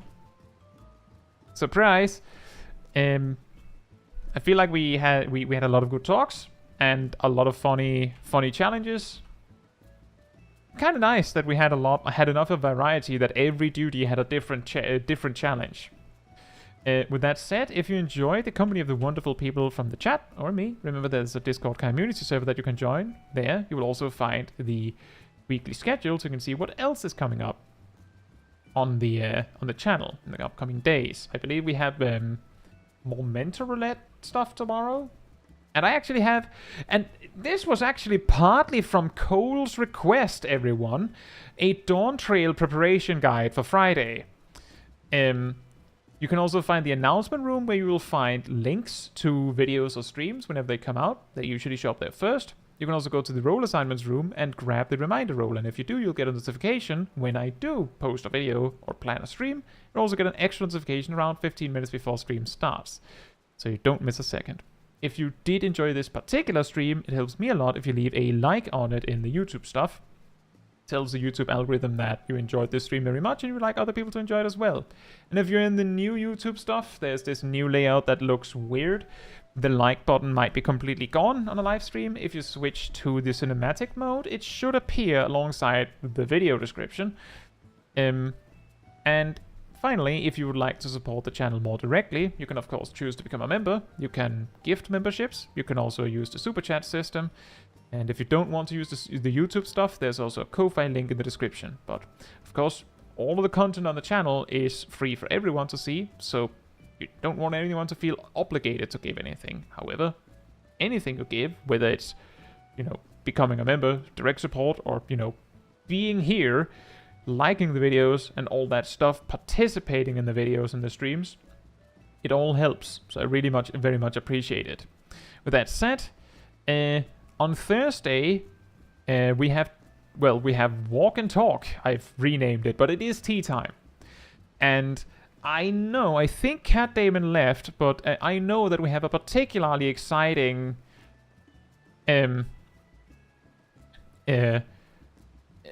clip review from Cat Damon, which relates to last week's solo challenge stream, actually.